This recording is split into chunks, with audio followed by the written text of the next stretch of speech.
There we go. Hello. Hi, guys. All right, so today is like our Saturday reaction kind of time. And there's actually news out with Fallout 76. And I thought that it was pretty interesting. I usually don't read through these things, but to be quite honest, like last time they changed things, it was a bit of a like straw that broke the camel's back in a way, like for me. Like they keep changing the perks, they keep changing the way things work and the weapons, and it's driving me insane because you get a good build, you get things going the way you want them, and then, all of a sudden you log in and you have to redo everything, and I'm sure that you can all agree it sucks ass. All right, so what I have here is the Inside the Vault upcoming combat and perk changes. So this is changes that they are making, which is, not again. All right, so we're going to read through them together and we're going to discuss them and talk about them. So it says, in the Gone Fishing patch notes earlier this month, we provided an update on how we felt the combat rebalancing project we started last year has gone so far. That's a long sentence. We also mentioned in that article that we had a few more substantial updates to solidify the new foundation of combat for the future content that we have planned. All right. Today we wanted to give you an early look at the combat rebalancing work that will arrive in our next public test server. We'll have more information for you about when this public test server will begin at a later date. This round of combat balancing adjustments has a strong focus on improving the experience of using weapons both in and out of VATS. Okay. As well as providing a significant boost to underperforming weapons. Some changes to highlight include significant increases to melee weapon damage, boost to damage over time effects, and bashing with weapons, now scaling with the player's level. Changes to the VATS formula, and improved manual aiming feel. So bashing with weapons was not scaling with the player's level. Okay, that's something I wasn't aware of. I mean, I just assumed that the amount of damage you did would scale with your level. So does that mean that they're reducing the amount of damage? Like, what does that mean? Like for, say, the lowest level, and then it increases, right, over time? Adjustments have also been made across the board to make it easier for you to select weapons and mods that fit your desired playstyle, giving you more confidence that the weapons you want to play with will work across the wasteland. Due to these changes, we will also be making some targeted health and resistance adjustments to some of Appalachia's more prolific enemies, including, but not limited to, super mutants, enemies in power armor, and scorch beasts. These creatures will now also have additional contrast in their resistances to better highlight their strengths and weaknesses versus each damage type. Well, depending on how they do that, that could be really interesting.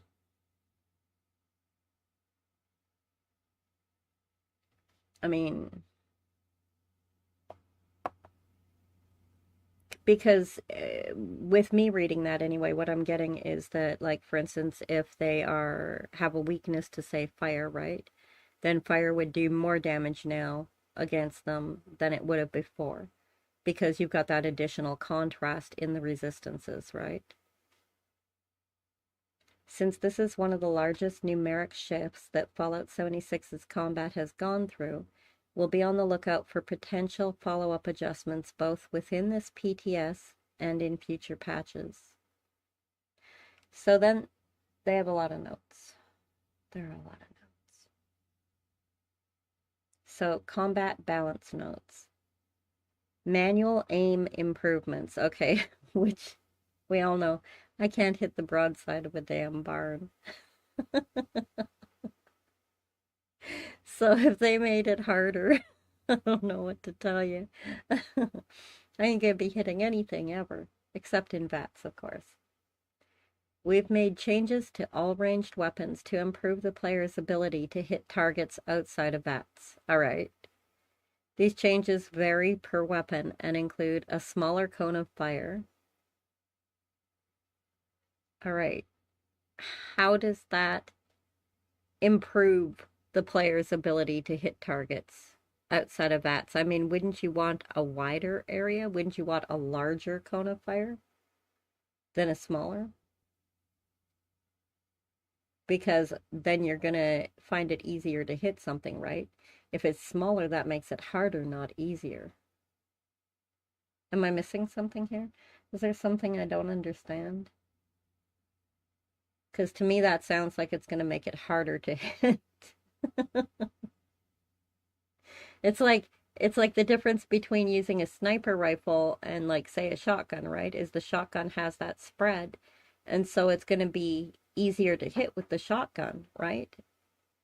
Hi, one big burrito. But I mean, am I missing something here?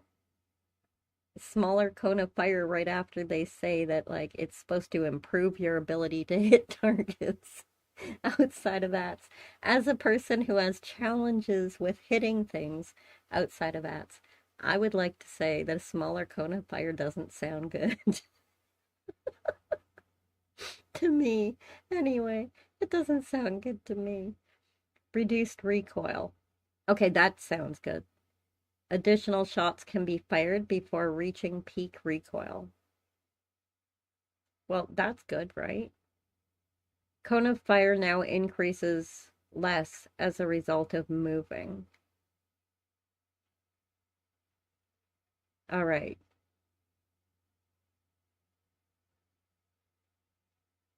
What are they meaning by cone of fire? What are they meaning by that? I need to know. All right. Let's look this up because to me, what this means, it's not, it's the opposite. All right. The cone of fire refers to the pattern formed by the trajectories of multiple rounds fired from a weapon, typically a machine gun, where the weapon's aiming point remains stationary. The pattern resembling a cone. Yeah, field of fire. Okay, so here we go. Yeah, exactly. So it starts narrow at the gun tip and then it widens as it reaches the target, right? So I'm thinking correctly. And so therefore, if you're having trouble hitting a target, you would want a wider cone, right? You would want a wider, a bigger cone, not smaller. You see what I'm saying? And they're making the cone of fire smaller. And it's increasing less as a result of moving. That doesn't sound like it's going to make it easier to hit at all. I don't know. Maybe I'm misunderstanding, but to me, I don't know. Reduced cone of fire while crouching and sneaking. Reduced cone of fire while aiming down sights. Yeah, I don't see how reducing the cone of fire is going to help. Spin-up weapons such as the minigun and Gatling laser now have reduced recoil after firing for a short period of time. That's a good thing, because that recoil can make it very difficult to hit. Reduced camera movement for many weapons actions in first-person view. Reduced camera movement? That's not going to make it easier to hit something.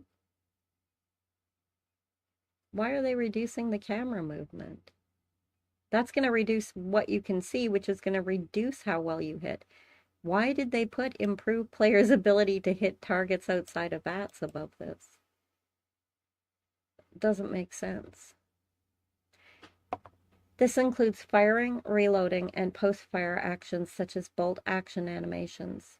Medium and long scopes have additional zoom levels. Press the VATS button to toggle between 2 or 3 zoom levels, depending on the scope. I like that. I like that. Because in Fallout 4, you only get the 1 zoom level, but I mean, I like it a lot. And I know you get it in Fallout 76 too, but I like it better in Fallout 4, okay? But having 2 or 3 different zoom levels, that would really help, because when you're trying to hit something from a good distance, you'd be able to zoom in further. And I like that a lot. And it gives you that middle, right? Because if you've got 2 to 3, then you've got a middle level where you're kind of like mid distance away. And so depending on how you aim and how you like to line things up, also whether you're nearsighted or farsighted, right? You could play into that. I'm just saying, as someone who is nearsighted and farsighted, it does affect things. But having different zoom levels, I think, would actually be helpful. When first aiming down a scope, you'll begin at the lowest zoom level. We've listed some general expectations for how weapons will behave below. Please note that mods can have a significant impact on weapon behavior, so these descriptions refer to the unmodded version of each weapon type. So for the pistols, reasonable accuracy in all situations, retains accuracy pretty well while moving, and minimal recoil. The revolver, somewhat of a bridge between regular pistols and single-shot rifles, accurate at long ranges, but need to remain still and aim down sights for the best accuracy. With a revolver, I guess. Recoil is higher than many other weapons. Well, I guess that makes sense. I mean, if it's shooting powerful shots, but it's a pistol, right? I mean, it's a little larger than a pistol, but I mean, it's a single gun that you hold in one hand, right? It's a small weapon. It's not a rifle. But it is shooting generally a higher caliber of bullet. So recoil should typically be higher than a pistol. But I don't know about higher than many other weapons. I guess because it's also one-handed, maybe? Shotgun. Spread improves while crouching or aiming down sights. Not especially accurate and has higher recoil than most other weapons.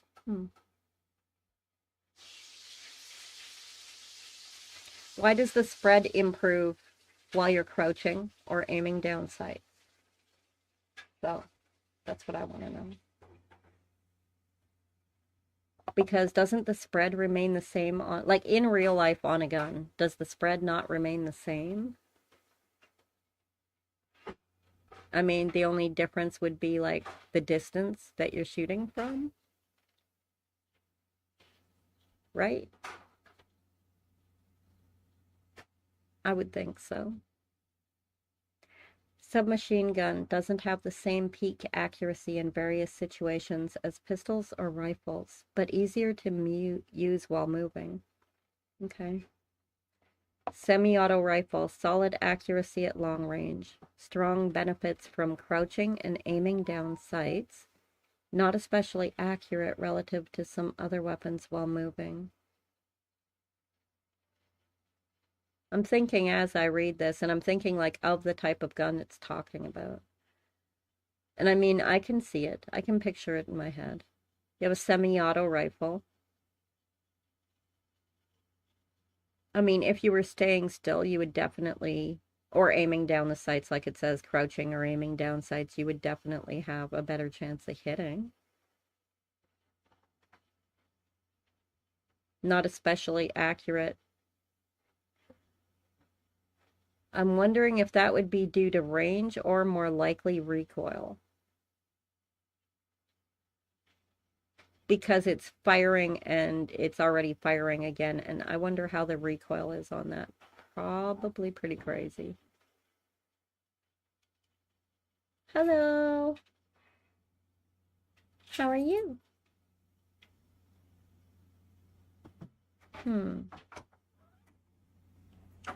Let's look up recoil on semi-auto rifle.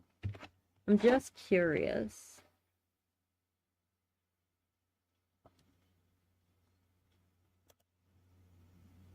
Mm. So it looks like, yeah, recoil is generally an issue on it. I would think so. Single shot rifle. Now that's the kind that I like myself. I'm a fan of the single shot rifle. Highest overall accuracy at longest ranges. Fare best while crouching and aiming down sights. Not very accurate while moving. And cone of fire takes longer to recover than other weapons. I am really curious about how Fallout 76 is working cone of fire. Because the way they keep talking about it, it just doesn't sound...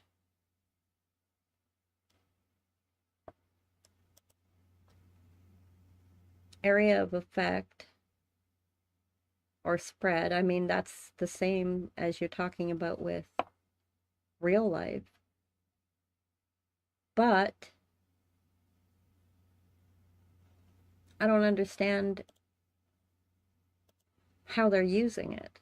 It just doesn't make sense.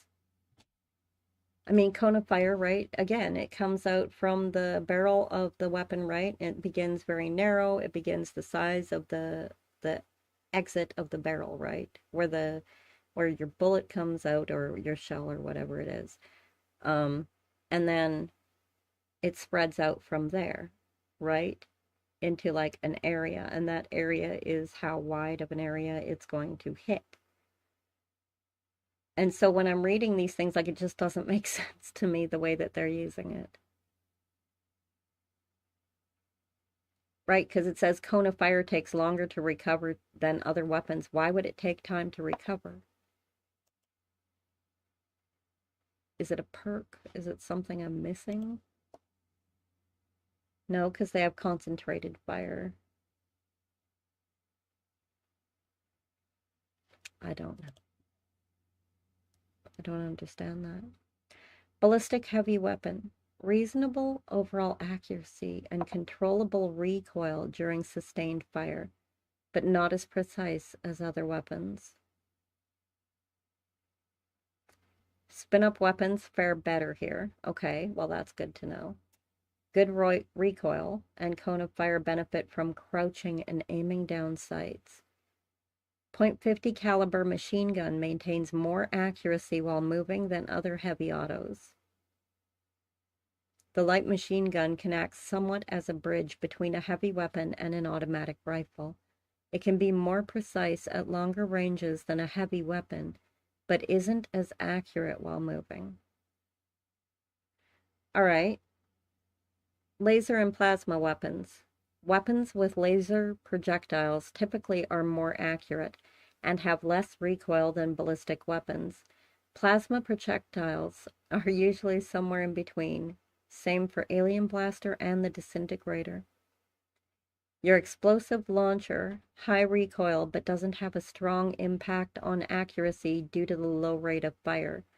Not very accurate relative to other weapons, and low accuracy while moving. All of that makes sense. All right, VATS. Ha ha ha ha.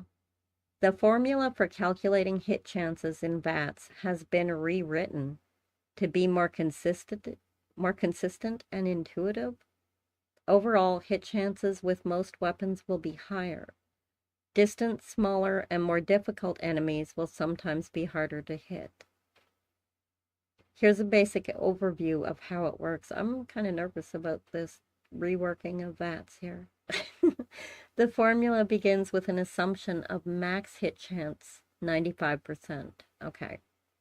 Various factors reduce your hit chance, such as distance to the target, visibility of the target, difficulty of hitting each of the target's body parts, your weapon's range, coin of fire, recoil, fire rate, etc. I mean, so far, it sounds normal. Perks, weapon mods, etc. can improve each of these factors or directly increase your hit chance.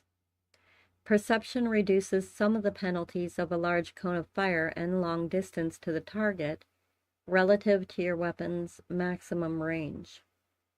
Okay. So, if you're going to be using VATS, you want to make sure you have a pretty good perception. Beyond about half of a weapon's range, hit chance steadily decreases to 0%. What? So say you've got a range, just say, I'm just putting a number here, 100 yards. So at about 50 yards from your target, your hit chance would start steadily decreasing towards 0 until it hits the actual range. I don't know how to feel about that. I mean, it sucks, but at the same point, to me, it seems reasonably accurate to how a weapon would actually work. Because, for instance, if you're using a rifle and you're looking down a sight, and I know this from hunting, right? The more distant that you are from your target, obviously, the more difficult it's going to be to hit where you want to hit, right? Because your target becomes smaller and smaller because the distance and perception, right? So your hit chance would steadily decrease towards 0%. Below about half of a weapon's range. I can't speak tonight. Has anyone noticed that? Like, I cannot speak. I swear to God. All right. Where were we? Below about half of a weapon's range, penalties to hit chance are reduced. As you close in on point blank range, hit chance will increase until you have a very high chance of hitting the target. Okay, but they just said that. They're just saying the same thing that they just said, only in reverse. I mean, I guess they have to. They have to, like, be honest or make it easy mode, I guess. Make sure that they say everything, even though, but it seems so stupid because they just said that your hit chance will decrease from about halfway, half of your range to the end of your range. And now they're saying that below half your range, it's the exact opposite, which, I mean, I think that's pretty assumed. Additional VATS changes. Players can no longer target body parts on the opposite side of enemies, such as the Ultragenics shield generator through the front of the EN06 Guardian.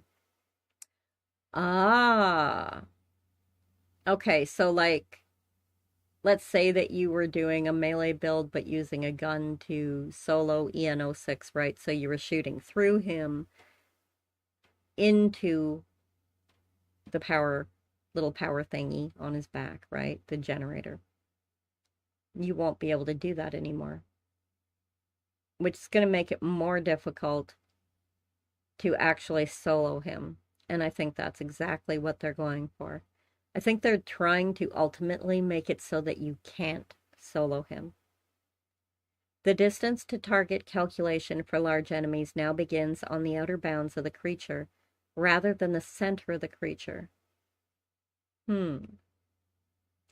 This improves hit chances for many large creatures like the Scorch Beast Queen. Okay.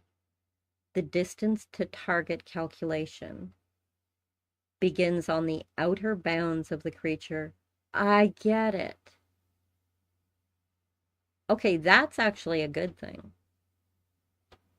That will actually help to make it easier to hit. So that's something I actually like.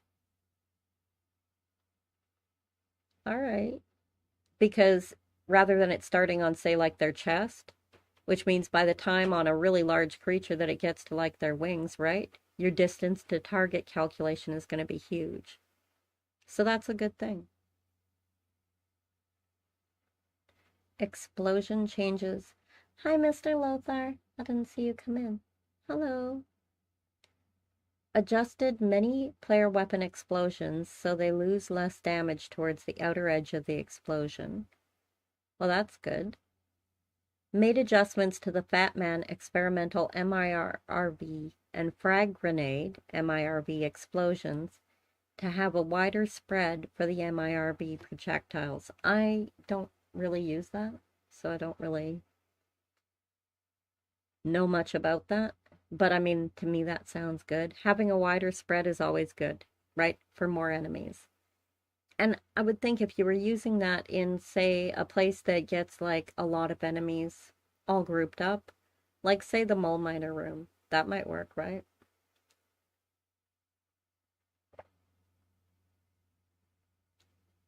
Hmm. I bought this water flavoring, and it's supposed to be blue raspberry, and it's like a based on a Sonic flavor for a drink they do. I will never buy this again. It tastes like shit, but it's hot and I'm thirsty. So I swear to God, it's awful. It tastes like soap. That's what it tastes like, I think. I don't go around eating soap, but I imagine that's what it would taste like. Ugh. All right. Fire arrows no longer have an explosion that causes nearby targets to catch fire. Well, that sucks. Bow and arrow people are going to be pissed about that, I would think.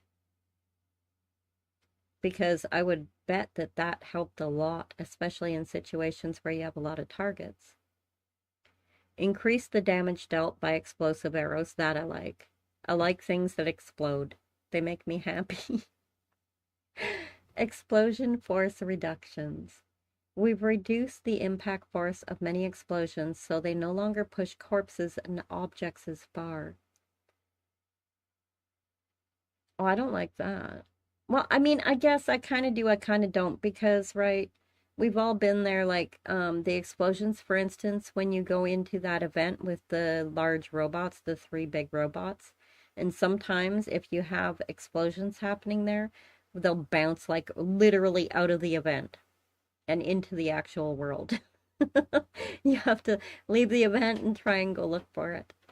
We've also made adjustments so the impact force of certain explosions was more appropriate to the size and the scale of each explosion.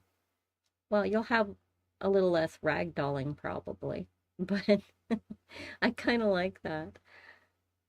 All right, this change does not affect the damage dealt by these explosions. Oh my God, look at this list. What?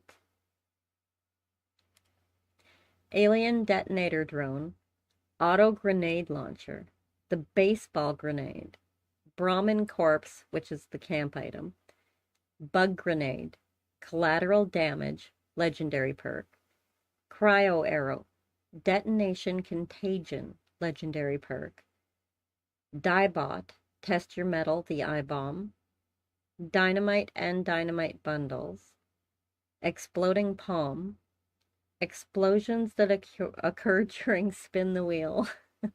Why are there so many that it doesn't affect? It affects everything except here's a list of everything in the game.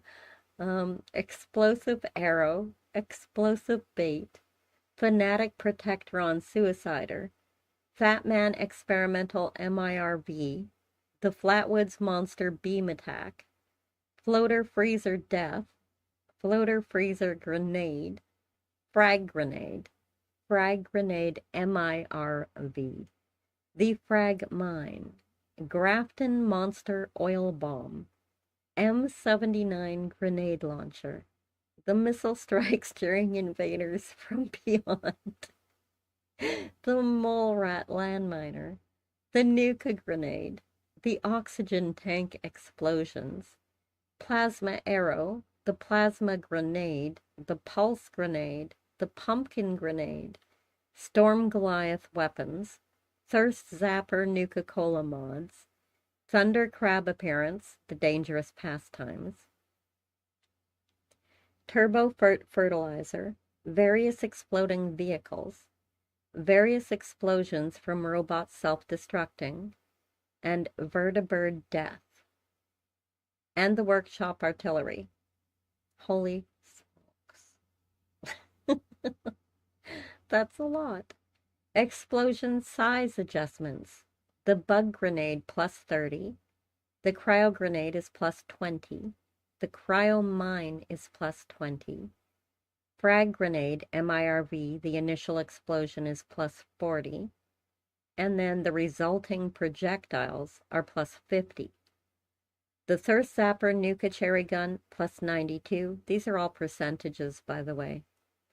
Thirst Zapper Nuka Cola Gun plus 220%.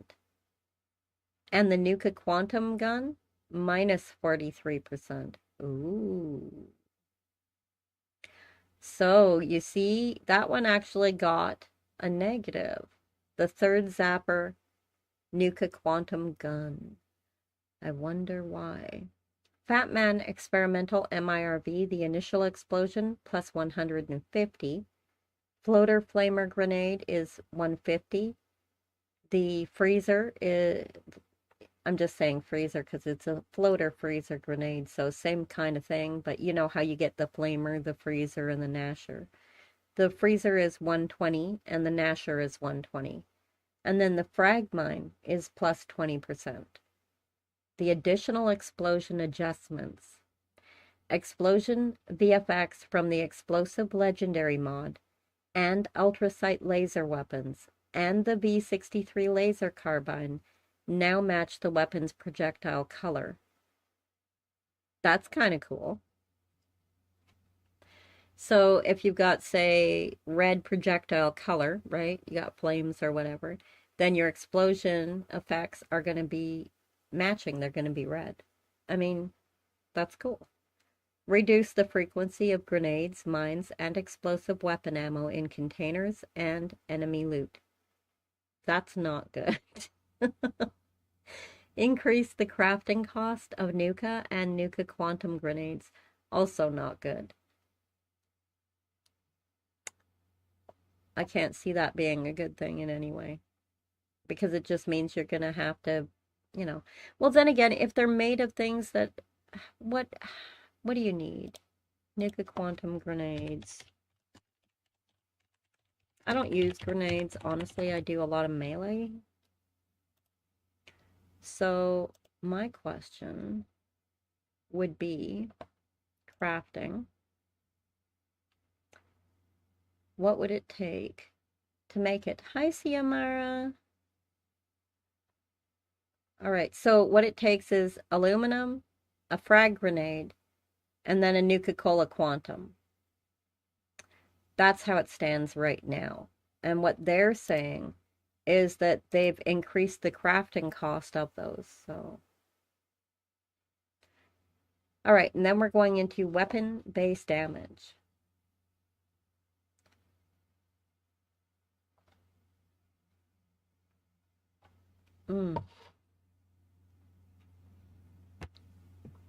Why am I torturing myself with this drink? I don't know. All right.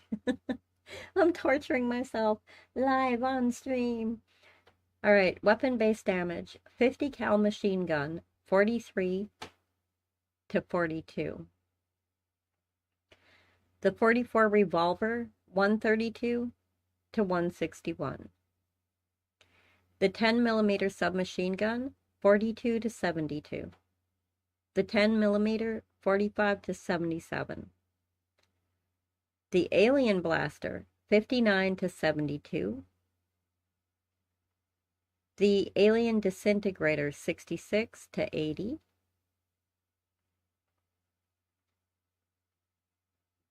And then the assault rifle, 66 to 112. So it looks like they're... Is this saying like it's currently 66 going to 112? I believe that's what. Let's look it up. Assault rifle currently in Fallout 76. Just use one as an example here, and that should help. Currently, the damage is 40, 51, and 66, right? All right, and then we look over here. 66 to 112. So yeah, currently we're sitting at this number and it's going to move to this number. I was just making sure that I understood it correctly. All right. The Assaultron blade is going 51 physical to 115 physical. 10 bleed per second for 10 seconds.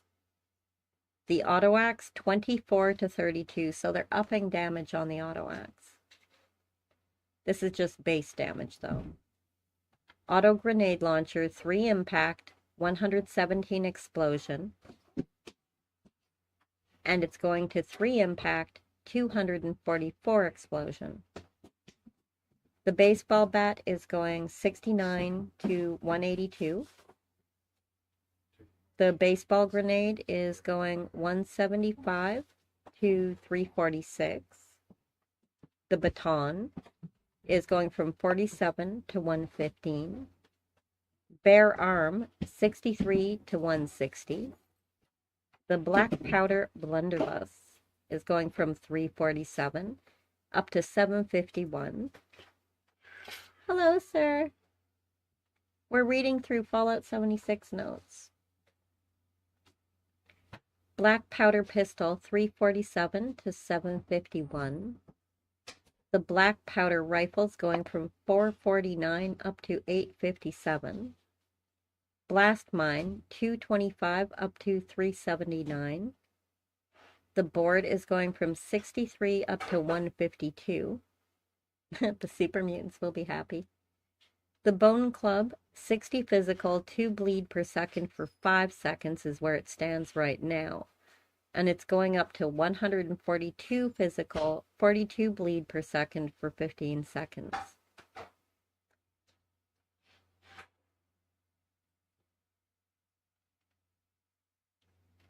Anyone in 76 that could join a raids team? Ciamara, please don't do that in my chat. I'd appreciate it. Bone hammer, 94 to 228. The bow, 95 to 194. The Bowie knife, 35 to 77. Boxing glove, 40 to 124. The broadsider, oh, I like the broadsider in Fallout 4, but I haven't used it really in Fallout 76. 5 impact, 135 explosion. And it's just changing the explosion, so it'll stay at 5 impact, but then 688 explosion. Cattle prod, 109 energy to 84 physical plus 84 energy. So it was just energy alone, but now it's going to do physical plus energy. And it looks like it's been reduced on the energy to 84, but you've got the additional 84 from physical, which actually means it's gone up. Chainsaw, 16 to 28. The Chinese officer's sword, 42 physical to 142 physical, plus a 15 bleed per second for 12 seconds. Circuit breaker, 64 to 80. The combat knife, 42 to 87. The combat rifle is 53 to 95. The combat shotgun, 150 to 206. The commie whacker, 5 to 14. A little commie whacker. The compound bow is 112 to 244. The cremator is 100 fire impact, 20 fire explosion. 29 fire per second for 6 seconds. And it's going to go to 140 fire impact, 32 fire explosion, 32 fire per second for 6 seconds. The crossbow is 111 to 253. The Crusader pistol is 56 to 80. The cryo grenade is going from 50 cryo to 396 cryo. And the cryo mine is going from 175 cryo up to 396 cryo. And then the cryolator is going from 41 to 47. So that's not very big. That's like 6 points. But I guess it adds up. The cultist blade is going from 52 physical up to 150 physical, 14 bleed per second for 12 seconds. The cultist dagger is going from 38 to 84. The death tambo is going from 53 to 133. The Deathclaw Gauntlet is going from 69 to 182. Dynamite from 175 up to 449. The Dynamite Bundle is going from 225 to 777. That's funny. They literally took it to 777, 777. The Explosive Bait 200 to 396. The Fat Man is going from 5 impact, 455 explosion to 5 impact and 1,386 explosion. So that is over 2 times the amount. The Fire Axe is going from 84 to 204. The Flamer is going from 29 to 32. I mean, so far, reading through this, it looks like pretty much everything is going to do more damage. Not going to lie. All right. Excuse the noise in the background. It'll die down soon. Give me 1 second.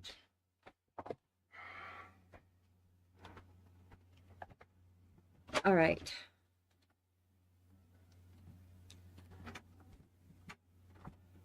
So yeah, I mean, looking at this, it looks like everything's pretty much going up. Not gonna lie here.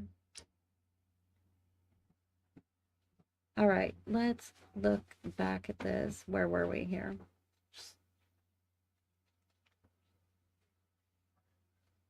All right. The Flamer is 29 to 32. The Nasher Grenade is going from 79 poison up to 182, and then from 40 poison per second for 12 seconds, it's going up to 182 poison per second for 40 seconds. With the Fire, it's going from 124 to 300, and then 50 to 300. And instead of being per second for 5 seconds, it's going up per second to 4 seconds. And then your Freezer is going from 99 cryo up to 346. That's a pretty big jump. Your Frag Grenades are going from 150 to 300. The Frag Mine is going from 150 to 362. The Gamma Gun is going from 85 to 115. And the Gatling Gun is going from 86 to 103. The Gatling Plasma is going from 31 physical and 31 energy to 28 physical and 28 energy. So it's actually going down. That's interesting. Why are they reducing the Gatling Plasma? I mean, it's not a huge reduction, but when you're talking, that's like, still, that's 3 points per shot. Like, I don't know. Why would they do that? The Gauntlet is going 63 to 160. The Gauss minigun is going from 50 to 53.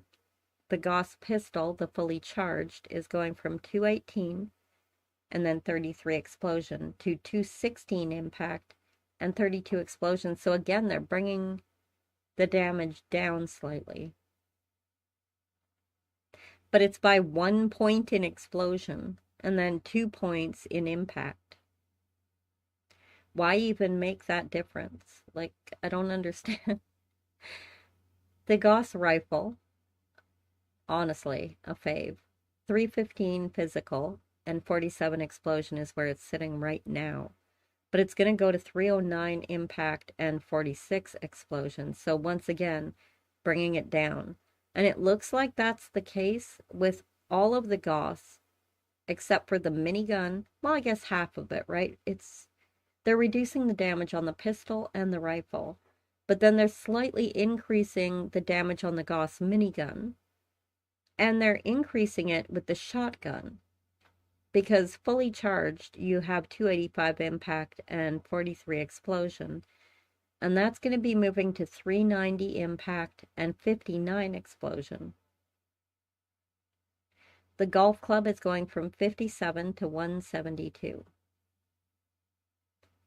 The guitar sword is going from 59 physical to 142 physical, but they're adding 15 bleed per second for 10 seconds.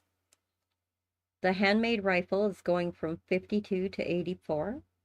The harpoon gun from 245 to 330.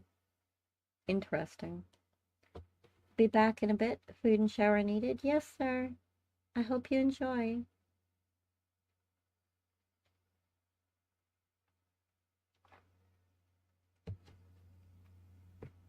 All right. The hatchet, 51 to 150. Your Hellstorm missile launchers are going from 178 impact and explosion to 206 impact and 206 explosion. Your hunting rifles going from 171 to 285. Knuckles from 44 to 130. Laser from 72 down to 64. Interesting.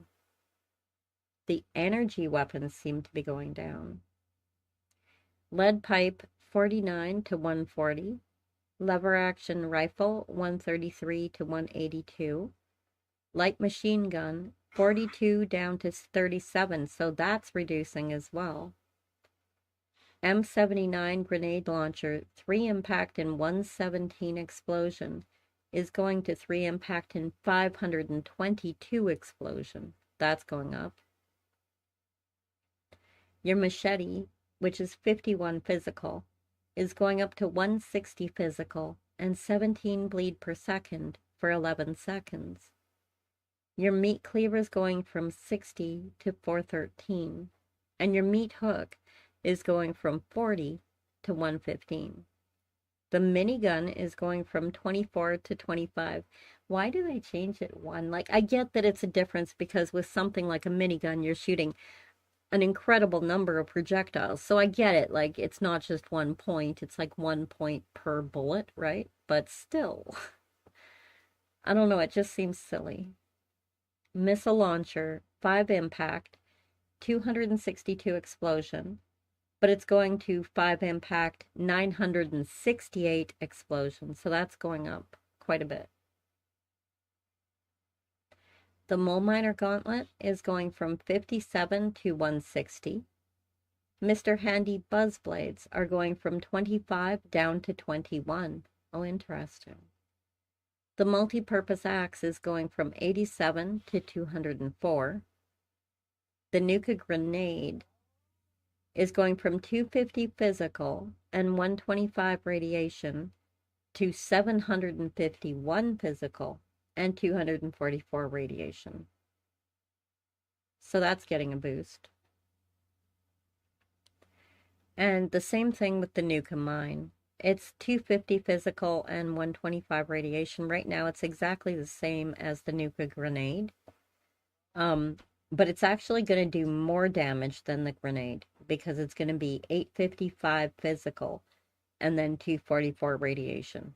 So if you're using mines and grenades, your mines are actually going to do a little bit more than the grenades. That's kind of interesting.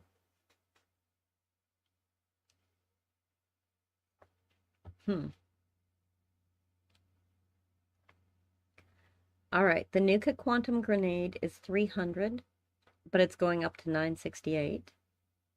Your pickaxe is going from 76 to 204. The pipe bolt action is going from 150 up to 330. Wow. Your pipe revolver is going from 140 up to 171. Your pipe wrench is going, wow, from 38 all the way up to 140.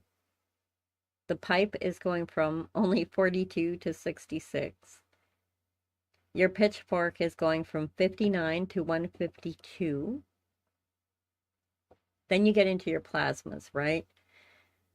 So your plasma caster is going up in total like 11 points essentially. So you're going from 76 physical and 76 in energy up to 87 in both. And then your plasma cutter is going from 30, 86 up to 109 and 109. So that's doing a lot more physical damage than it was. Your plasma grenade is going from 200 and 200 up to 300 and 300. Your plasma gun is going from 3939 to 4242. Your plasma mine is going from 200 and 200 up to 300 and 300. So that's getting 100 on each. That's a total of 200 more damage than it was doing.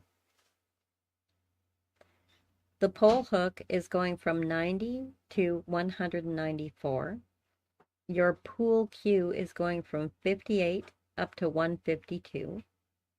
Your power fist is going from 73 up to 171. That's a pretty big boost.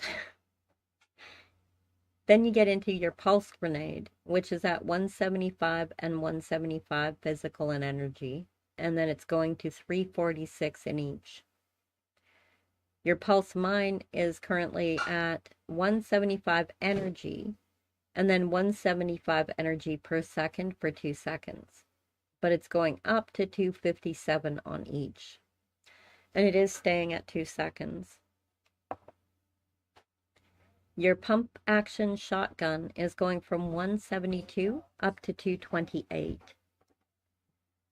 The pumpkin grenade is at 80 explosion and 20 poison per second for 5 seconds, plus 40 radiation per second for 5 seconds.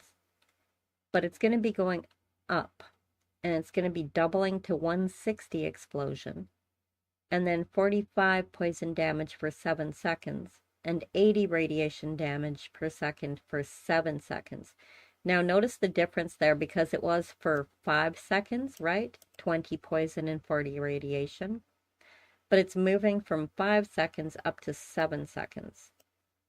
So although you're going to get double the poison damage and double the radiation damage, keep in mind it's not over 5 seconds, it's over 7, right? So it's gonna last longer. Essentially, you're going to get 2 more rounds of damage in. So when it would have stopped before, you've got, that's another, right, 45 poison plus 80 radiation.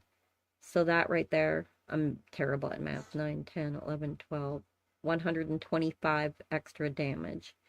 And then you times that by 2, because you've got 2 additional seconds than you used to, right? And there's your extra damage. Radium's going from 42 to 66. Your railway is going from 112 to 171. The revolutionary sword is going from 56 physical, that's it, to 150 physical, almost triple. And then 14 bleed per second for 10 seconds. Your ripper's going from 20 to 28. The rolling pin is going from 35 to 121. The salvaged assaultron head is going from 95 to 152. Your sheep squatch club is going from 76 up to 160. The sheep squatch shard is going from 75 physical, 25 poison, and then an additional 15 poison per second for 7 seconds, up to 150 physical, 112 poison, 112 poison per second for 35 seconds. That's going up pretty substantially. It's going to do a lot more damage than it did. The sheep squatch staff is going from 95 up to 257. The shepherd's crook is going from 63 up to 231. The shish kebab is going from 34 physical and 20 fire to 64 physical and 64 fire. So that's like double the physical damage, but that's also like triple the fire damage. Your shovel's going to go from 51 up to 182. The sickle is going from 45 physical up to 130 physical and 12 bleed per second for 10 seconds. Then your single action revolver is going from 184 up to 218. The ski sword is going from 63 up to 142. The sledgehammer is going from 90 to 218. The spear from 68 to 142. The submachine gun is going from 47 up to 52. Your super sledge is going from 107 up to 271. The switchblade is going from 38 up to 80. The syringer, they've got nothing listed, they just say syringer. We don't know what's happened to the syringer, they're not telling us. Bleed out, 3 bleed per second. Oh, maybe this is it here. I guess bleed out 3 bleed per second for 10 seconds. 65 bled per second for 20 seconds. Okay. So it's going to last for 10 seconds longer. And it's going from 3 bleed per second up to 65. That's pretty substantial. The rad scorpion venom, 16 poison per second for 10 seconds. Up to 51 poison per second for 40 seconds. 4 times as long. The tenderizer is going from 95 to 244.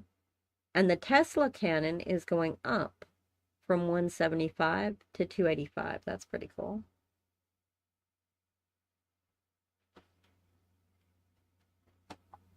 Sorry, I was taking a drink. The Tesla is going from 112 to 121.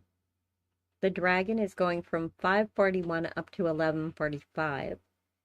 The Fixer is going from 59 to 103. The Thirst Zapper is going, all right, Nuka-Cola, 50 explosion, deals 10 radiation damage per second in the area for 30 seconds.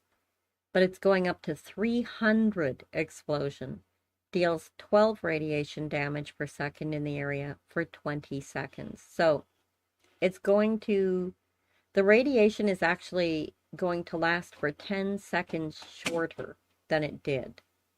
So it won't last as long. And it does 2 radiation damage more than it did. But again, it's 10 seconds shorter. So it's actually doing like less damage, really, in my opinion. In my opinion, that is not a boost. That's like a down. But on the upside, it's doing 300 explosion instead of 50. So the Nuka Cherry is 150 explosion, but it's going to go up to 362 explosion, and it's going to deal radiation damage 20 per second in the area for 20 seconds. The Nuka Quantum is going from 350 explosion up to 547 explosion. The throwing knife is going from 75 to 315. The tire iron is going 37 up to 130. The tomahawk is going 100 up to 506. The ultrasight Gatling laser, now that's a standby that a lot of people use, is going from 28 to 29. It's a boost of 1. Don't know why they bother doing that. That's so silly. The ultrasight laser is going from 80 to 87. The ultrasight terror sword is 54 physical, 32 poison, and then 30 poison per second for 10 seconds. And it's going to go to 154 physical, 93 poison, 42 poison per second for 10 seconds. So it's getting a boost all over, all across the board. The V63 laser carbine's going from 59 down to 47. the V63 Zweihander is going from 107 to 244. The walking cane's going from 53 up to 121. The war drum is going from 99 up to 228. The war glaive is going from 104 physical up to 231 physical and 20 bleed per second for 10 seconds. So you're going to have that additional bleed as well. The Western revolver is going from 157 up to 194. Additional weapon damage changes. Thrown weapons, like throwing knives, frag grenades, sheep squatch quills, and mines, will now scale with player level up to level 50. Okay? So after level 50, that's it. It's at max damage. Weapons which have a hold to charge, like Gauss, or a weight to charge, like sniper lasers, now display their uncharged damage in the Pip-Boy and inspect menus rather than their fully charged damage. Interesting. So you won't be looking at the full amount of damage they could do, you'll be looking at what they do if they're not charged. Weapons which can be fired in a partially charged state and have an explosive projectile, primarily Gauss weapons, will now have their explosion damage scaled to the amount of charge. The Gauss minigun now gains increased damage when being fired for prolonged periods of time, peaking at 60% bonus damage. And bladed weapons now include a bleed over time effect. I do like that. My question would be though, like with a weapon like the Basher, it doesn't seem like they took into account that there are actually like blades, there's wire around it, right? And that would make it actually a bladed weapon, would it not? All right, thrown item weight adjustments. So they've adjusted the weights. That's actually a good thing for carrying them, right? Especially when you're talking about things like grenades. Well, I guess depends on which way they adjusted them, doesn't it? It looks like smoke grenades are weighing like a lot less. Hi, Sixy. I do see you. I see you, Sixy. I see you. How you doing?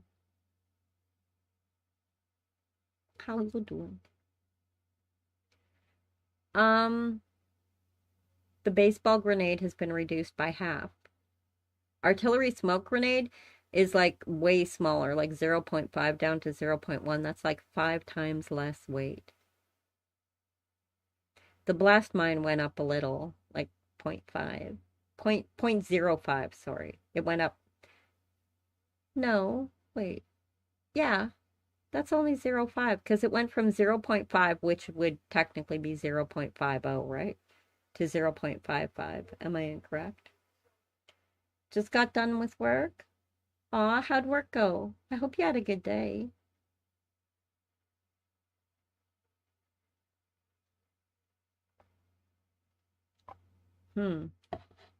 I've just been reading through the upcoming combat and perk changes. We're still on combat. It's pretty long. The Dynamite bundle went up in weight, and so did the cryo mines and the cryo grenades. The blast mine went up like very, very little amount, though. Not a big amount. Super easy day? Good. I'm glad to hear that. Dynamite went up by 0.1. The flares went down, though, so there's some good news. All these flamer and freezer and nasher grenades that you keep getting all over the dang place and they build up in your inventory, they're going to be heavier. That's not good. And same with the frag grenades and the frag mines, although less so. Only 1 on the grenade and then like 0.5, 0.05 on the mine. The hallucinogen gas grenades are going to weigh a little less. The meat cleaver, a little less. The Molotov cocktails, a little tiny bit less. The Nuka grenade is gonna weigh more. And the Nuka quantum grenade is gonna weigh twice as much as it did. Oh my god. The Nuka mine is weighing more. The orbital strike beacon is gonna weigh less. Your plasma grenades are gonna weigh more. And so are your plasma mines. And your pulse grenades. But your pulse mines are actually gonna weigh a little less. The sheep squatch shards are going to weigh significantly less. The throwing knives are going to weigh more.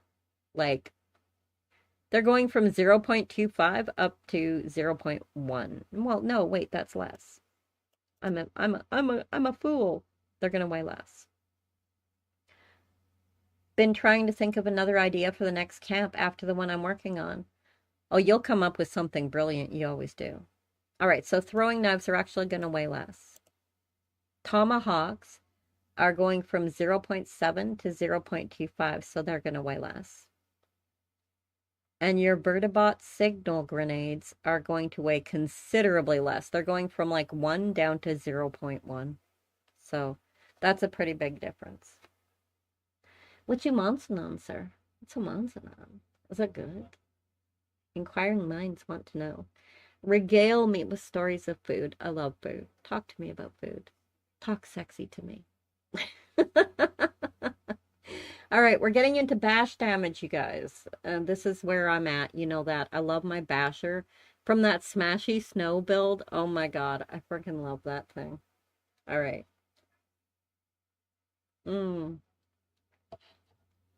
Have a sip. Bash damage has been increased for the following weapons, making weapon bashing much more practical. All right. This synergizes with the changes to stock and bayonet mods listed below. Bash damage now scales with weapon level, so the values below are for the weapon's maximum level, and lower levels are scaled proportionally. Cheese and salad cream sarnies with some pickles. Oh, that sounds delicious. Oh, that sounds absolutely delicious. Oh, yummy. All right. So we're going to go through the weapon bash damage and how that's going to change, because we all know I like to bash things. All right. 10 millimeters is going from 10 up to 48. And the circuit breaker is going to go from 10 to 54. We're being lazy tonight. KFC is dinner tonight. Oh, yummy.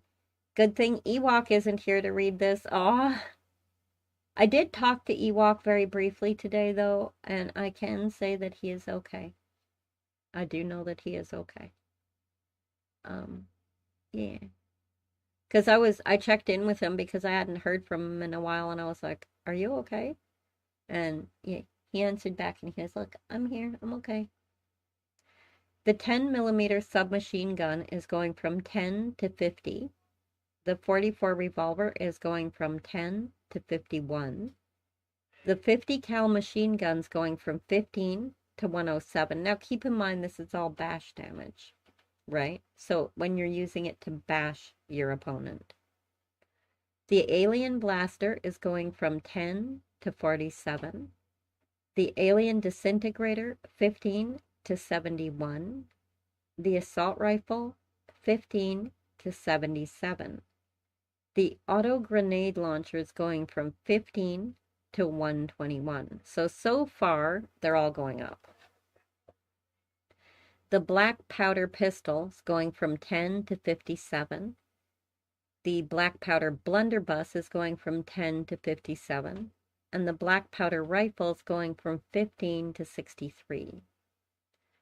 Hello, Anma Fries. The dragon's going from 15 up to 63. The Crusader pistol's going from 10 up to 54. The Hellstorm missile launcher is going from 15 up to 101. I mean, it makes sense though, like, if you look at the way that it has been and is right now, right? if you took a pistol, like the Crusader pistol, let's say, and you bashed somebody in the head with it, right? It would do 10. And if you bashed that same person in the head with the missile launcher, like a big Hellstorm missile launcher, it would only do 5 more damage. That's it. Just 5 more damage. That doesn't seem very realistic to me. Hola, yeah, 76 patch notes. How are you, Enma?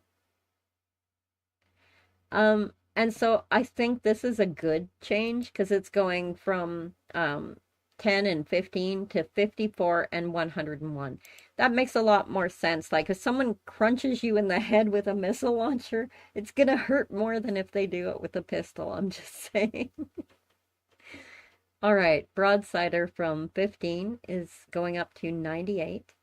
The combat rifle is going from 15 to 71. The fixer is going from 15 to 61. The combat shotgun, 15 up to 71.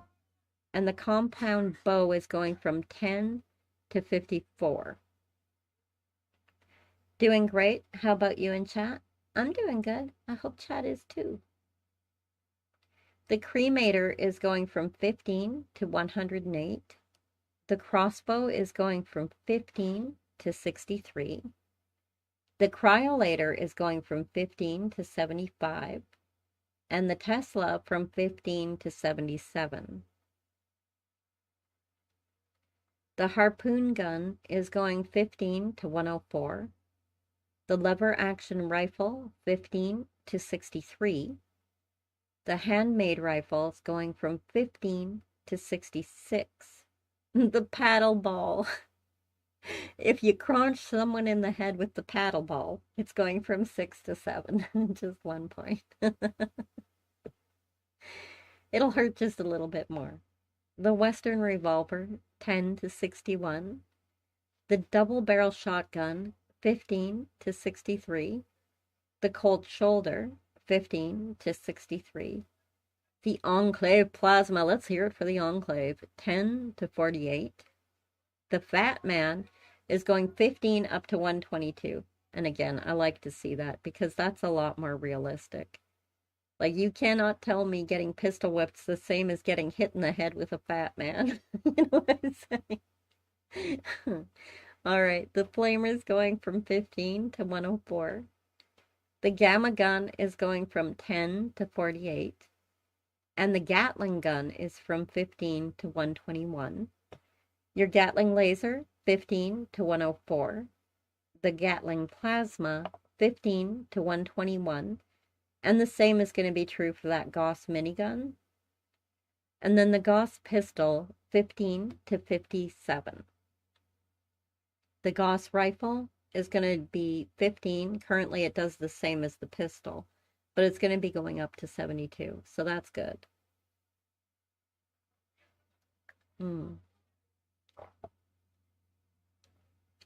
The Gauss shotgun is going from 15 to 74. The hunting rifle, 15 up to 71. The laser, 15 up to 48. The M79 grenade launchers going from 15 up to 60. The V63 laser carbines going from 10 up to 71. The light machine gun is going from 15 up to 74. The minigun is going from 15 up to 104. The missile launcher is going from 15 to 135. The pepper shaker is going from 15 up to 121. The pipe bolt action's going from 10 to 54. The pipe is going from 10 to 57. And the pipe revolver is going from 10 to 54. And then your syringer is going from 15 to 19. I mean, that makes sense. You wouldn't put it up too high. It looks pretty fragile, honestly. The plasma caster is going from 15 to 121. The plasma is going from 15 to 48. Your pump action shotgun is going from 15 to 63. Your radium's going from 15 to 71. And the railway is going to go from 15 to 81. Your bow is going from 10 to 57. Single action revolver is going 10 to 61. The submachine gun is going to go from 15 up to 63. Your Tesla cannon is 15. It's going to go up to 98.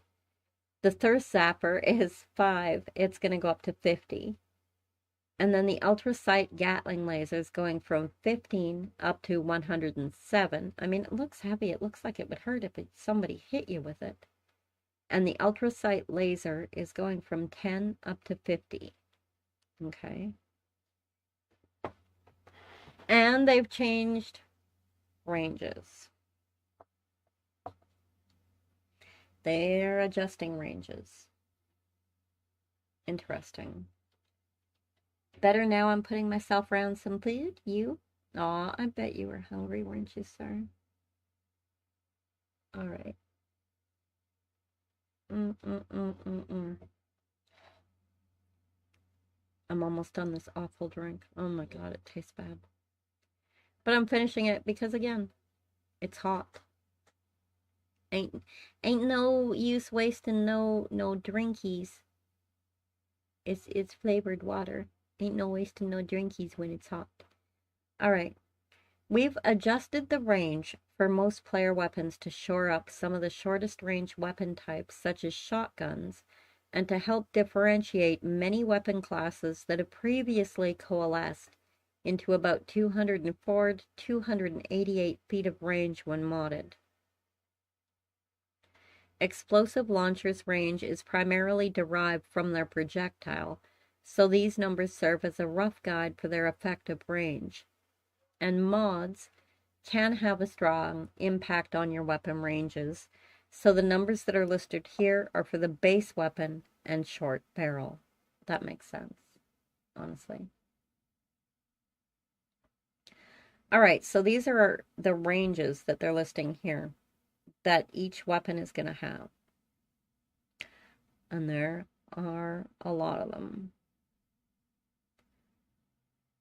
So it also says, beyond giving them each their own range, for a base range, that weapons now have reduced damage when exceeding their maximum range down to 10% at double their maximum range. All right. So at maximum range, the amount of damage is reduced. And then as it goes up to 100%, like, in other words, like being 200%, like, right? So if your range is 100, right? Then at 100, you would begin having reduced damage, right? 101, really. And then by the time that you get to 200, right? That's where you're going to be down to 10%. And then previously, we had modified most weapons to scale to 50% damage at their maximum range. This is unchanged. The change mentioned above only applies as weapons exceed their maximum range. All right.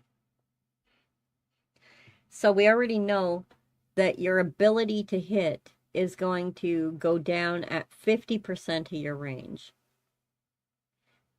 And then your damage is going to reduce after 100% of your range. And then it's going to reduce down to 10% at like 200% of your range. And then AP costs, that's a big deal. And it looks like it's going to be a mixed bag, just looking at it, because I see some going down in cost and some are going up. And I hate to see them go up at all, to be quite honest. Because AP is always a fight, isn't it? So your Assaultron blade's going from 35 to 26. Your auto axe is going from 4 to 9.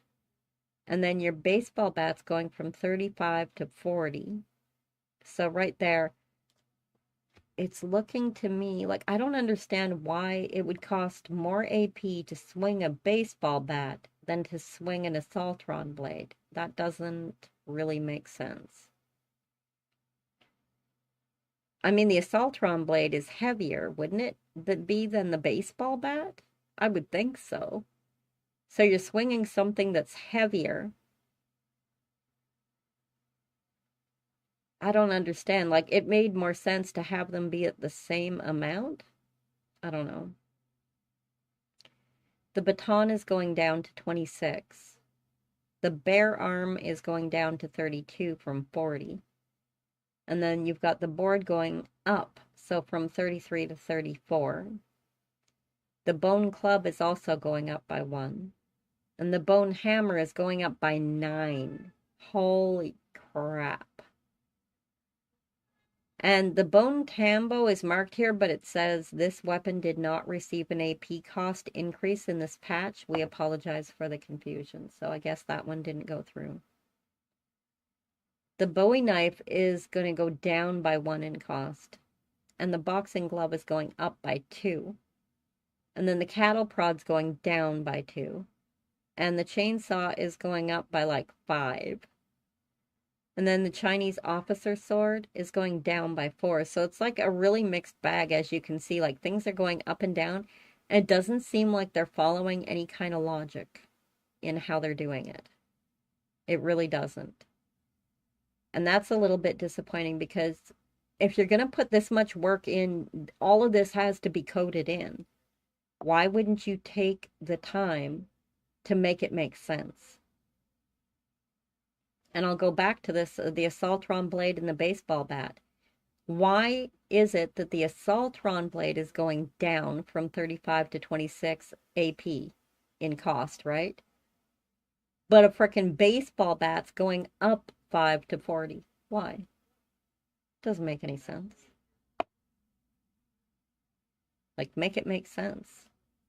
So, I mean, AP is going to be up and down. I don't know what to tell you. Depending on what you pick, for some random reason that makes no sense at all, it's either going to cost less AP or more. Weapon sneak attack multipliers. That's interesting. All right. So it looks like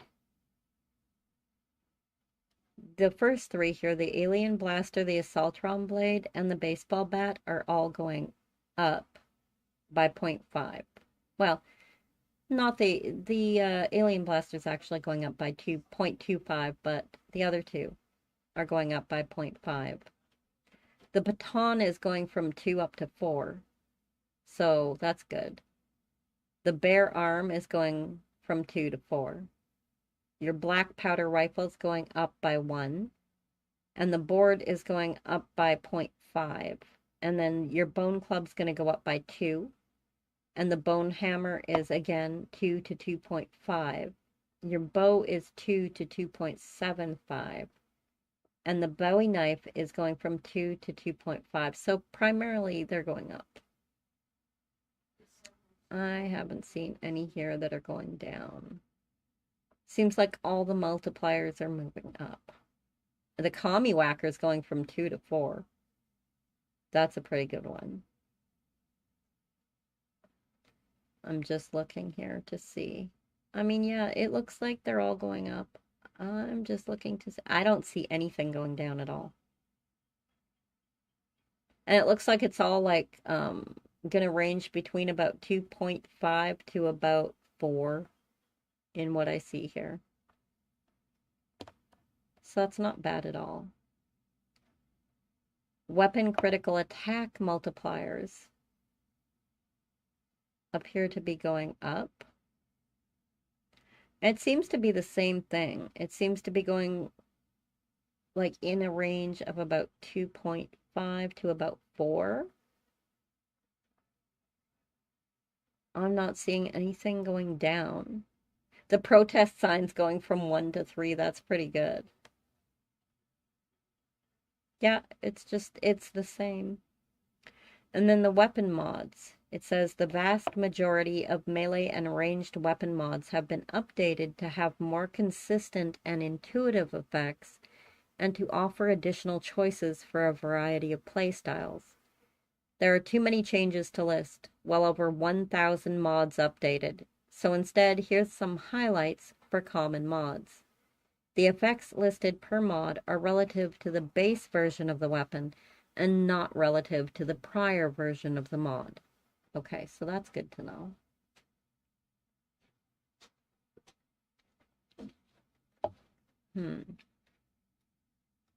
Stub barrels. All right. So stub barrels now make a weapon easier to use while moving at short range. Let me just check that. Give me 1 second. That's good. Easier to use while moving at a short range. I can't see that being a bad thing.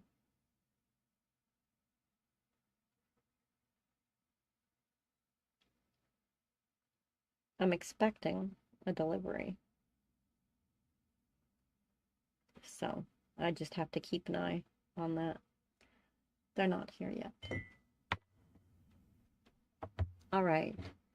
So with stub barrels, you're going to have an increased minimum cone of fire, reduced maximum cone of fire, increased minimum recoil, reduced maximum recoil, minus 10% AP cost, 15% faster transitioning to aiming down sights, and then 25% faster draw speed. Medium and long barrels. So while the longer range for medium and long barrels makes it easier to hit targets both in manual aim and VATS, and preserve more of your damage when firing at distant targets, they're now a bit more difficult to use on the go. Reduced minimum recoil, increased maximum recoil and cone of fire, increased draw time, and slower transition to aiming down sights.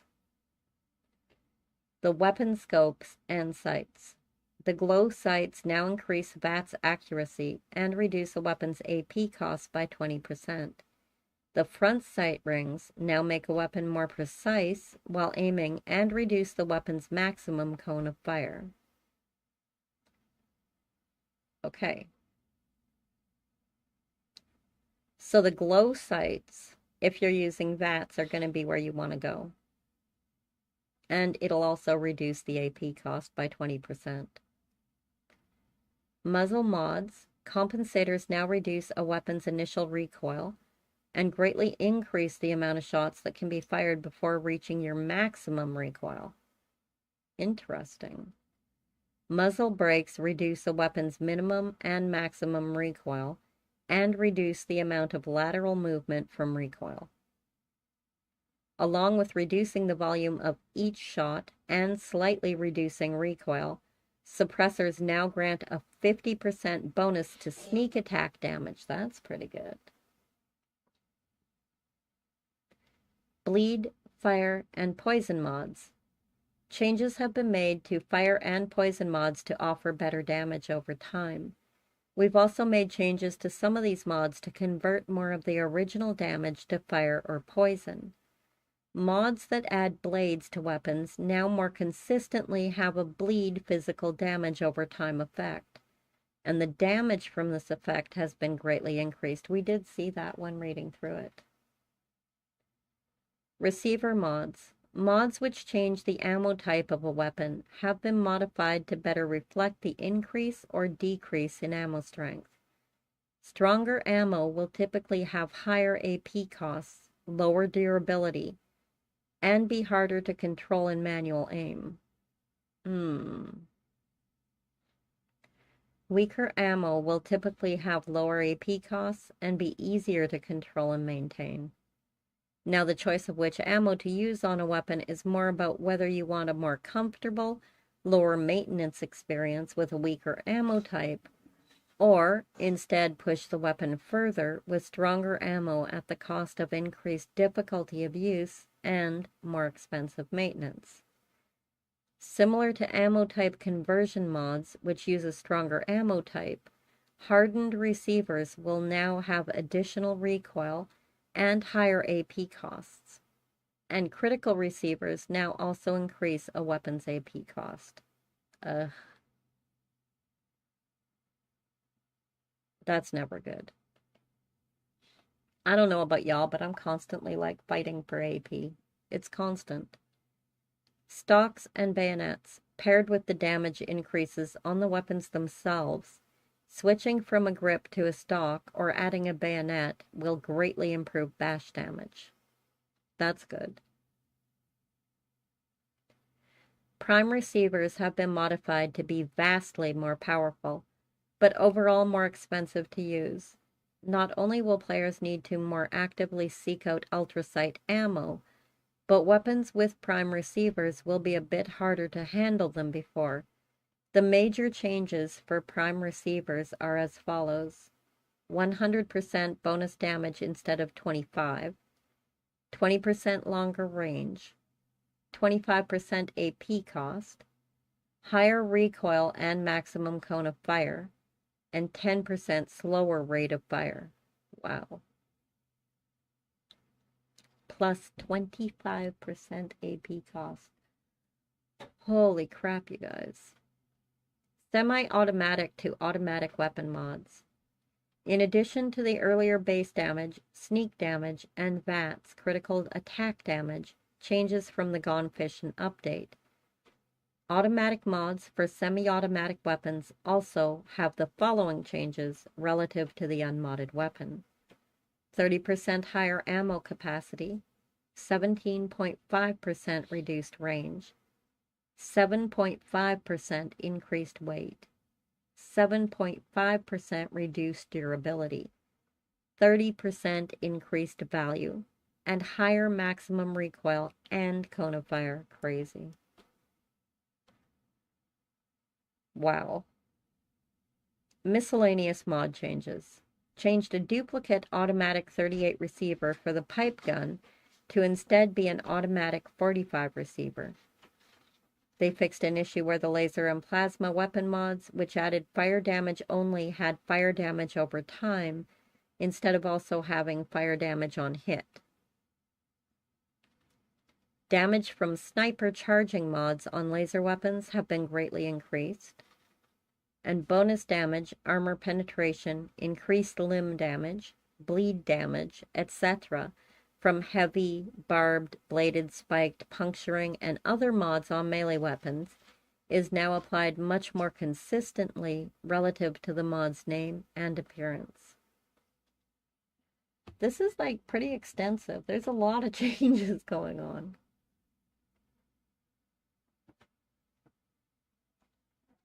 Like, we've been talking about this, going through this for an hour and a half, and we are not done. I don't know what to tell you. It's a little bit crazy. Hello, Eden. Me and Koo just wanted to say hello. Hello, Eden and Cuckoo. Uh-oh. Is there any chance you're updating something? My computer, literally my computer itself, I did a restart to update it. Okay, that's probably not a good thing to do right now. I don't believe that would affect the internet. Yes, it would, because you're still downloading over the internet. Am I don't know. Yes. Eden. Well, it'll be done in like 30 seconds. Oh, Eden. Sorry about that, guys. It will get better shortly, I hope. Eden decided to update things. I didn't update things. It's the computer. It's Windows. Hi, BB. Just stopping by to drop a like. Have a great stream. Thank you so much, Lost. It's always so good to see you. We're just going over all the changes in Fallout 76 that are coming to get us. And they are. They're coming to get us. Some of them are good. Some of them are, in my opinion, not good. But, you know, what are we going to do, right? What are we going to do? It should be done by now. All right. So we're talking about ammo changes at this point. And I'm watching the internet and hoping it improves here shortly.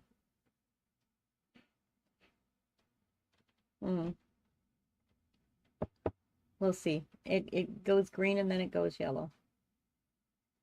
I don't really know. I'm hoping for the best. We'll see. And it just went red again.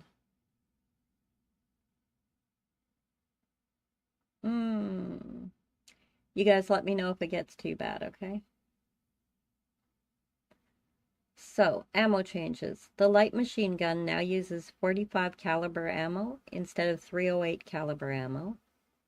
Gauss weapons and 2mm EC. We've made a few changes with the goal of easing the high ammo cost of using a Gauss minigun. The crafting yields and contextual ammo drop rates for 2mm EC ammo have been increased. The Gauss pistol now uses 2 ammo per shot and has an 18-round clip. The Gauss rifle now uses 3 ammo per shot and has a 15-round clip. And the Gauss shotgun now uses 5 ammo per shot and has a 40-round clip. And then it's getting into the ultra sight ammo here. As mentioned above, prime receivers are now much more powerful. Ultra sight ammo is now geared towards being specialized ammo that players use when they need a large boost in firepower over regular ammo. Ultra sight ammo is no longer included in contextual ammo drops. Instead, you'll receive randomized ammo. Oh no. Oh no. Because you know what that means. That means that you're not necessarily going to get ultra sight ammo. And that can be a pain in the ass because it's not exactly the easiest ammo to make. And so you'll be running out of ammo if you're not making a large amount. Because you're not just going to necessarily pick it up. Radstorm and glowing creature changes. In order to increase the availability of materials used for crafting ultrasight ammo, we've made the following changes. Radstorms are slightly more common across Appalachia. Nuke flora like bombberries and flash ferns now have a chance to appear in radstorms. Oh, that's kind of cool. Glowing creatures now have a chance to appear in radstorms. Glowing creatures will often scale slightly above players' levels up to level 100. Glowing creatures now scale more appropriately for lower level players. And glowing creatures can drop hardened mass and similar nuke-only materials during radstorms, including glowing creatures that would have spawned regardless of the radstorm. That is also cool. I like that. I mean, it would make sense that if they drop from them due to radiation, that they could drop whether or not they would have spawned because of the radstorm, right? Either way, they still got radiation. They're still glowing, right?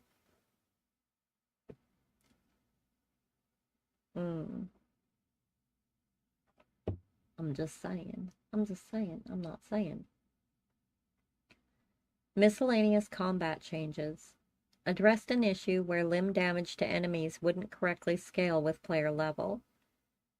The auto axe and chainsaw attack speeds have been reduced, from about 27 hits per second down to 14 hits per second. Oh my god, you guys. They did it. They did it again.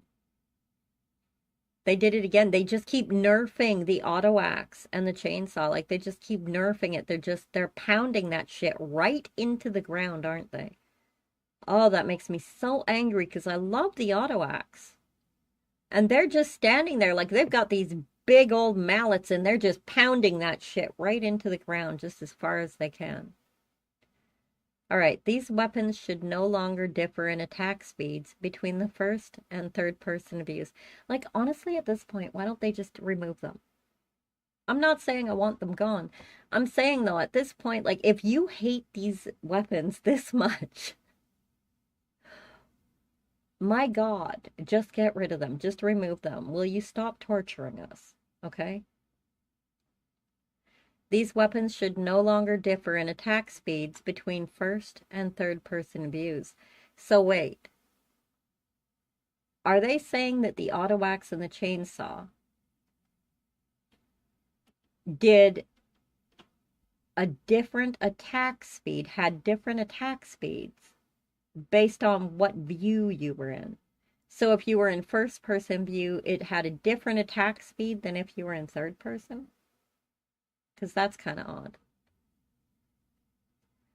Fixed an incorrect firing sound for the 10mm tweaked automatic receiver.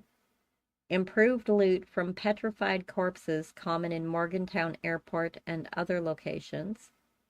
Reduced the impact of luck on the rate at which the VAT's critical attack meter fills. Okay.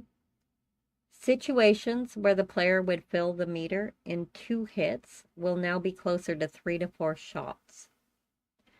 Explosions from Nuka grenades no longer ignore line of sight. Reduce the damage of the Vox syringer so players are less likely to kill smaller targets. Sneak damage is now multiplicative instead of additive, meaning that sneak attacks can hit much harder than before. Well, wasn't it always? They're saying that it was additive.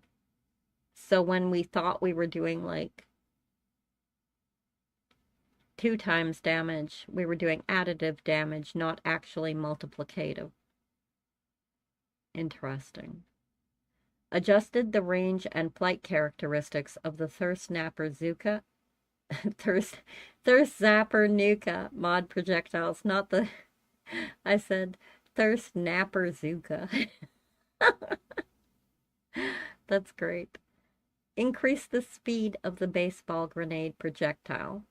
The Ghoul Feral accuracy reduction now reduces the VAT's hit chance to 30%, in addition to the unchanged 300% cone of fire increase. Okay, so what they're talking about there, if you don't play a feral ghoul, I do. I play a feral ghoul. And I love it. And it's great for melee. But the problem is when you start using guns, is that if you use VATs, right, it brings, as it stands, like you go into VATs without very specific, caveats in there. In general, you'll get what it sits at like a 0%. So, like, your ability to hit in VATs is obviously really, really, really heavily affected by being feral. Which makes sense, right? Is that because when you see feral ghouls in Fallout, what do you see through all the games, right? They're melee, right? They're not exactly sitting there sniping you off, right?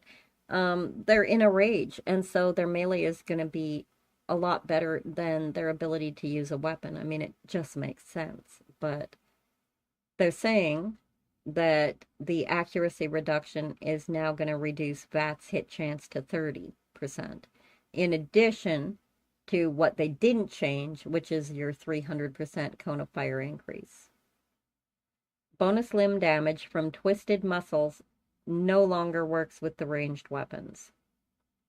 That sucks. Twisted muscles now reduces VAT's chance by 30%. Oh shit. In addition to the unchanged 50% cone of fire increase. So if you use guns a lot and you use VATs a lot, you probably don't want twisted muscles. Vulcan Power Armor Gimbal Bracers mod. So you've got a cone of fire reduction, 60 and 80 is going down to 20 and 40. And then your scope stability increase is going from 20 and 40 to 10 and 20. Wow. Perk adjustments. Oh, I hate that they keep changing the perks. I really do. Like, it makes me not want to play the game. I hate it. Like, leave the fucking perks alone. Just make the perks and leave them alone. Please, God. Please. Crack shot cone of fire reduction is going from 15, 30, 45 down to 10, 20, 30. Your grounder pounder cone of fire reduction is going 15, 30, 45 down to 10, 20, and 30. And the same is going to be true for the modern renegade cone of fire reduction. And the exact same is true for the stabilized cone of fire reduction. So then you've got the stabilizer's 4-star legendary mod. The cone of fire reductions going from 50 to 35. Your scope stability increase is going from minus 50% up to 20%. So that's going up. All right. Note bug fix. Gotcha. Then there are enemy adjustments. So we talked about this a little at the start. Since many low-performing weapons have received significant damage increases, medium player damage is now much higher. So to account for this, we've adjusted the health and resistance of the following creatures. Note that these creatures also have additional contrast in their resistances to better highlight their strengths and weaknesses versus each damage type. So turrets, that's hostile turrets, like not in your player camps and workshops. Super mutants, mole miners, enemies in power armor, protectrons, your rad scorpions, robo-brains and assaultrons, fog crawlers, hermit crabs, sentry bots, death claws, super mutant behemoth, your grafton monsters, scorch beasts, oh, you gotta love the scorch beasts, Mirelurk queen, storm goliath, ultrasight abomination, the scorch beast queen, and the ultrasight terror. Liberator lasers now deal energy damage instead of physical damage. That makes sense. A few Deathclaw attacks which dealt 200% damage now deal 150% damage. And Deathclaw move speed has been increased by 10%, so they're going to be faster. Deathclaw combat behavior has been modified to be slightly more aggressive and more melee focused. And most robots are now immune to bleed damage over time effects. Well, that kind of makes sense, doesn't it? Well, I mean, it doesn't, because I'm sure that they have liquids going through them, right, in tubes that are kind of required. And so technically that would be a bleed damage, would it not? Robots with an organic component such as robo-brains have been excluded from this. Adjusted the damage of the volatile mutation seen in daily ops. This effect no longer ignores armor. Now deals damage similar to other explosions rather than a percentage of players' max health. Interesting. And perks. In this update, we are finishing up our rebalancing of weapon perks, which includes the heavy, melee, thrown, and bow weapons. Heavy gunner perks are being replaced with perks that focus on spending ammo to gain bonuses, along with a highly requested perk to decrease the spin-up time on weapons. That's an important one, especially with the weapon that I use, the minigun basher. Like, the spin-up time is stupid. Melee perks are moving away from one-hand and two-hand designations, and instead these perks will lean into the more general properties of melee weapons, such as bleed and power attacks. I don't know how I feel about that. Because one-hand and two-hand designations are kind of important, because two-handers are heavier, and you're talking melee, right? So, I mean, I feel like there needs to be designations, because again, if I hit you over the head with an anvil, it's a little different than if I hit you over the head with a small stick, right? One's gonna hurt a lot more. All right, but they're leaning into the more general properties like bleed and power attacks. And bow perks will benefit thrown melee as well as bow weapons with new ways to take down groups of enemies. All right. Then why not call them ranged perks? Right? Because bows are ranged and melee's ranged, so like thrown melee, sorry. We're also standardizing perks and mods that grant the ability to automatically revive. Perks with these effects now bypass going into the down state, have a 100% chance to occur, have a cooldown, and require the use of a healing item such as a stim pack. In addition, all effects that apply buffs to other players you revive will apply to yourself when self-reviving. The order in which these effects can occur is fixed. So, it goes Scout Banner, EMT perk, Life-Saving mod, and Power Armor Reboot perk. And then we get into the perk card changes. Mm, mm.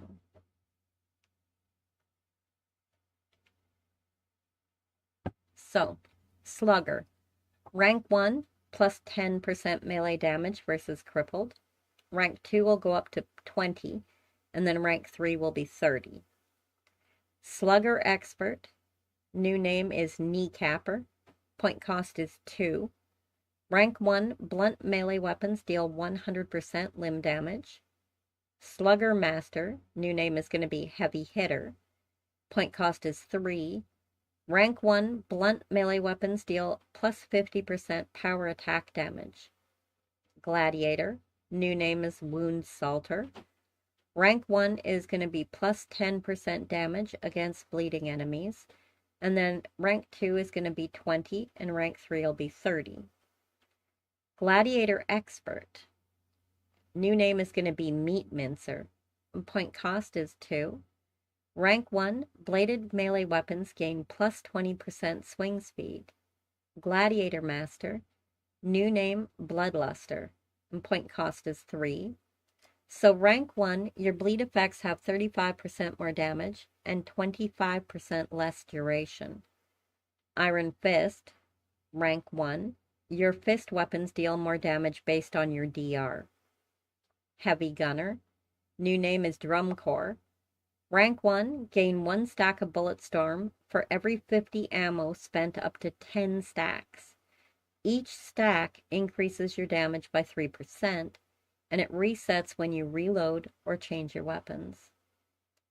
Rank 2, 6% damage per stack of Bulletstorm. Rank 3, 9% damage per stack of Bulletstorm. And then you have a note on Bulletstorm. The perk Drum Corps grants the ability to gain a stacking buff based on the ammo spent. This buff increases the damage you deal, and other perks can add additional effects.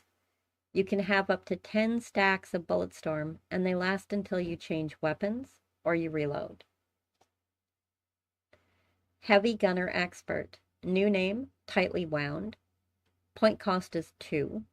Rank 1, weapons spin up faster. Heavy Gunner Master. New name is Bringing the Big Guns. Point cost 3.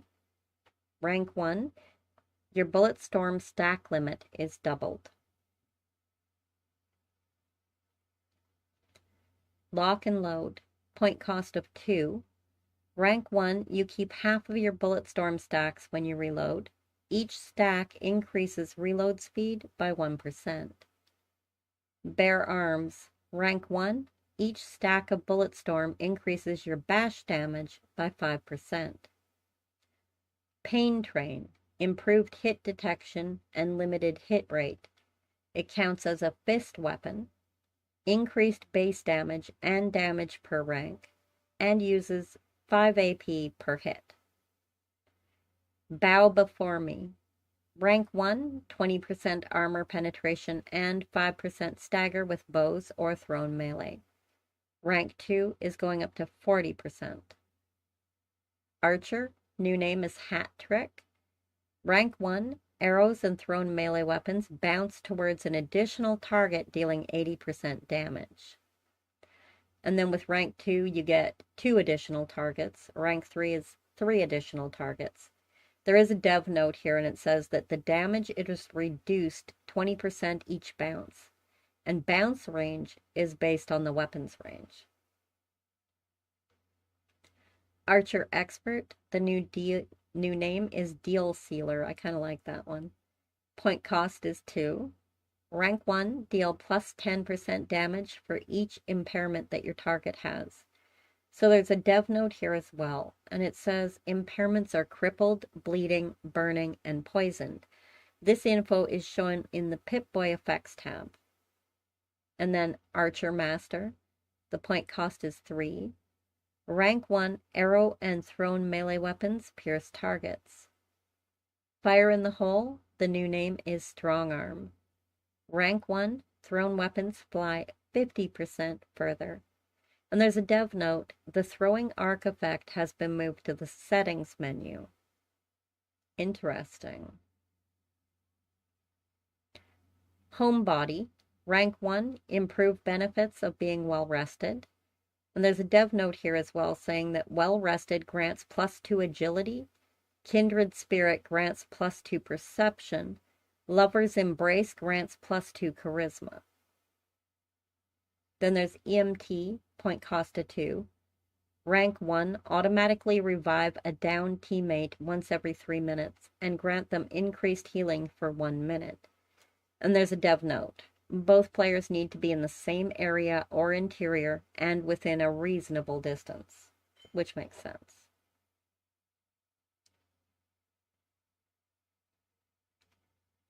Then we have Injector. Rank 1, players you revive have 18 AP regen for 1 minute. Revenant, players you revive have 25% damage for 2 minutes. Healing Hands, players you revive are fully healed. That would be useful.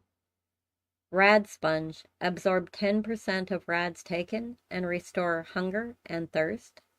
And then rank 2 would be 20% and rank 3, 30%. Ninja, rank 1, plus 50% sneak attack damage with melee and bows. And rank 2, plus 100% sneak attack damage with melee and bows. And extending this perk to bows and thrown weapons is the dev note. Psychopath. Rank 1, hits outside of VATS, refill your critical meter at 5% contribution. And then at rank 2, it rises to 10. And at rank 3, it's going up to 15%. The Grim Reaper's Sprint, point cost of 2. Rank 1, you gain plus 10% action point regeneration per kill while on a kill streak, max of 10.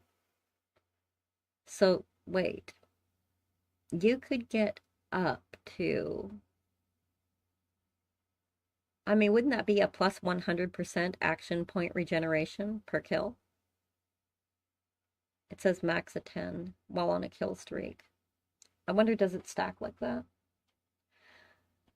All right, Bloody Mess. Rank 1, bleeding enemies you kill have a chance to explode based on your luck. And then rank 2, they explode for more damage. And rank 3, they explode for more damage. The thing is, they don't say a percentage on these. But there is a note saying added damage to the gore explosion that scales with each rank and player level. This explosion does not damage you. Increased chance to proc with chance increasing with luck. Bloody Mess has a small chance to proc without the perk based on luck. So there's a power armor reboot as well. So rank 1, automatically revive using a stim pack while in power armor, and that's got a cooldown of 10 minutes on it. With each rank, what happens is your cooldown reduces. So it starts at 10, goes to 8, 6, and then 2 at rank 4. And they say that the random chance was removed and a cooldown was added. The Hack and Slash is going to make melee attacks deal 20% of their damage in a small area. At rank 2, it goes to 30, and then rank 3 is 40, and rank 4, it jumps up to 60. So it's 10% increase each time, except for rank 4, where you get the 20% increase. Legendary mods. Life saving. Chance to auto-revive increased from 50 to 100% and added a 5-minute cooldown that's reduced by 1 minute per additional piece. Lucky has been renamed to Lucky Hit. Rejuvenators now adds hit points and AP regen to the Hunger and Thirst abilities. Full plus Rejuvenated perk rank 2 provides 6 hit points and AP regen. And then Full plus Rejuvenated perk rank 1 provides 4 hit points and AP regen. Full provides 3 hit points and AP regen. Well provides 2 hit points and AP regen. Normal provides 1 HP and AP regen. And Partial provides 1 hit point and AP regen. And then it goes on to Choo-Choos. This effect has been overhauled to use the Pain Train perk. Each item equipped with this mod grants +1 rank to Pain Train, and this can go beyond the max rank of 3 and works even if you do not have the perk equipped. It also adds an on-hit bleeding effect to Pain Train that scales with more choo-choo mods equipped. That sounds like a really good idea to try out. That sounds like that would be fun to try out, and it sounds like with the changes, that might do really well. That may be like a whole new kind of melee, is just pain training through everything. Like, more effective anyway. Weapons workbench. Categories have been renamed for better sorting. Remove bows from the machine guns category and grouped with thrown weapons are under a new category named range survival. Melee has 2 new categories, fist and power tools. Renamed the melee category for edged weapons to sharp weapons, and removed the ultrasight category. In the consumables, steeped ash rose tea duration has been increased to 1 hour. Gameplay, floating damage numbers now have a random offset, and damage over time effects now display floating damage numbers. Under weapons, the unarmed tag renamed to fist. Fist weapons now include either the blunt or sharp tags. Automatic melee has been renamed to power tool and clarified the cursed description. And then fishing. Inspecting a fish now shows how many of it you've caught. And this stat is unfortunately not retroactive and will only count fish from this patch forward. Menu. Help entries are now sorted alphabetically in all languages, and help menu entry for impairments has been added. And that is it. So I don't know. What do you guys think? What do you guys think? I don't know. I don't like the constant changes. I don't like them. I don't like, because you get that perfect setup and you're ready to go, and then everything changes. And like, this is a pretty big set of changes. This is pretty big. So I don't know, man. I don't know. Pretty big. That's going to change everything, and I have a feeling that I'm going to have to. I don't know, maybe mine won't change much, but we'll have to see. We'll just have to see. It's really annoying. I can tell you that much. All right, now there is something I had wanted to watch. I saw it come up and I was like, I would like to watch and react to that. And then I thought, you know what? I will. So that's what we're going to do next. Let me make myself just a little bit smaller. Just not too much, just a little bit. Just so I'm not in the way here. There we go. I'm just going to get myself out of the way. Okay. So this is made by 2DO Lex. And it's called How Content Creators Manipulate Their Audience. And just the title is what caught my attention. Being a content creator myself, I was like, well, So let's give it a watch and let's see what they have to say. Again, this is by 2DO Lex, and I'm going to do it right now, actually. I will grab the link and I will put it in to the videos I am watching list that I keep track of in here, so that you can easily go into the description of the stream if you watch it later or even right now, and you can go and you can check out the original video and the original creator. Okay? All right. So let's give this a listen. Let's find out. Let's see what they have to say.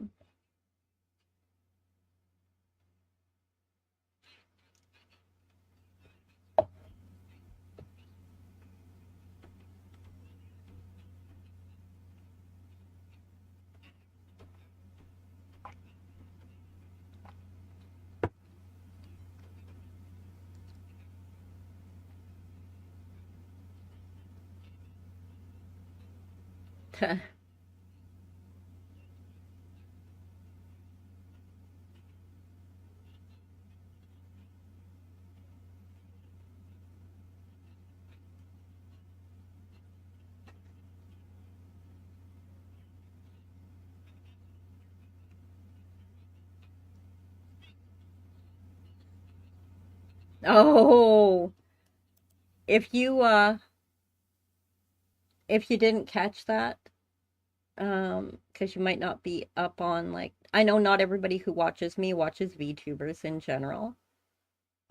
So you might have missed that, but that was just a reference right there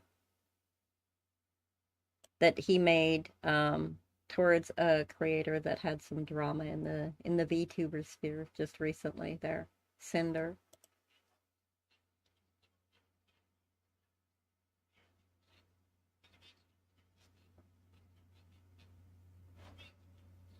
Right there.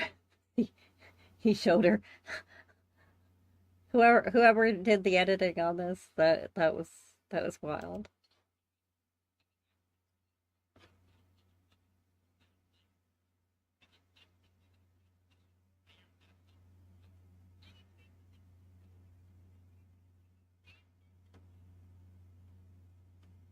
Interesting.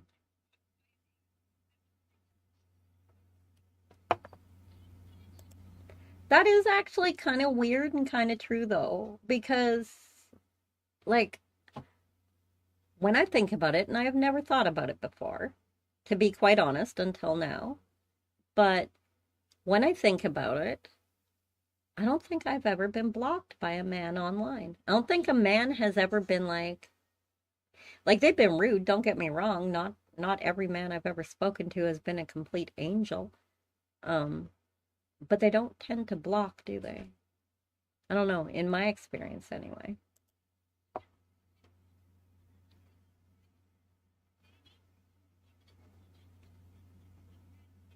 Oh my God.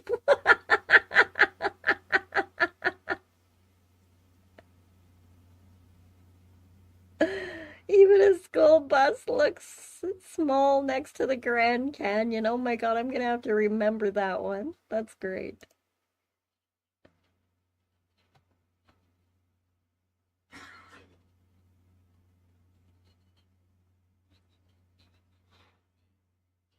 That's her whole content. Mm,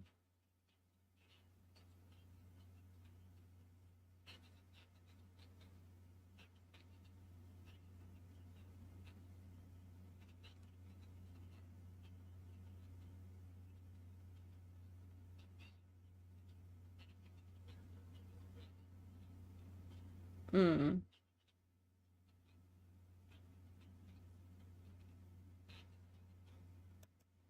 So what he's saying here, I guess, is that if I'm understanding correctly, is that essentially these girls are only saying these things as advertising, like they just want the guys to follow them to then go to their OnlyFans. So it's just really like, well, yeah, like advertising. But that's a slippery slope to say because just because a girl has an OnlyFans doesn't mean that she doesn't mean what she's saying, right? And so, how do you tell the difference? Like, where do you draw the line, right? Where do you say, well, this one means it and that one doesn't? It's just it's a bit of a slippery slope, right? And sometimes, yes, sometimes it's incredibly obvious that, they don't actually care about, say men's mental health or whatever the issue is that they're focusing on. But I would say there's a greater chance that you have no idea what the person is actually thinking, right? A greater amount of the time than not. Just in my opinion. Just in my opinion.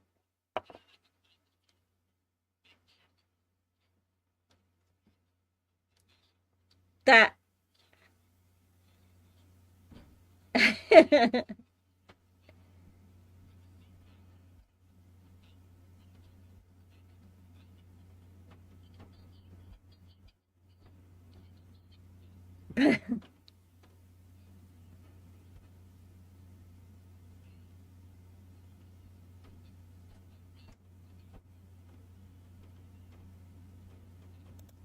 I actually like Rev.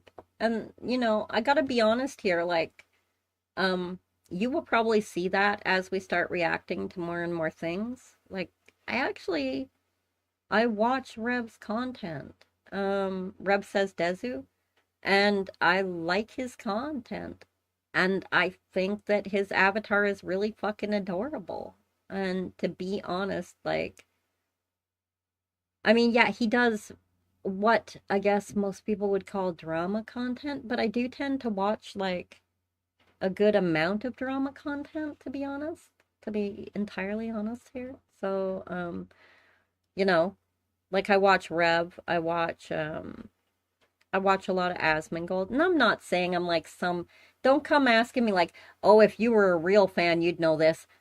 I'm not saying that I'm that into it, okay? I'm saying that I watch it and that when I see these videos come across my screen, I watch them a lot of the time and I enjoy them. That's what I'm saying.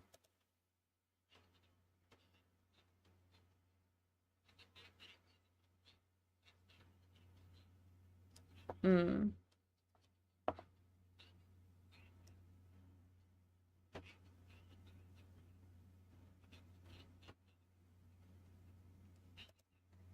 okay. And I can understand why you would think that because, again, for a lot of them, it is.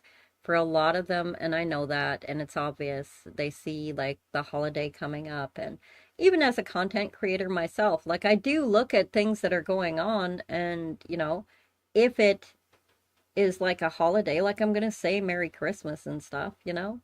So I mean, I get it, and yes, part of it is like you want to make sure that you are actually talking to your community, um, and that you're talking to them about things that are currently going on and that you're relating to them.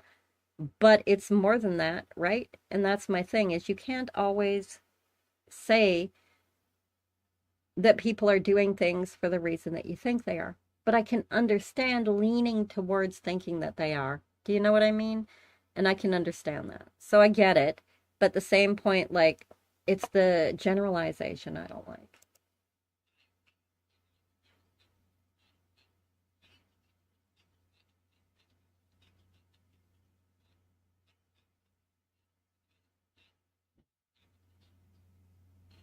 I don't know who that is. Wait, who is that?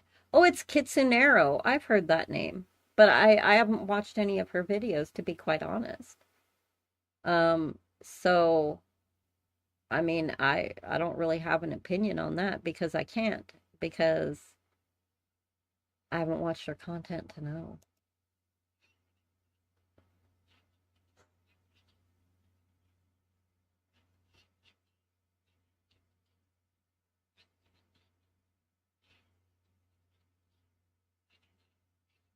Hmm.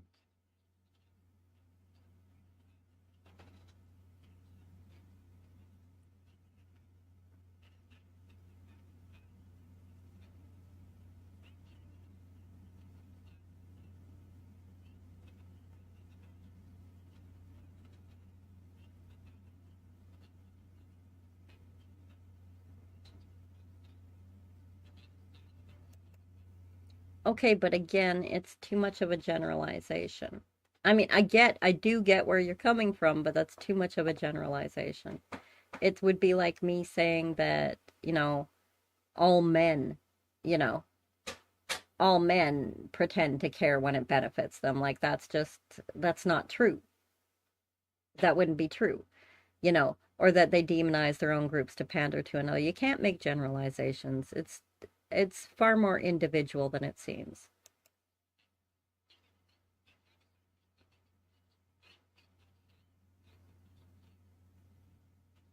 Mm,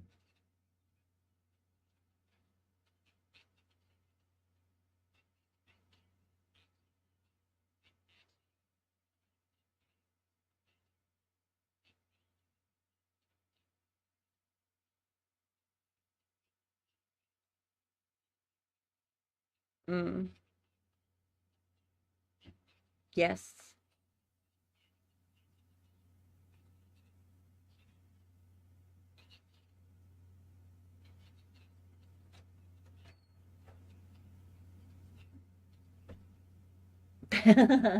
We've been given permission to stay, guys. We've been given permission to stay. I'm glad. Let's try to learn something.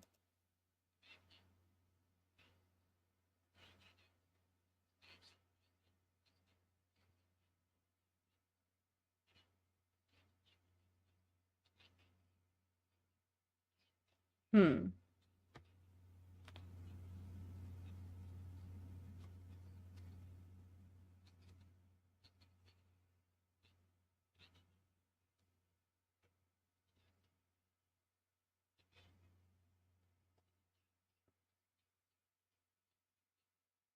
Hmm.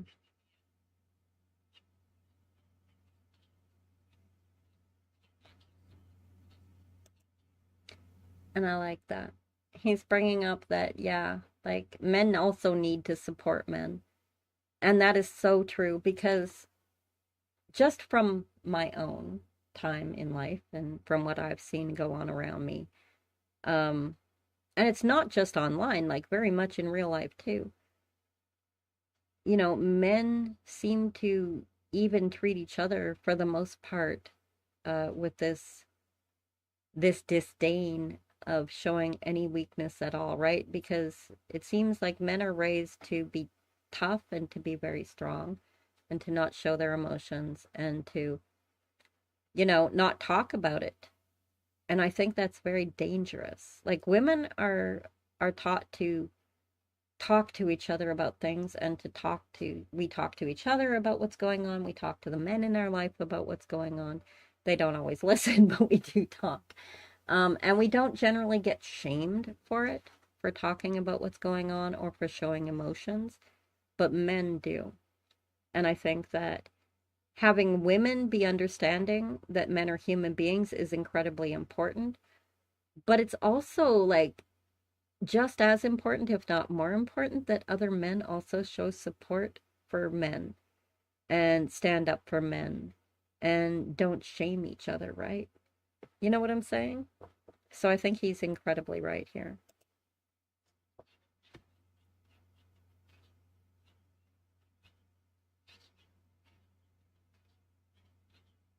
Yes.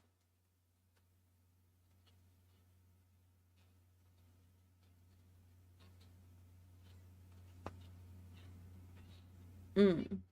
Yeah.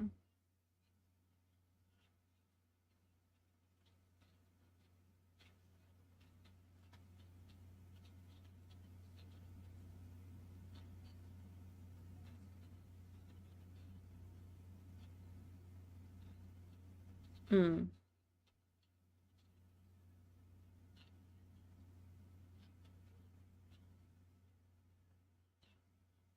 Yes.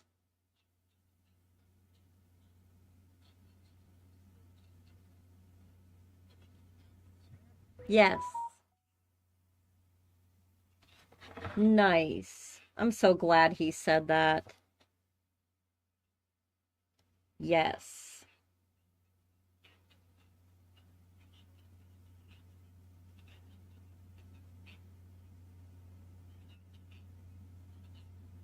Mm. Yes.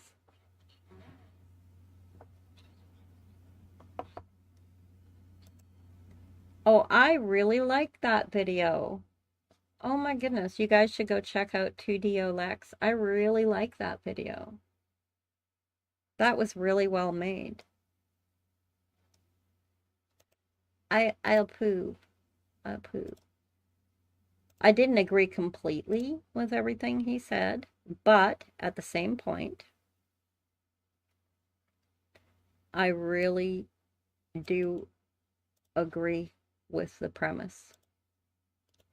All right, so should there be an audio on this? Only wait, there was no audio on that whole thing and you guys didn't tell me? Are you joking me? And you guys didn't tell me for that whole video? Oh my God. So you didn't hear any of it? Well, I'm not going to do it over. So, but that's sad. You guys should go check that video out. Go check it out. All right. Because that was really good. And I'm sorry about that. I should have paid better attention. You had you had no audio on that. It was really good. I'm sorry. Oh my God. All right, so I wanted to learn a little bit about this. It's the fishing because we do it every day with dailies. And it's a guide to the fish, the bait, and the weather. So I thought that one was kind of important. Maybe we could go over that. What's biting? A guide to fish, bait, and weather. Fishing bait. You can't fish without bait, and the type you use makes a big difference in spawn rates. There are 3 kinds of bait, and each one increases your chance of catching rare or region-specific fish. If you're hoping to reel in a glowing fish or a local legend, choosing the right bait is just as important as weather conditions. So the way you obtain it is Daily Pip-Boy Quest, Big Fish in a Small Pound. That's the one that I do every day. That rewards 10 common bait. There's Live Bait Barrel, which is a camp resource, which has a chance to generate common bait. And then Coolers and Broken Fridges, there's a chance for 1 to 2 common bait. Can Do Perk card does not improve the chances on this. Casting Off Quest rewards 10 common bait. And a purchase from the fisherman and Captain Raymond Clark. You can server hop to reset the vendor's inventory, but they sell 100 at a time, so you probably don't need to do that very often, they say. That's good to know. Improved bait. How to obtain the improved bait. So there's a daily Pip-Boy quest, which we do, which rewards 5 improved bait. Live Bait Barrel again. The Coolers and Broken Fridges have a chance for 1 to 2 improved baits. Casting Off quest rewards 5 improved bait. And the public events have a 100% chance to reward the improved bait. You'll always get 1, 2, or 3 pieces. But there are conditions. You must complete the casting off quest before improved bait can drop for you from the public events. You get a top-of-the-line bait for your never-ending line casting escapades, and greater chance of catching rare fish than improved bait, and this is Superb Bait. I've never seen Superb Bait. So, season scoreboard. The main pages redeem 5 pieces for 15 and 20 tickets. And the bonus page to repeatable redeems 5 pieces for 75 tickets and can be claimed repeatedly during the season. The conditions: you don't need to upgrade your fishing rod to use Superb Bait. It works with the base rod. But without rod mods, it's very hard to catch rare fish. And rod mods make your line stronger and help you reel in faster and stop fish from getting away. So, weather conditions. Just like bait, there are 3 types of weather conditions that affect the catch and spawn rates of fish and axolotls. So, rainy weather actually increases your chance of catching uncommon region fish, common region fish, and axolotls. Nuclear weather offers the highest chance to catch glowing fish and also improves spawn rates for uncommon region fish, axolotls, and local legends when using Superb Bait. No weather, that's clear skies or any weather that isn't rainy or like within a nuke zone. Best for catching generic fish with common bait and offers moderate chances for common region and uncommon region fish when using improved and Superb Bait. Rainy weather conditions. Counts as rainy weather when any of the following are happening. That's when it's misty and rainy, when it's raining, when it's heavy rain with low visibility. Thunderstorm weather station is active within the area you're fishing. A snow weather station is active, or a snow aurora weather station is active in the area you're fishing. Nuke weather conditions are when there's a radiation storm, there's a nuke zone, a Mothman weather station is active, or a rad storm weather station. or a nuke zone weather station, or a Skyline Valley weather station.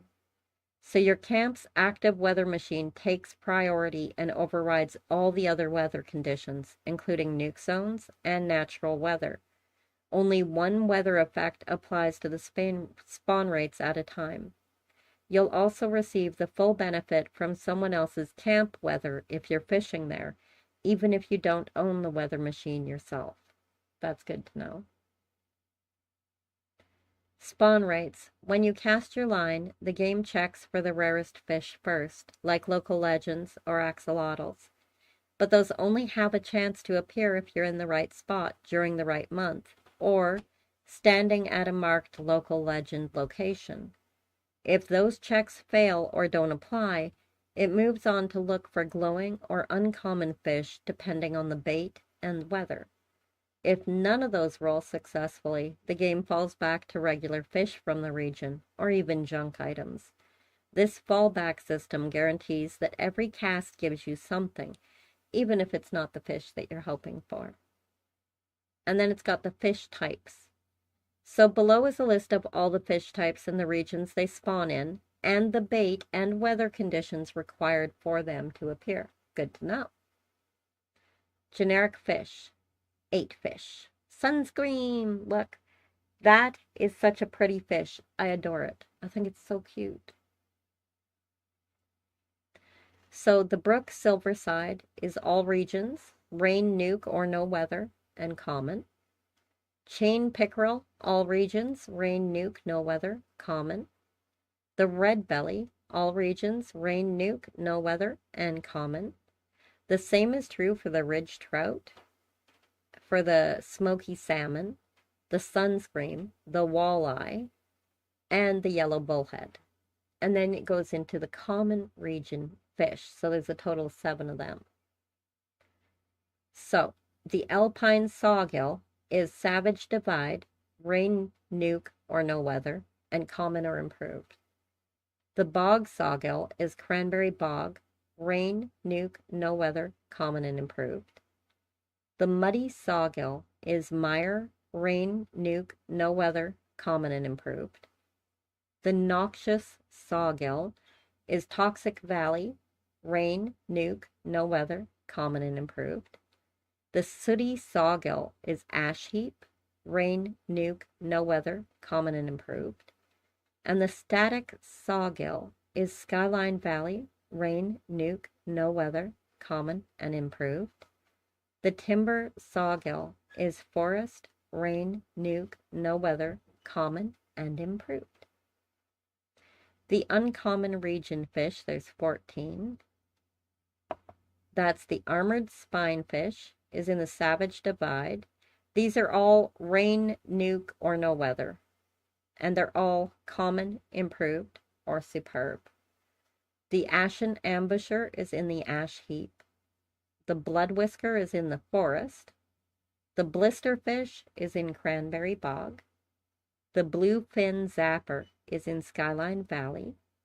The bog lurker is in cranberry bog. The deathjaw is in the ash heap. The gulpy is in the mire. The Kanawaha piranha is in the forest. The leatherback is in savage divide. The potbelly kelt is in toxic valley. The purple radpole is in toxic valley. And the spike snapper is in the mire. And the storm swimmer is in Skyline Valley. Then there's the glowing fish. There's 7 of them. Now these ones are all common, improved, and superb, rain, nuke, or no weather. So there's the glowing ambusher, the glowing bog lurker. So the glowing ambusher is in ash heap. I missed that part. The glowing bog lurker is in the cranberry bog. The glowing gulpy is in the mire. The glowing Kanawha piranha is in the forest. The glowing potbelly kelt is in toxic valley. The glowing spinefish is in the savage divide. And the glowing storm swimmer is Skyline Valley. And then you've got your local legend fish, so there's 3 of them. The organ grinder is at a fixed spawn location in Organ Cave. And these, by the way, are all three rain, nuke, or no weather, and they're all improved or superb. Then there's Ryle Takanath, the Maw Begotten, and Wavy Willard is at Wavy Willard's Water Park. You can see that one right there. Looks like a mud snapper. And those are the fishies. That's all the fishers. Blood Whisker, look at that thing. Woo-wee. All right, let's see what else I got. What else I got here? Let's see, what's this? I have some links that I had saved that I was like, maybe. Chest, feet, and even Let this finish loading. down there. That's care everywhere. Oh, this one's by More Pegasus. Odin Valhalla Rising, now available on mobile and PC. Okay, and I can see the volume is working now.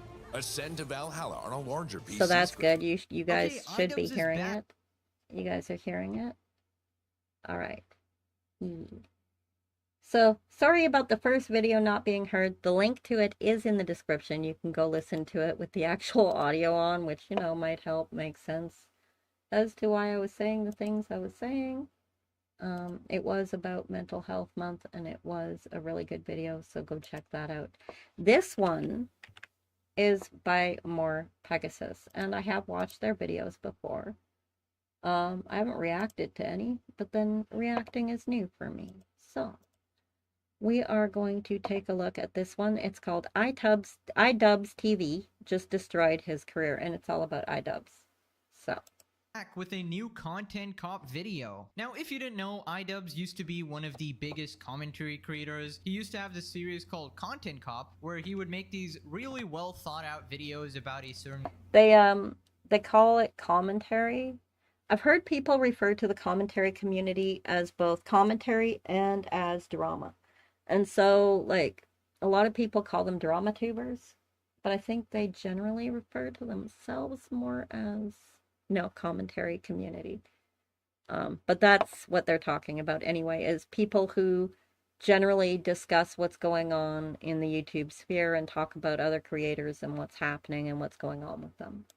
Creator, and it would be this massive event on the internet. They would all get over 10 to 20 million views, and basically everybody loved the series. The skits were hilarious. iDubbbz was respected as a smart and talented guy. He was very would popular. call out people that were pretty controversial and oftentimes deserved the criticism, whether it be Tanamongu or Keemstar or Leafy. But that was several years ago. Since then, iDubbbz has had a massive identity crisis, and he basically just disavowed all of his old content. He basically said that, oh, I was a bad person. So I'm gonna tell you, like, I've seen a lot of things made about iDubbbz, but to be honest, I usually leave these kind of videos on in the background. And I don't mean any insult by saying this. As like noise in the background. Do you know what I mean? And so like while I'm doing something else, maybe while I'm editing a video or whatever it is I'm doing, and I want to have something on to kind of like, I don't know, it helps me focus. Anyway, I know some things about iDubbbz, but I don't know like a ton. And that's why I wanted to be like, this is called the Hassan and iDubbbz saga. And it's, there's an entire playlist. So I'm assuming it's going to tell me everything I need to know at some point. Do you know what I'm saying? Because this creator is really good. More Pegasus. So yeah. Anyway, I do need to take a quick AFK before we get too deep into it. I need an AFK for a little bit, a little break. I need to get more drink, you know, so that I don't start choking and get really, really dry mouth and really, really dry sore throat, you know? Didn't know what I'm saying. Yeah, I know you know. So I need a little break because we've been going for 2 hours and 35 minutes and I've been talking for most of it. Now, I ain't gonna be, you know, sitting here lying to you, telling you that I don't talk my face off all the time, because we all know I can talk, all right? I can gab with the best of them, but I still need a little break and some water, you know? All right, I will be right back. Thank you. Let me go to be right back. Help.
All right, there we go. I'm back. I came back and I brought a nice coffee and kind of tuck in and cozy in and watch the show. So again, because I was AFK, I'm going to remind you that this is by More Pegasus, and it's iDubbbz TV just destroyed his career, #1. That's what we're watching. I shouldn't have made those videos, and he made a video talking about it and essentially ended up losing most of his audience. And he basically did an entire 180. He became quote-unquote woke or whatever, and he transitioned his content to fit that ideology. And that brings us to today. Okay. iDubbbz has dropped a content cop on H3H3 Productions. I want to see, what does iDubbbz channel look like today? Since they brought it up, let's go take a look. All right, iDubbbz. iDubbbz TV. What All right, for somebody who isn't really all that familiar with them, like I didn't used to watch them or anything. They're very big creators, 7 million subscribers. So they're a very big creator for sure. Oh. Is that seriously my delivery? Not yet. But soon. It's going to come soon. It's going to come in the next minute. The next minute or two. Alright. So I'll keep an eye on that. But that'll only take me a second, I promise. I won't be gone that long. Concern trolling. Getting away with it. Content deputy, H3. Interesting. iDubbbz complains. Docucational infotainment. Boxing journey. Okay. Bad unboxing. Kickstarter. Legit food reviews. And then my wives. All right. Okay. Anyway.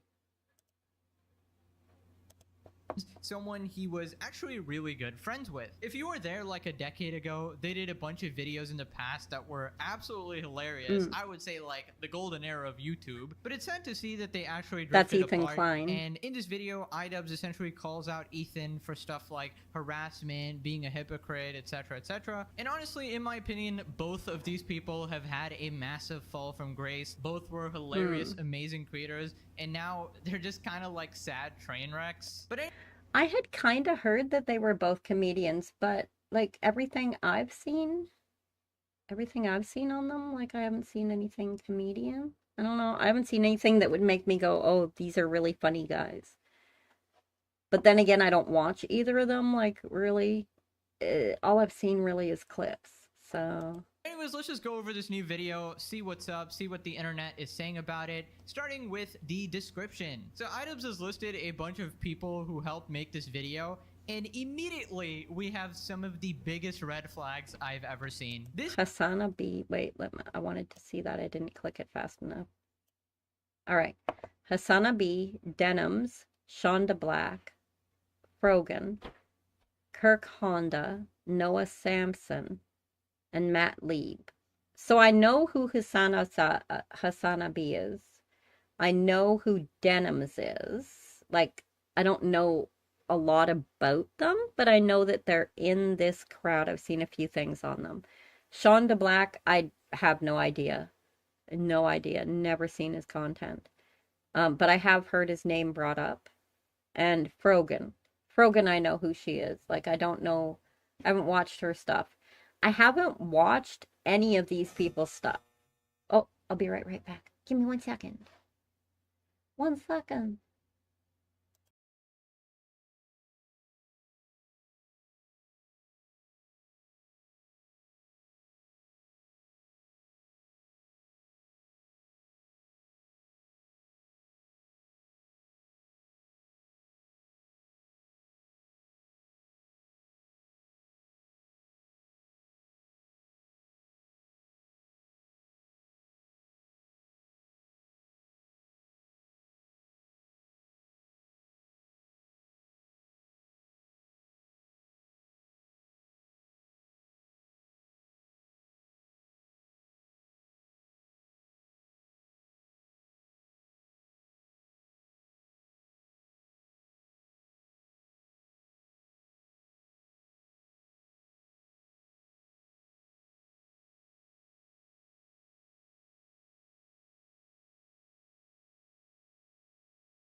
Sorry about that, guys.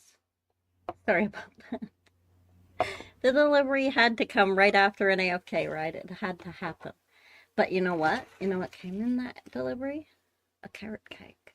A carrot cake was part of that delivery. And a carrot cake is worth stopping anything for. So I'm gonna be eating some carrot cake while we watch this too. Okay? Okay. Have some of the biggest red flags I've ever seen. This is an absolute nightmare blunt rotation of dishonest people. Starting off with Hassan here, open terrorist supporter. That's a fact, by the way. Lies as easily as he breathes. Rich elite living in a $3 million mansion. Champagne socialist. We covered him in the past, laughing at an old man literally getting beaten and robbed, laughing at dead babies, saying stuff like, yeah, I'm not a fan of Hassan. I don't really watch his content, but I gotta say I'm not a fan. I am not into the whole political scene. But that being stated, I've heard him say a lot of really terrible shit. Like really terrible shit. What I consider to be terrible shit. I heard him and saw him laughing about an officer getting injured. Like, just because he's an officer. Like, dude, everybody's got jobs. You want officers when you get in trouble, right? You're going to call them to help you. But then you're going to sit there laughing at them getting injured. They're doing their damn job. And these are human beings, besides the point. Like, what kind of a psychopath do you have to be? So, I'm not a fan. I do not like Hassan. At all. And I will go on record stating that. I don't watch his content. Because I find it too frustrating to watch. Because I don't like him. And I don't agree with him on most things. I don't like the man.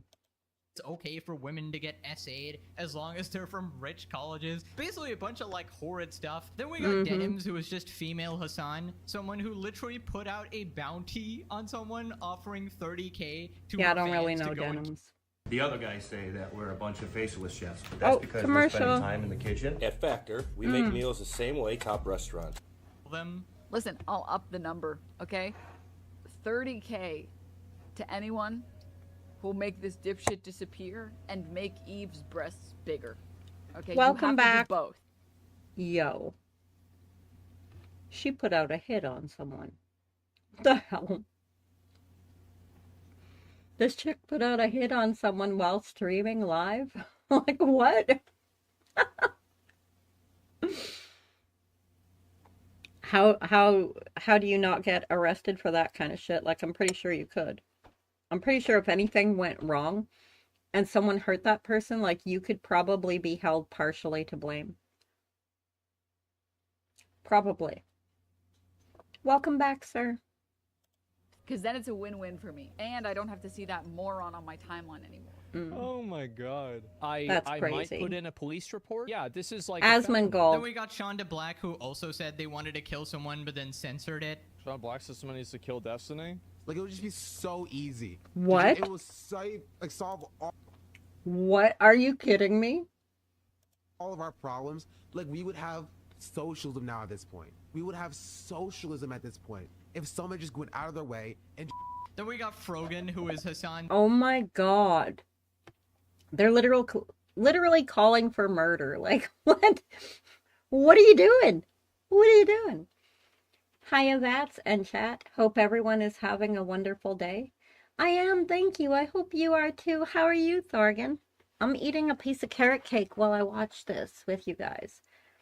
And what we're watching here is a creator called More Pegasus. I've watched Pegasus's stuff, and they're a very, very good creator. They make great video essays. They really do. And they provide some really great commentary. And what I like the most is, like, I don't keep up a lot on what's going on, except through people like Pegasus, who create these videos, and then I'm able to find out more. And then if I want to know more, I can always go and find out for myself, but they generally give me the gist of what's going on, you know? You know what I'm saying? And as I've said before, it's amazing for background noise, like just something interesting to listen to while I'm doing something else. I love it. head moderator. This is essentially just Hassan's goon squad here. And the last time we covered Frogan was her shaming Ludwig for donating $10,000 to Gaza while she was actively e-begging for donations on stream for her own stream to pay her rent. How do you shame someone for donating $10,000 to a cause? That's ridiculous. I came into a VAT stream where the expectation of her being stabby isn't a thing. Sag. Aw. But gonna hang anyway, because Vats is just cool beans. Aw, thank you. Even when she isn't being stabby. Aw. But best when being stabby. Well, thank you. I like to be stabby. We did talk about stabby related things. We went over the Fallout 76 patch notes for the upcoming changes. And we also went through fishing notes. True story. Like fishing weather.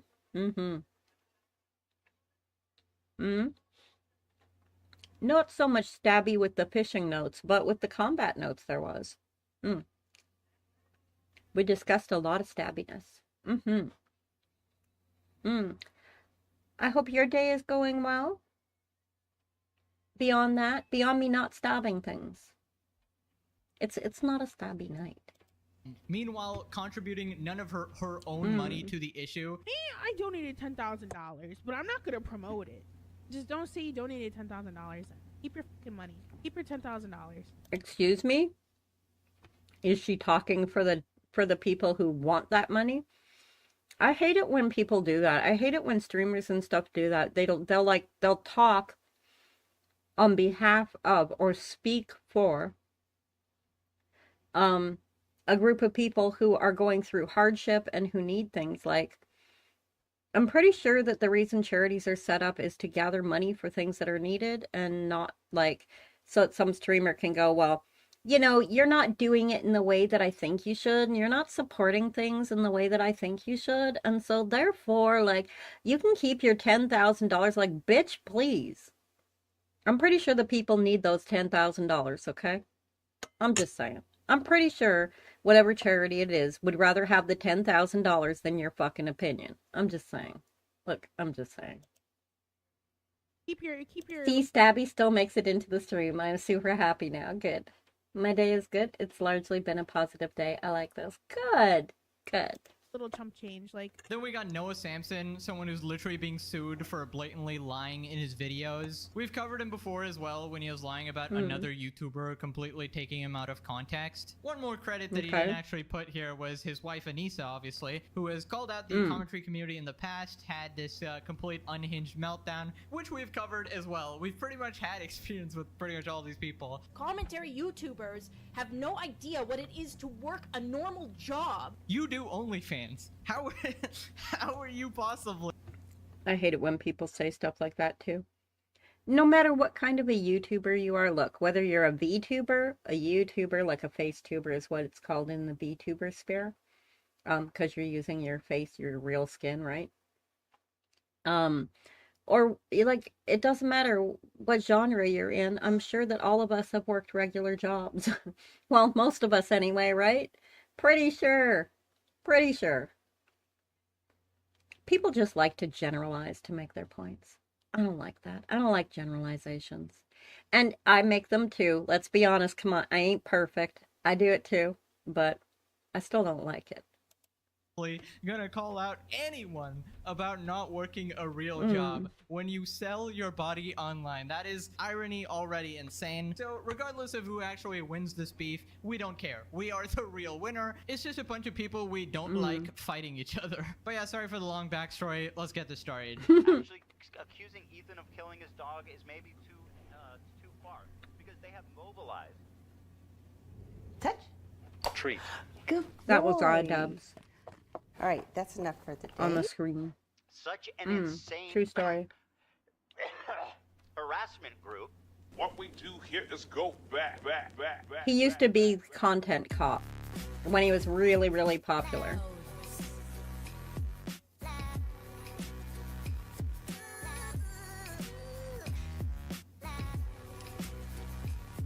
Okay, I gotta say, when I saw this intro, a wave of nostalgia definitely hit me. The skits in iDubbbz's previous content cops were actually pretty funny. The music is pretty iconic, and I really thought that we were gonna get something special here. But spoilers, this video is incredibly unfunny. There is no sort of like joy in it, unlike the other videos. This is a massive rant, essentially just defending his political buddies like Hassan and stuff. And if any new viewers are here, I just gotta reiterate, I am not American. I don't give a single shit about politics at all, because I know people on the internet get so obsessed with it, and it completely rots their brain and turns them into sad, pathetic individuals, kind of like iCucks here and his group of I wonder cronies where here. Pegasus is when your from, entire if identity he's not American. surrounds that, it's just sad, man. Probably You need to go Canada, cut grass, because you his need to go accent enjoy is life, very go play some like games and stuff. I don't know. it's Also, don't America ask me or my Canada. opinion on random political situations from other parts of the world. I'm not a political creator. I actively avoid the news. Otherwise, what am I gonna do? Just look at every depressing news in the world and start crying about that all the time? Like, I'm a goofball drama creator. All right, this is not my job, and I probably haven't done enough research to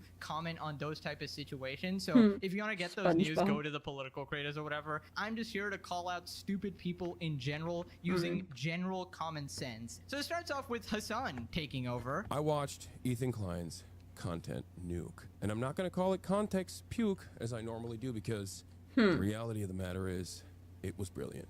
Nothing was out of context. Everything was correct. I am an Islamist, fundamentalist, radical terrorist. I am a vicious anti-Semite. It's true. Okay, so Hassan obviously being sarcastic here, but it's not really far from the truth. Like, and that's true based on what I've seen.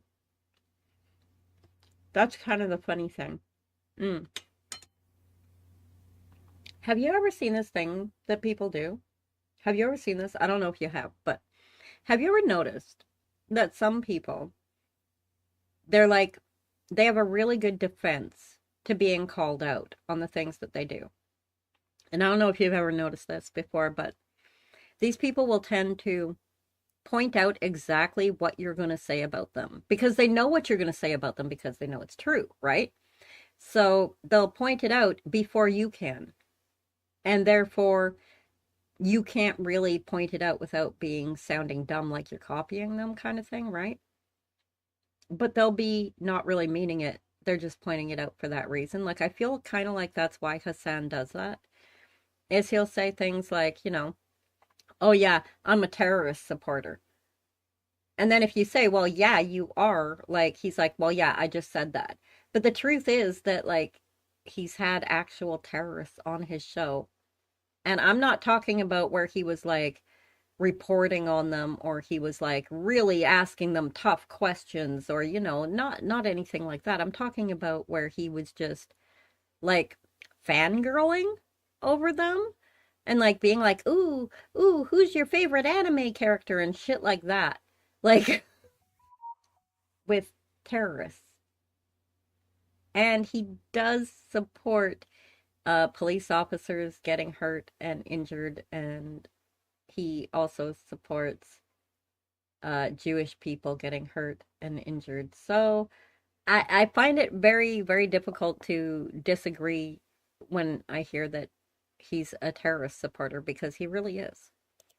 He did openly support terrorists, call them Luffy from One Piece. That is like a fact, yes, he did. not an opinion, right? This entire video is iDubbbz calling out Ethan for harassing people, when Hassan's community and his group of gooners literally constantly harass people nonstop. So it's just the most hypocritical thing ever that iDubbbz is associating and defending these people and, you know, dancing with them, having a good time, and then calling out Ethan for the same thing. But yeah, now we have probably like the cringiest shit you will ever see.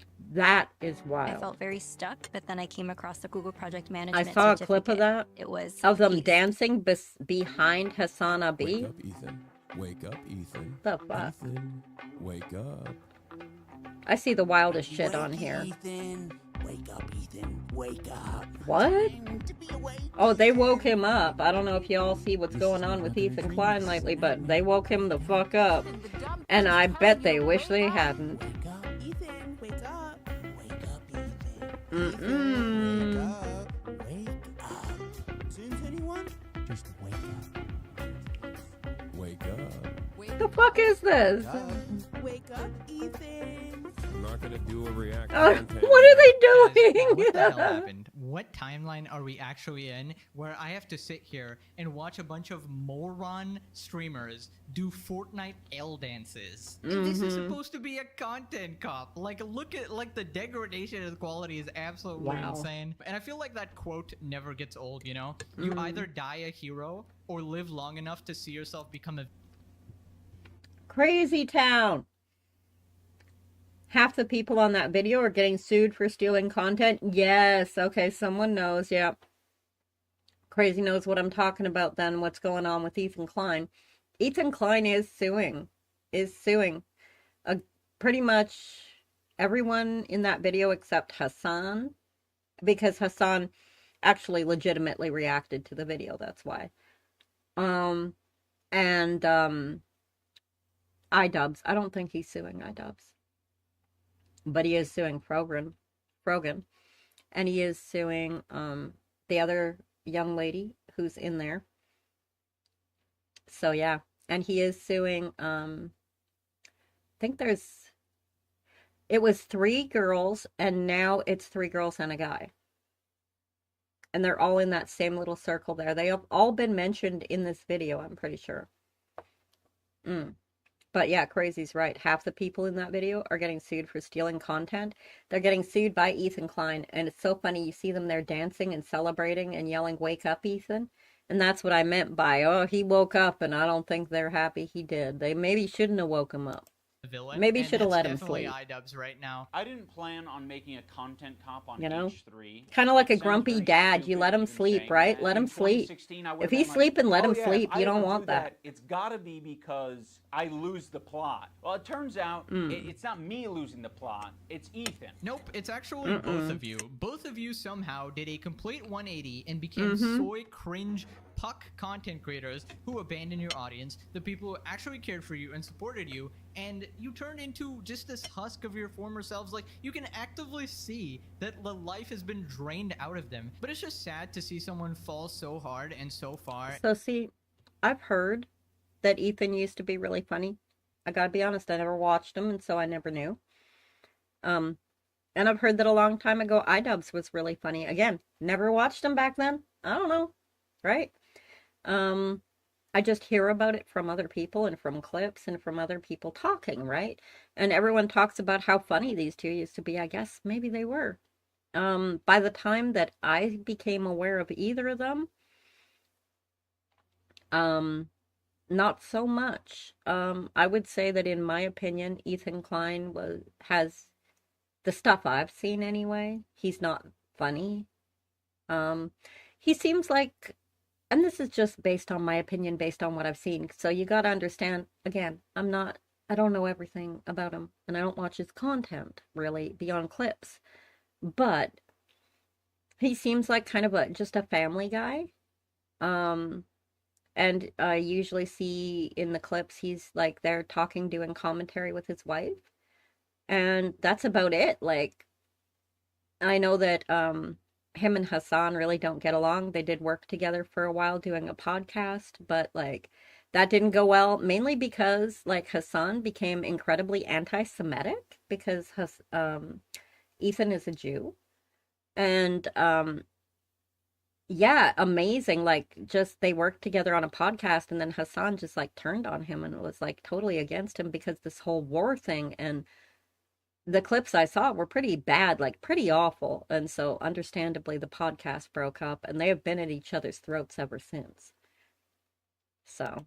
And become this unfunny political shill who likes to pretend that they are better than everybody, you know? So Ethan, as you know, is a content creator who has a podcast where he says all sorts of outrageous stuff.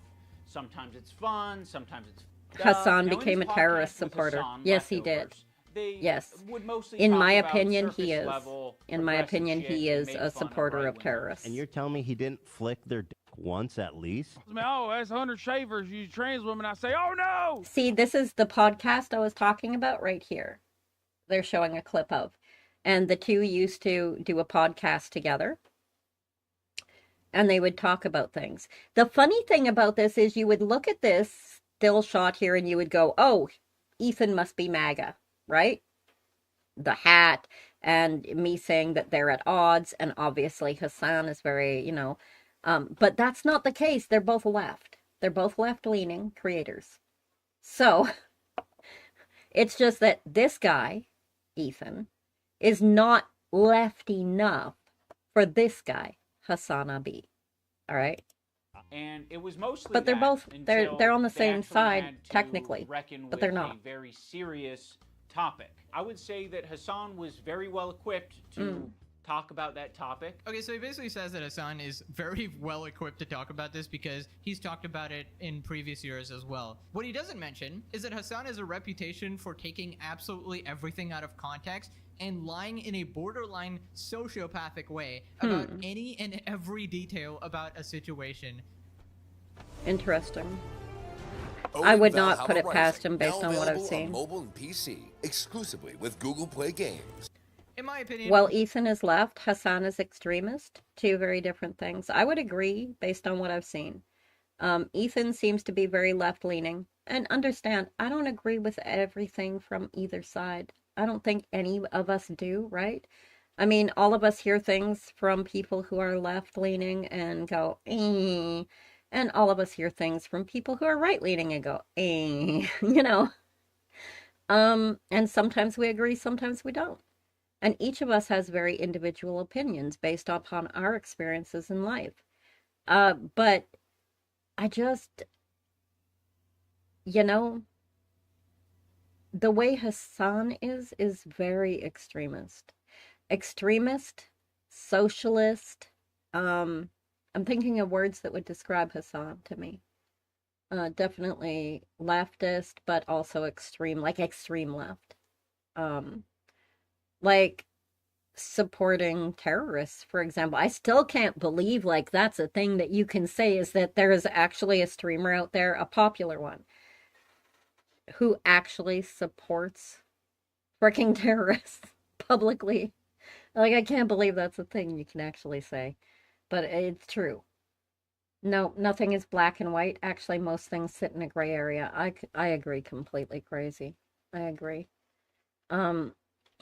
And that's not fence sitting, like a lot of people will want to call it. People who like to call it that are generally either A, trying to make you agree with them so that they can win, or they are extremists.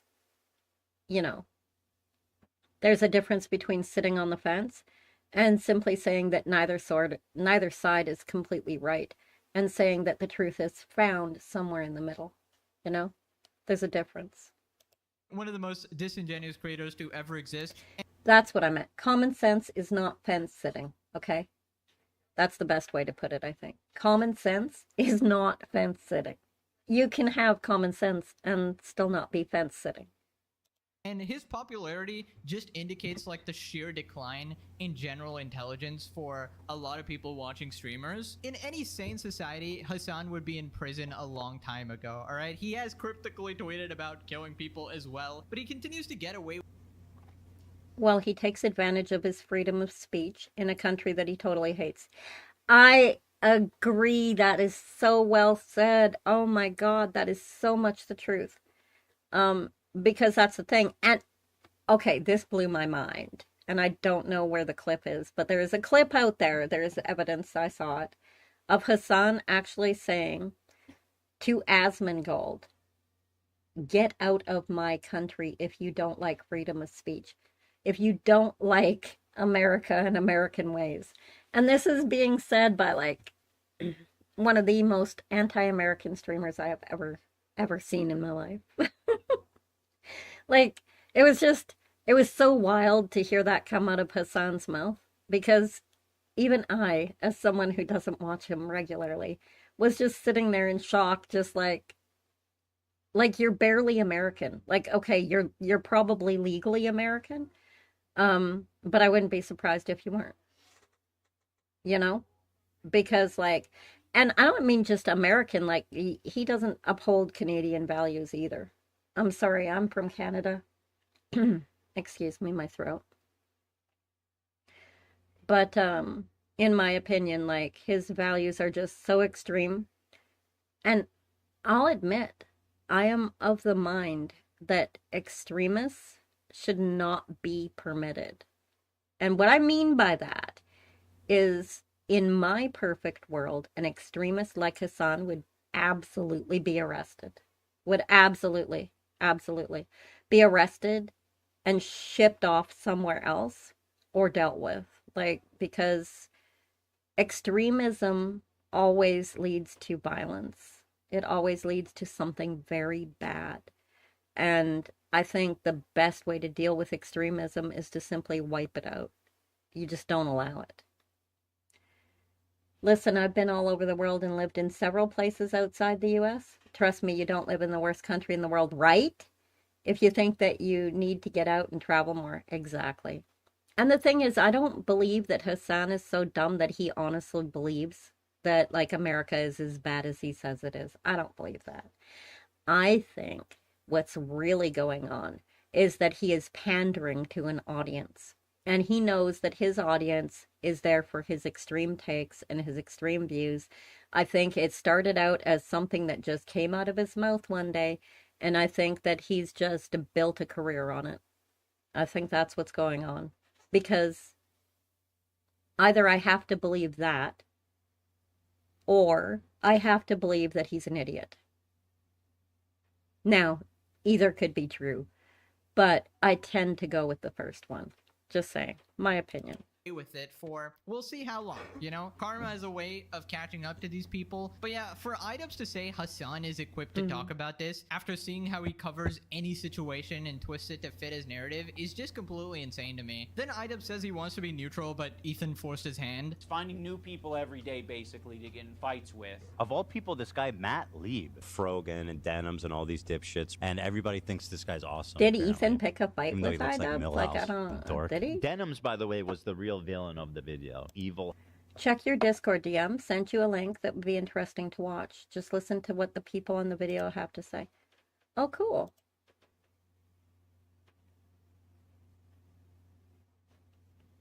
Okay, very cool. We'll watch that after this one. Very cool. Thank you, Crazy. Yeah, I love it when you guys send me links. If you guys have anything you want me to watch, send it to me. And even if we don't have time to do it today, we can do it next time, right? Hateful fucking, and I'll say it and I'll double down on it. And people, oh no. Since Ethan and Hassan's falling out, I've been keeping to myself mostly. I don't have many nice things to say. Maybe if Ethan's able to get some help, maybe if he stops harassing other creators, maybe if he does these things, eventually he'll find peace and we can, like, rekindle our friendship. You know, I can agree with some of what Idubs is saying in the video, but the thing is, he comes off as such a hypocrite because all of what he's saying about Ethan applies directly to all of his buddies, including Hassan. Like, Idubs will say, oh my god, Ethan just goes on these harassment campaigns with these people. Meanwhile, his friends are literally threatening to kill people, putting bounties on them, dude. And those are, like, everyone in that video harasses other creators for not being what they consider to be left enough. And that's the truth. And that's the truth. I cannot lie. You know? And I don't watch any of them because I don't like their ideas. I don't like their ideals. I don't like what they stand for in general. I'm sure I'd find something to agree with them on. I'm sure I could agree with something, you know, that comes out of anybody's mouth, but that doesn't mean that, like, you know, it's like my grandfather used to say, even a broken clock is right twice a day, you know? you're dancing with them, doing Fortnite L dances. Like, how are you this blind? It's crazy. Creators are actively participating in this gaslighting to make it seem like I'm fucking crazy. I mean, I don't know what he's getting at here. Like, yeah, people are gaslighting you.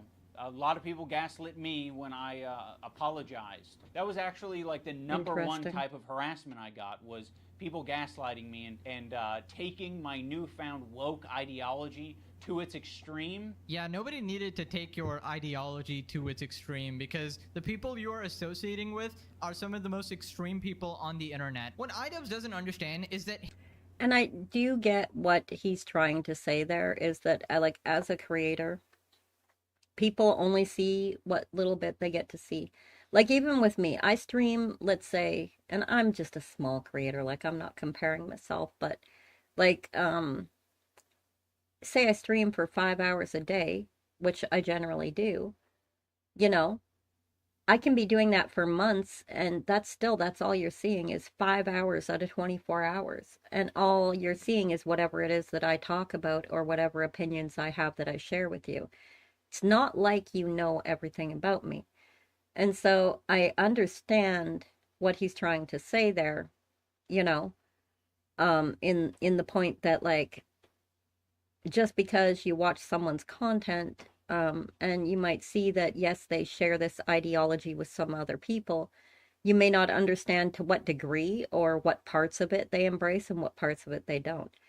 But from what I'm seeing here, from what Pegasus is saying, is that in this case, that's not the case. It's that, you know, they're going off of what he's shown. His audience didn't gaslight him. They literally just told you the truth, that you became this absolutely unrecognizable version of your former self. You know, before you were someone who was unafraid to speak the truth, and now you're kind of doing the exact opposite. You are cowering behind a group of people who will eat you alive the second your opinion changes. Hangry skin? Just add oat And I milk have and juicy noticed berries that. with new Dove Plant Milk Cleansing Collection. After this commercial, when I can get out of it. And built my own online knife empire. It's kind of so what he was saying there, I have noticed that. And there are extremists, I think, on both sides. But what I have seen a lot of on Twitter especially, but all over the place in the internet, is that a lot of the left-leaning people seem to get really extreme. Like, it seems to be like a frenzy that happens, especially when it comes to LGBTQ plus rights, and stuff like that. And I understand that you're talking about very emotional matters, and I do get that. But I just don't think extremism has a place in any of it. And it works to their detriment. It's like the whole Harry Potter thing. Y'all know about that, right? The whole Harry Potter thing that happened, right, with the game coming out. And then you've got entire groups of people who are not just boycotting the games. Boycotting, that's fine, right? If you want to boycott a game because you don't agree with the creator, or you don't agree with the people who made it, or you don't agree with the way that it was made, or whatever your reason is, you have every right to boycott anything you want. That's up to you. Go for it. But it's when you start punishing other people for not doing what you think is the right thing to do. That's when I have a problem with it. When you start punishing, actively trying to punish and to damage and to hurt and to injure other people for playing a fucking video game just because you don't like it, and then you're going to label them as these really horrible things, and you're going to wish for their death and stuff over a Harry Potter game? Like, fuck me. No, that's not all right. I don't know in what universe a large number of people came together and went, yeah, that's right, that's okay, that's all right. Of course it's not all right. What the hell is wrong with you? And look, I'm saying this. I have a trans daughter and a gay son. That's both my kids right there, okay? That's all of my children. The likelihood of there being any biological children in my family are pretty much zero. All right? After my generation, that's it. Because, you know, and I'll tell you, I love my children. I would never change them. I love them for who they are. They're amazing. But I am telling you, this whole Harry Potter thing and a great many of these things that have to do with trans rights and all of that, and people getting called transphobes, make me sick to my stomach. And it's not because it's trans, it's the way they go about it. It's the way that they treat other people, and I don't like it. And I think it's incredibly detrimental to their cause and to all trans people, to all LGBT people. And I think it's wrong, and I don't think that it should be allowed. And I think that people who behave in that way should go to jail for it. Maybe a hot take, but that's my opinion. If you're going to be out there trying to cause harm to other people over opinions and over video games, you need to go home. You need to go straight to jail. Do not pass go. Do not collect $200. You're done. Like, that's just my opinion, but I would never let someone like that be in my home. Ever. Ever. I couldn't live with it. Why nobody has any sympathy for H3 either? Because he made his bed with Hassan. He became I don't care what people do in their personal life. You do you. Just don't try and come tell me what to do or affect my personal life. Exactly. Exactly. Thank you, crazy. Like, just leave people the fuck alone. Where are the days of leaving people the fuck alone? I don't know. We need to bring that back. I support leaving people the fuck alone. co-host with Hassan, and everyone warned him that Hassan was completely crazy, a radical extremist, and then Ethan had to learn the hard way, and now he has to deal with the consequences of associating with that Ethan doesn't look good there. Relentless harassment. Did you and notice iDubbbz that? Like, he doesn't look healthy. He looks sick. Second he falls out of line. Okay, so this I next wonder part if needs a he's little okay. backstory. Basically, people were harassing Ethan, and they called CPS on his kids, which is obviously a very messed up thing to do over an internet disagreement or whatever. See, that's the kind of shit I'm talking about. That's the kind of shit I'm talking about right there. That is bullshit. Like, what kind of a scummy, cowardly, pathetic little kind of person do you have to be to literally try to cause harm to a family and to somebody's children because you don't agree with them, because you don't like them? Like, that is facilitated only by the anonymity of the internet, because if everybody was going to know that it was you who did it, and that you were that kind of an evil, crummy, disgusting little wormy person, then you wouldn't do it, because there would be consequences for doing that. Because someone else out there who didn't like that and who was a lot bigger and a lot stronger than you would have got your ass. And that's how it was back in the 80s. You know what I'm saying? Is you had to watch what you were doing, because somebody is going to come up and punch you in the mouth. You know what I mean? And the police wouldn't get there in time. You'd be punched in the mouth. There you are. That's how it is, right? You could call them after, but that's about it. Bring back those days. Bring back the days when people used to get punched in the mouth for what they said, because it certainly was a deterrent. It made you think about what you were going to say before you just said it. You know what I'm saying?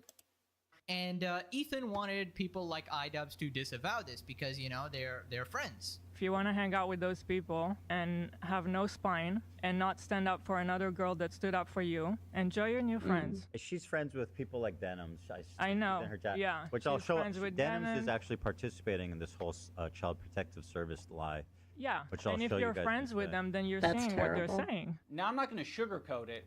We are friends with Denims, but I would say it's the same level of friendship that we had with Ethan and Hila. It's like kind of an internet friendship. We think that she's a good person, like we think Ethan and Hila are good people. Here's a tweet by Think Before You Sleep. iDubbbz, I think Denims is a good person. Denims offers audience $30,000 to fans to kill a person Crazy. she doesn't like. Defends a child thing named Keffals. Says America and the innocent civilians deserve 9/11. Says it was Wow. okay for people to call the CPS and political opponents to try and alienate them from their kids. Don't worry, the kids won't remember it. iDubbbz calling Denims a good person was wild. I checked out of this video after I heard him say 5 minutes in that Hassan viewers are politically savvy. This isn't Content Cop. This is the creator of Content Cop hanging out dirty laundry with all his rich criminal friends. It's just insane to see iDubbbz take the moral high ground, saying that he's changed for the better and he's a good person now because he doesn't say slurs, but now he's best buddies with people who literally put bounties on other people who disagree with them. Kind of sounds to me like iDubbbz went from one side to the other, but like also from one extreme to the other, maybe? Except from what I've heard, he was never really an extreme on the other side. Maybe he was always kind of left, but just made content that made people think he wasn't. I don't know. I just don't see how you can be my friend and also be friends with someone like that. Well, you can't. So I already forgot about you. I actually have a lot of friendships that are kind of that way, where it's like, you know, one of the friends doesn't f with the other. Okay, no. And here. I disagree with iDubbbz here. No. I mean, there's a difference between, like, I do have some friends who are friends with people that I will not mess with. That is a thing. I get that, okay? And I'm not going to name names, but I do have people that I talk to regularly, pretty much every day, who talk to other people that I will never speak to. You will never see them on this channel. I will never talk to them. I don't want to play with them. If I go to play with somebody who has asked me there and they are there, I will not play with them. Like, I am not going to be there, okay? That's the thing. I get it, okay? But there's a difference between that and being like, well, I'm not going to throw a friend away just because they're friends with people I don't like, right? And then there's a difference between somebody that goes as far as to, like, call CPS on you to try and have your children taken away from you over a political disagreement. That kind of person, and then your friends being friends with a person who tried to hurt you like that, who tried to do truly terrible damage to you and your family and children. No, like, no, I'm sorry. Absolutely, I'm with Ethan on that one. No, you cannot be friends with somebody who is going to be friends with somebody who is literally out to destroy your life. That's ridiculous. And if they were really your friends, they wouldn't support that. There's no way. Other friend, but No. there is someone in the middle who kind of fucks with both of them. Odin Valhalla Rising, Like, now no. available on mobile and Sorry, PC, no. exclusively with Google Play Games. But separately? Yeah, this would make sense if both parties were disagreeing over a minor issue or something. Thank but you. this is way more extreme. Your friends Yes. want to take away your other friend's children. How do Yeah, you not realize that's why kind of, Ethan would be mad at extreme. this? That is completely Hmm. unforgivable. It's not like guilt by association. It's more like, how the hell are you okay with this, you know? It's the Yes. same reason Trash Taste got a bunch of backlash for hanging out with Hassan and stuff, because you can't ignore the stuff he's done. It is completely radical extremism. It's like if you have Exactly. Diddy on your podcast and be like, well, we're just mutual friends. This is Yeah. what we're talking about. This aggression that you're putting out into the world. What the f do you think we're gonna do? You think I'm gonna fucking sit on my hands when you do this shit? Like, this is nasty. We had such a fair response to what you guys were going through. We don't support harassment. It's a bad thing. But it happens, and you're perpetuating it. It happens, Ethan. It's completely normal. It happens. They tried to have their children taken away. It happens. Maybe that strikes me because I'm a parent myself, because I'm a mother, and I have 2 children who are very grown up at this point. But I had, I had issues where, I did have CPS called on me at one point, and, like, that's bullshit. People shouldn't do that for no reason. Obviously, it wasn't a problem. I didn't get in any trouble. There was nothing to have a problem with. But I've been there, and it's really sad and pathetic when people are willing to try to destroy people's lives and children's lives over little disagreements and stuff. It's like oh, I'll get back at you. Oh, I can make this phone call and destroy your life. And it's bullshit. It's complete and utter bullshit.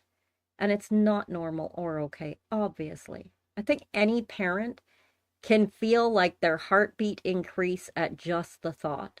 At just the thought. It's terrifying.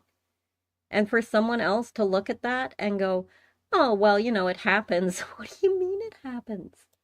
For someone to call CPS on someone else's kids unjustifiably over a Right? disagreement or difference in opinion. It happens, Ethan. Just deal with it. I don't know why No. you're complaining. It's just harassment on the internet that transitions into real life and people showing up at your door taking your kids Yeah, away from you. no. It happens. I don't know why he's mad, guys. I think he shaved off half his brain with that haircut, dude. Have you ever been in a comment section and found someone to argue with? It doesn't stop. It can literally go on forever if you don't want to touch grass. This man is telling someone to touch grass. Buddy, you have an OnlyFans wife. Buddy, you... Okay, I gotta say though, the whole, OnlyFans. Why? I don't care if somebody has OnlyFans.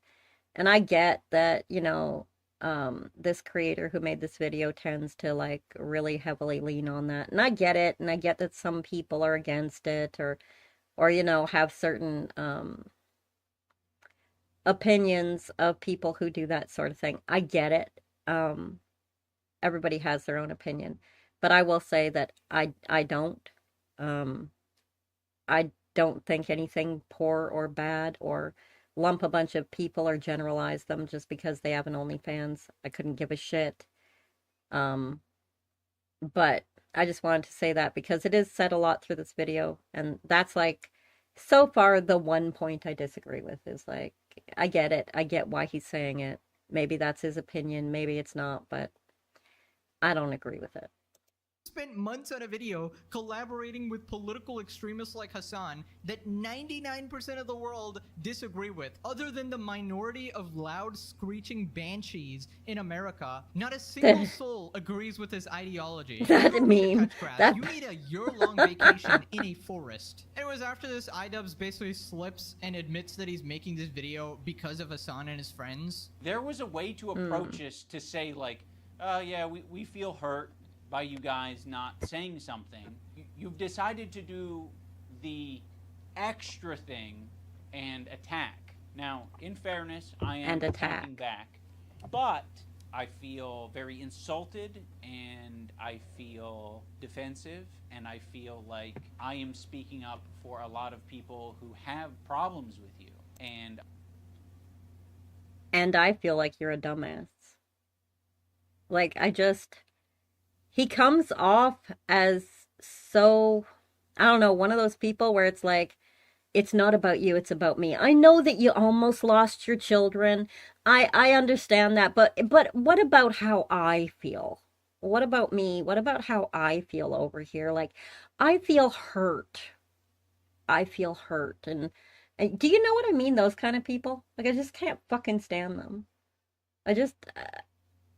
like, shut up. Like, that clip makes me really mad. Like, I just want to walk in there and just, like, smack him in the head and tell him to shut up.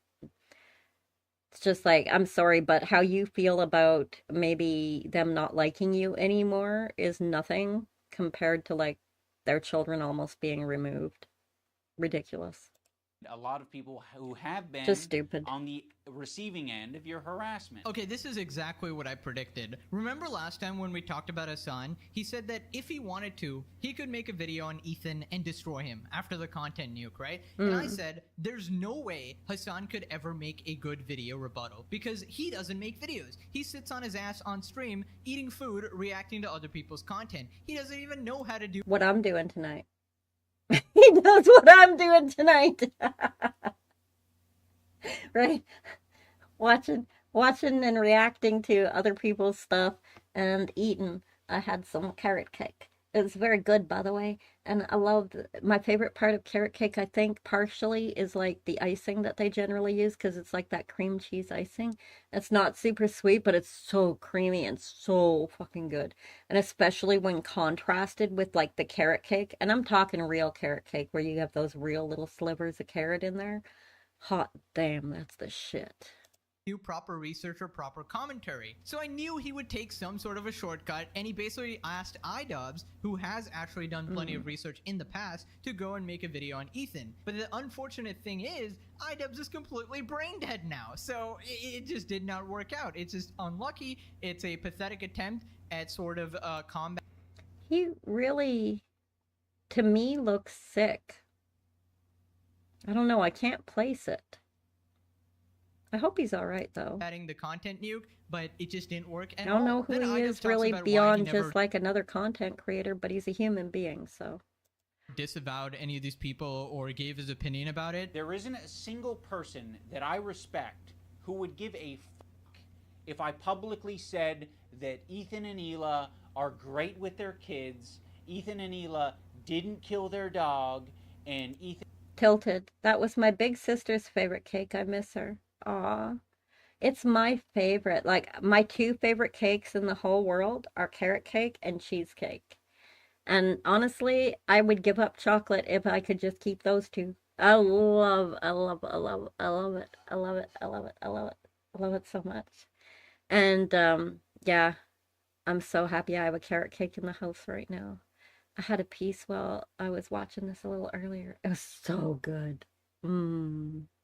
But yeah, for me, it's an important piece of the carrot cake is that it still has those little bits of carrot. I really like it. Ethan and Hila wipe their asses or don't have giardia or whatever the prompt is. No one would care. The only person who would care is me, because I'm like, why did I tweet this out? I'm not tweeting out because I'm not your lapdog. That's why I'm not tweeting it out. I'm not saying it to my audience because I don't give a Brittany wanted to pivot her career. Yeah, but that's the whole thing. If they're your friends, if they're honestly your friends, and I'm not talking about just like associates, because there's a difference, okay? A lot of people will call each other friends online, but they're not. They're not really friends. They're meaning like level 1 online friend. Level 1 online friend is an associate. They're not a real friend, okay? Like, you're not going to stand up for them, chances are, unless you have a really defined, you know, idea of justice or whatever like that, like, and you just stand up for everybody. But they're not like friend level, right? But if you're actually gonna be like, this is my friend, then you should be standing up for them. You should care. You should care if their life is falling apart. You should care if they're being hurt or injured. You should not be taking part in hurting or injuring them if they're your friend. And you're sitting there, right there, calling them, you know, they were my friends. Were they? You know? But I don't want to say anything about all this because I don't give a shit. Well, then you're not their friend, right? Because you'd give a shit if you were their friend. You know, the fact that you just said that you didn't give a shit means that you're not their friend and you weren't their friend. And that's just how it is. You know? Let me tell you the real reason iDubbbz didn't say anything. If he ever commented positively about Ethan or anything like that, he would be relentlessly harassed by Denims, by Hassan, by Frogan, by his so-called friends, because these people aren't really your friends. They're only your friends for as long as you support their extremist views. The second you try to change that just a little bit, they will turn on you, just like they did to Ethan. As I said, politics rots your brain. If you want to get involved, just look at the surface level and don't pour your entire life into it. Otherwise, you're going to become unhinged and be completely depressed like iDubbbz. He thinks I'm weak. He thinks a lot of these other creators that he's gone out of his way to attack, he thinks that they're weak, and he thinks they're a target that he can bully, he can manipulate, he can send lawsuits to. And I want him to know that we're not going to be bullied. You're being a piece of shit, and we're going to call you out. Yeah, your friends are literally...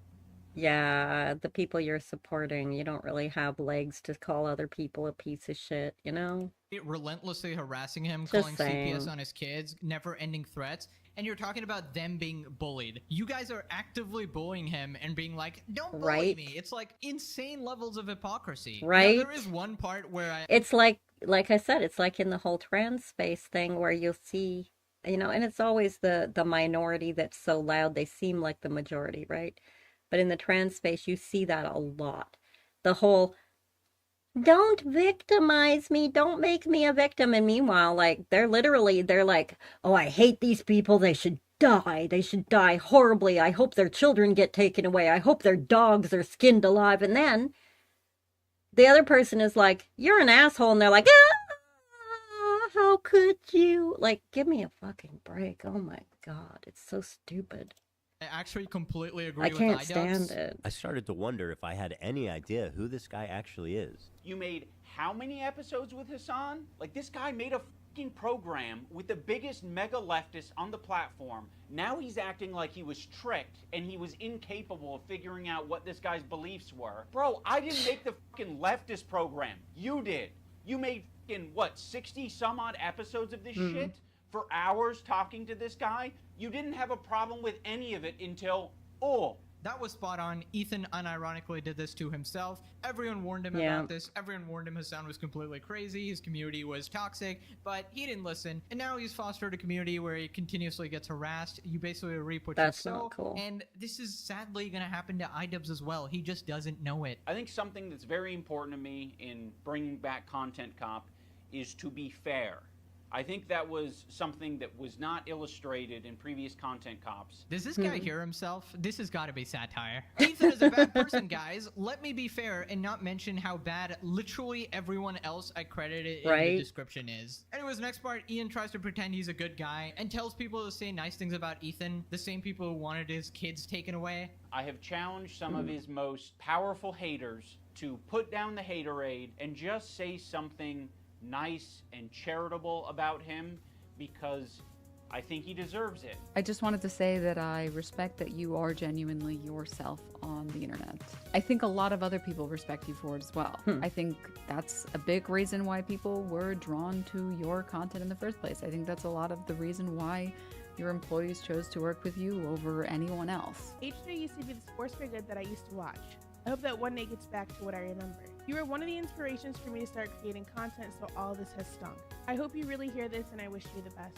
I think Ethan Klein rocks a buzz cut pretty good, and I think he's got a good choice of facial hair. I think it's good choice of facial hair. Years ago, fighting that frivolous lawsuit, that was pretty fucked up. And fighting it, you know, he changed YouTube for the better. And I thought that was cool because I thought it was like he was fighting for free speech. Dude, if any of these people ever complimented me, I would wonder what I did wrong. These people should all hate your guts, and that's when you know you are completely right in the situation. Anyways, it ends off in the most pathetic way possible. iDubbbz just starts crying. You know, Why? I also see the dynamic of Ethan and Neil. Was he very upset? It's really hard to be a couple online and see people attacking your partner, and it's like, okay, like if you come to their defense... Because he has a partner online too. Okay, I get it.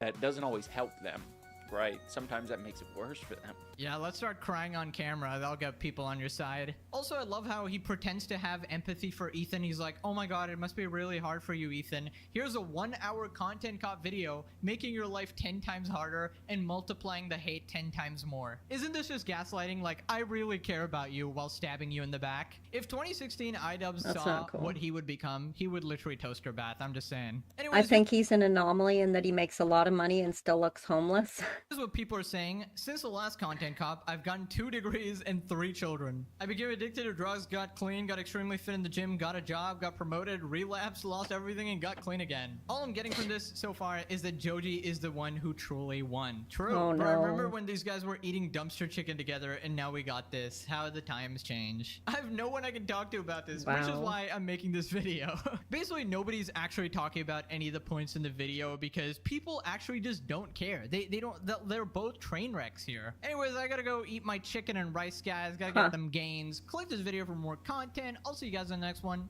Go touch grass. Bye-bye. All right. So let me pause it. Pause. All right. So that was pathetic streamer. No, wait. That was iDubbbz TV just destroyed his career. I said pause. Which is number 1, and it's by More Pegasus down here, and you should go check them out. They are a pretty good creator. I have watched their videos many times in the past, and I like their stuff. I do. All right, Crazy gave me one. Crazy gave me a link to go check out, and it is currently 9:50, so we have time. We'll check it out.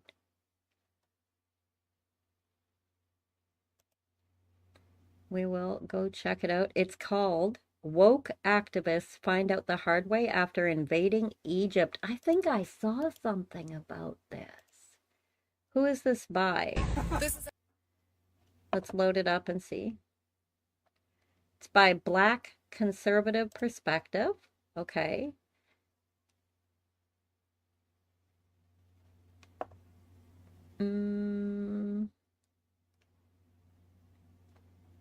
Hopefully they don't mind me reacting to it. But this is who it is, Black Conservative Perspective, and it's called Woke Activists Find Out the Hard Way After Invading Egypt for Global March to Gaza Backfires. All right, so go and check them out. Go give them some likes if you like the video. Let's watch it. Let's see what they've got to say. An emergency. Interested to see, because Crazy sent it, so interested to see. Violently dragged into the buses here at the first checkpoint on the way to Ismailia. We were sitting quietly and not doing anything. We were debating that we would leave soon in taxis back to Cairo because we did not break any law. They're in Egypt. And all of a sudden, several people stormed in and they started to push people and drag them violently outside. They have beaten people. I have seen one woman that was beaten in her face in front of me. That's because you're not in America. You can't go to other countries and be like, I think it's so stupid people do that. You can't go to another country. Different countries have different laws. Okay. You don't get to go to someone else's country and then tell them, well, you're not reacting in the way that I expect you to because that's how they react in America. You're not in America, right? You don't go to these countries and act like an idiot because what you get away with in America, the freedoms, the rights you have, the support that you have, is not there anywhere else in the world. It's not. It's not. You better know where you're going and what the laws and what the rules are, and you better act appropriately. It's like going to someone else's house, you follow the rules, right? You got to follow the house rules. Just saying. When in Egypt, act like a fucking Egyptian, right? You're following Egyptian rules, not American. Kind of crazy. They didn't leave time to grab the luggage or anything. Now we're beaten, and this is the bus is now full of people. I hope no one is seriously injured. People didn't look seriously injured. I'm not saying there isn't someone, but they don't look it. This is a very shocking incident. Stop.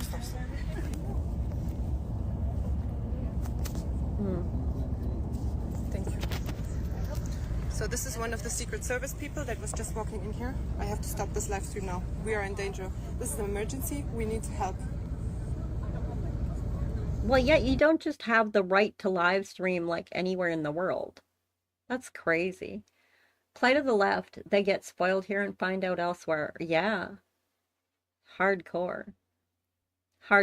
Like, I find it hard to consider myself on the left or on the right really fully here in America because I wouldn't call myself a Republican, but I definitely wouldn't call myself a Democrat either.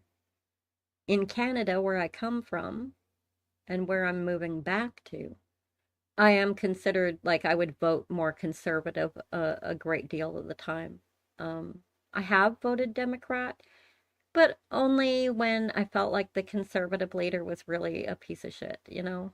If I felt like they were really, really bad and they were going to do bad shit, then, I mean, but for the most part, like, I'm somewhere in the gray, where I'm like, they have some good ideas on one side, they have some good ideas on the other side. If only we could get all the good ideas together, that would be great, you know?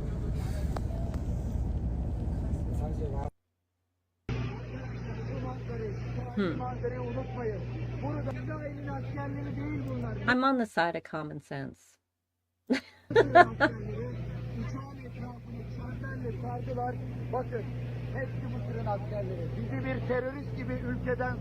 Boy, oh boy, oh boy, oh boy, oh boy. So we got to talk about a story that I think is a perfect example of the woke activists finding out the hard way that some parts of the world are not as lenient when it comes to enforcing law and order as the West, okay? Here in the West, we allow our extremists to get out of control, right? And they become emboldened, and they think that they are freedom fighters, right? And some of them are so emboldened that they actually are putting their money where their mouth is, and they're trying to go to Palestine or to Gaza. That's really dangerous. That's stupid. The Palestinians, right? This is what they're trying.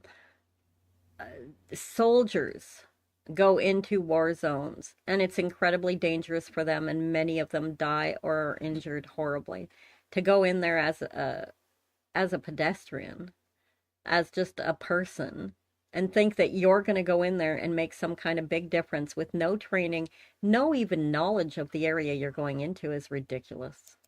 To do, okay? I'm pretty sure you guys have heard about the story involving Greta Thunberg, who decided to take a boat to Gaza to help the Palestinians. And yeah, I did see clips of that, and I couldn't stop laughing because half of me was like, you are so lucky that they did catch you how they did and that like you didn't get hurt. You know? So lucky that you didn't get hurt. Like you got to be counting your blessings. Like, wow. That miracle you didn't get hurt. Going into a war zone like that, dumbasses.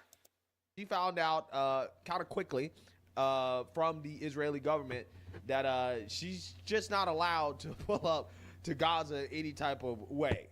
My name is Greta Thunberg and I am from Sweden. If you see this video, we have been intercepted and kidnapped in international waters by the Israeli occupational forces or forces that support Israel. I urge all my friends, family and comrades to put pressure on the Swedish government to release me and the others as soon as possible. Perk is speaking to reporters. Let's take a listen to what she has to say. On international waters we were illegally attacked and kidnapped by Israel and taken against our will to Israel, where we were detained, and then some of us deported, some are still there. No, she wasn't. No, she wasn't. She was going into a war zone of an actual active war, which is incredibly dangerous. Incredibly dangerous. Not only for her and all the people with her, but what about for all the soldiers there? Like, she's not even like, she has no concept, no understanding. Like, let's say she somehow gets in there, and then these Israeli soldiers see these poor helpless Americans wandering around. They're going to get themselves killed. And so they've got to try and save them now. Now, not only is that soldiers already in a dangerous position, but now they got to try and save these other additional assholes too, who are absolutely stupid and insane for being there in the first place and shouldn't even be there. It's stupid.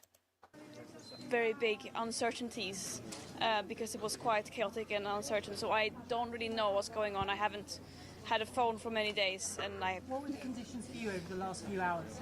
They were absolutely nothing compared to what people are going through in Palestine, especially Gaza right now. And this is yet another international a violation of international rights, adding to the list of countless of such, especially towards Palestinians, that Israel are committing by blocking and preventing humanitarian aid from entering Gaza. That is illegal. How did the Israelis treat you? We saw them giving out sandwiches on their social media. How did they? Yeah, they probably have posted lots of PR stunt videos. As I said, I have not seen anything, but they did an illegal act by kidnapping us on international waters and against our will. All right. Bringing us to Israel, keeping us in the bottom of the boat, not letting us getting out and so on. But that is not the real story here. The real story is that there is a genocide going on in Gaza and a systematic starvation following the siege and blockade now, which is leading to food, medicine, water that are desperately needed to get into Gaza is prevented from doing so. But of course there are many attempts like the... All I'm going to say about that is there is a war between two countries, and in war, nobody's ever right. Nobody's ever right in war. I'm sorry. Nobody is ever right. No one's ever on the good guy's side, because in war, there's nothing but bad guys. That's what war is. War is actively putting people against each other to kill each other to get, for whatever reason. And no matter how good or bad the reason is, it's still, the action is not good. The action is bad. And war is not a good thing. So there's going to be a lot of bad going on, and that's just how it is. But there is no good side, no bad side. There's no victim and no aggressor. There's no, even if one country is constantly the one attacking the other, there's still, what happens in war is just not good. But that being said, one side in this war that they're discussing, one side, and I don't even have to say for you to know which side it is, one side cuts people's heads off slowly. I'm just saying. Even in war, there's no reason for that shit, okay? You cannot come up with a reason for me to say, well, it's justified. It's not. And only one side does that. So I'm just saying. Like this No mission, respect for both Greta, by sea right? It's just a photo land op for her. to break that siege and open up a humanitarian corridor. Definitely agree. War is not good at all, and the civilians are always caught in the middle, and that's exactly how it is. Yeah. And not only are they caught in the middle, the ones who don't get to go to war are caught in the middle if the war is happening around them. And on top of that, they get sent to war, half of them, at least half. And then, right, it's just death. That's what war is. War is death. War is death and horror. That's what it is.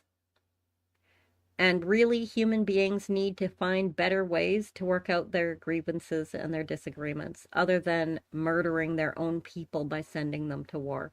And that's the truth. That right there is the truth.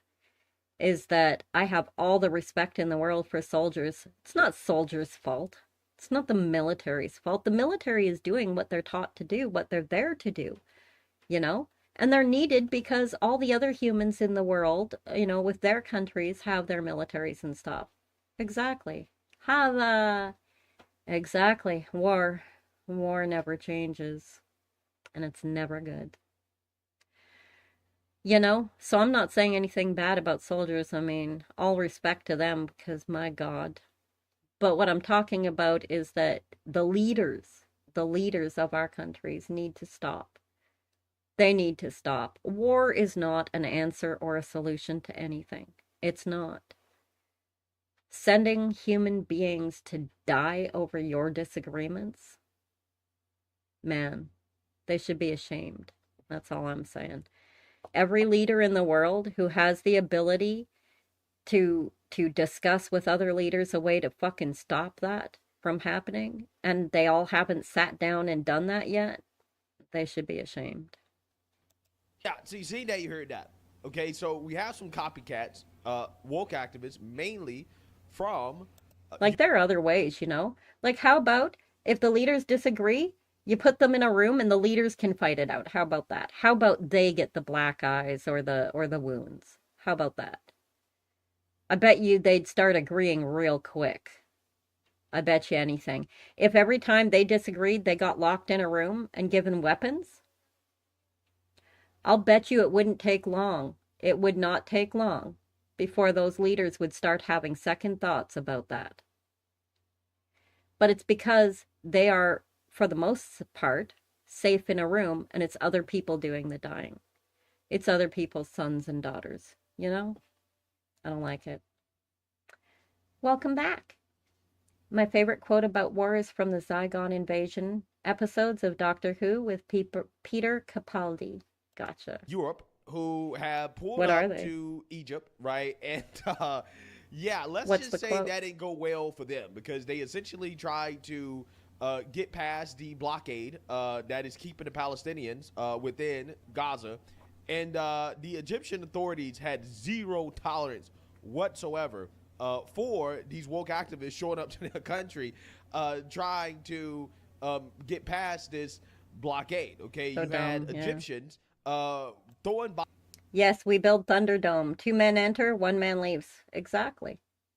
And so, like, you have this thing with Israel and Palestine, right? Take both their leaders, put them in a fucking room, put weapons in there, and also put a peace agreement in there, put pens in there, and then lock the fucking door. No one gets in or out until the matter is solved. One way or another, go to it, solve it. Now it's not other people who are going to suffer, it's you. It's directly you. You're the leader, you suffer, you go down with the ship. All of a sudden, you're going to start seeing peace. How much you want to bet how many of those leaders are going to choose peace when it's their body on the line? Guarantee it. Bottles and basically forcefully removing the woke activists. And also, a lot of the woke activists got deported as well, too. Take a look.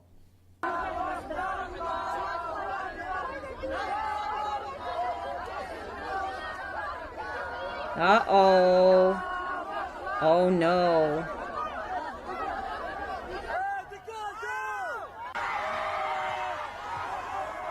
Oh, you don't want them getting their hands on you. They don't care that you're there to support them. They don't care. Oh, you better be willing, because I think you're gonna. That don't look good. Don't look good. It's a long quote, but there's YouTube videos of it. The Capaldi thing. Gotcha. Here's what we can do to change the world right now to a better ride. Take all that money we spend on weapons and defense each year and instead spend it feeding and clothing and educating the poor of the world, which it would many times over. Not one human being excluded. And we could explore space together, both inner and outer, forever in peace. Bill Hicks, rest in peace. See, and I agree with that to a degree.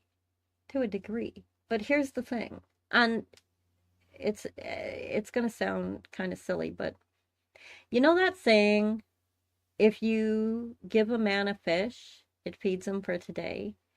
But if you teach him how to fish, it feeds him for many days, right? For as long as he can catch fish, right? But that's true. It seems so simple, but it's true, okay?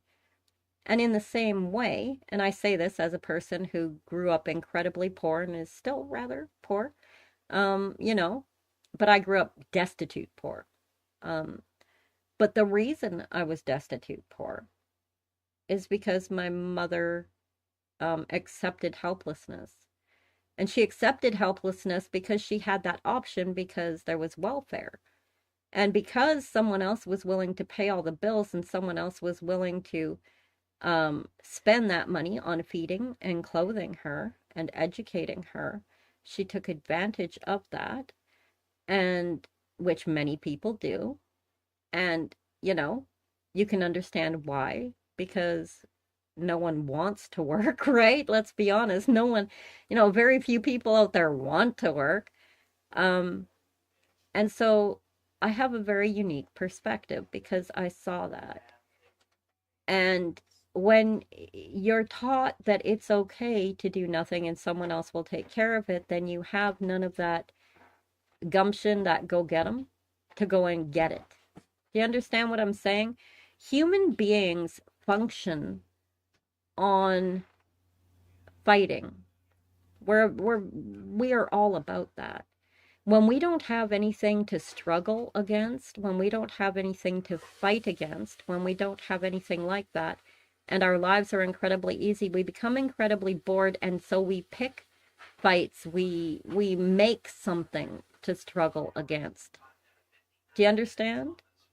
It's struggle that makes us who we are. It's that struggle that teaches us, that we learn from. It's that struggle that makes us stronger. And it's struggle that humanity thrives upon. So while I agree that there are better ways to spend it, and I am very much against war, that being stated, I'm also against simply giving everybody everything. Because that's not going to solve the problem, and they will simply come up with a new problem. What they need is something. They need to struggle and essentially get better. They need to improve themselves. And so it's better to teach someone how to fish, and to, maybe you give them the pole. Maybe you teach them how to create the pole. Maybe you show them how to get bait and you go with them and you help them get bait. I'm not saying don't help people. I'm saying that the type of help you give is going to change the result. You understand? The type of help you give is important. Instead of just doing everything for them, instead helping them to achieve it on their own. Does that make sense?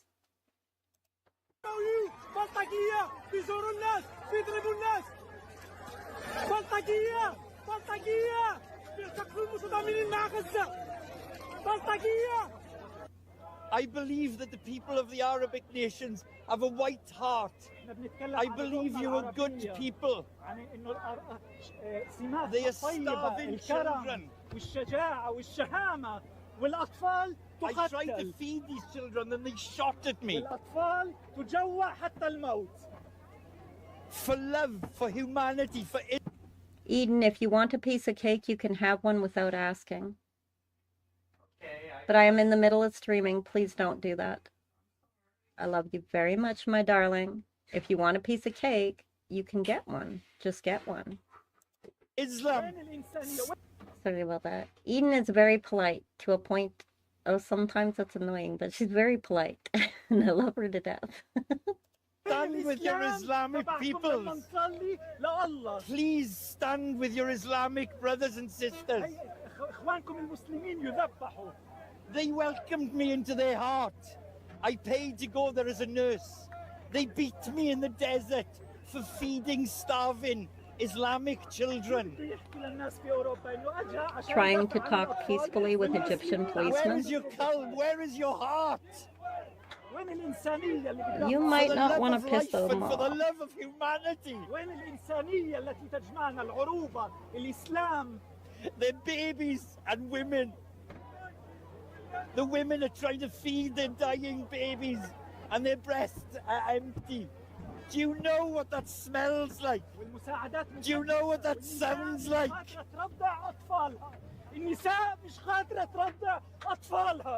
For humanity and for love, stand with your brothers and sisters in Palestine. I have never seen or experienced anything like it. Please, I will beg you, allow us to march to Palestine. The secret to our deodorant My God. is sand. We got a crazy message from a customer named Mina. Here it is. Hi, I'm a big fan. What they don't understand, though, is if they did let them through, they'd be in danger. They would be in danger. They wouldn't make it out, probably. Please, you've got to listen to me. Yeah, so you mean to tell me that the Egyptians are not My okay God. with foreigners rolling up to their country, demanding that they open up their borders, which could possibly let in people that they do not want into their country? You mean to tell me that the Egyptians don't F around when it comes to stuff like that? I'm shocked. I'm shocked, right? Call me surprised. Pikachu face. Again, these people, oh my God, man. It's so frustrating because so many people in the West are so naive Yes. to how the real world works that these other countries, okay, that they worship so much, by the way, right? They love so much. They don't play around, right? You don't have the same rights and freedoms in these other countries that you do in the West. No, you can't just show up to another country at their border demanding that they open up their border for other folks and think that there are not going to be any consequences. I'm telling you, the video footage that I've seen, okay, or the alleged video footage, okay, because nowadays in 2025, you got to say alleged. Again, there's a lot worse video out there, right? I've seen video of men whipping people. I mean, just they got whips. I've seen videos of them hitting women, right? I've seen videos of them doing all types of stuff to these activists who, again, decided to show up to their country, right, to another country to demand that they open up their borders. Again, it's, my God, these people, man, again, some people just got to. And what's really interesting is a lot of them are women and they're going over to these countries doing this shit where, like, women have no rights there at all. Like, these women are brutally beaten and brutally murdered for the smallest infractions. Smallest little infractions.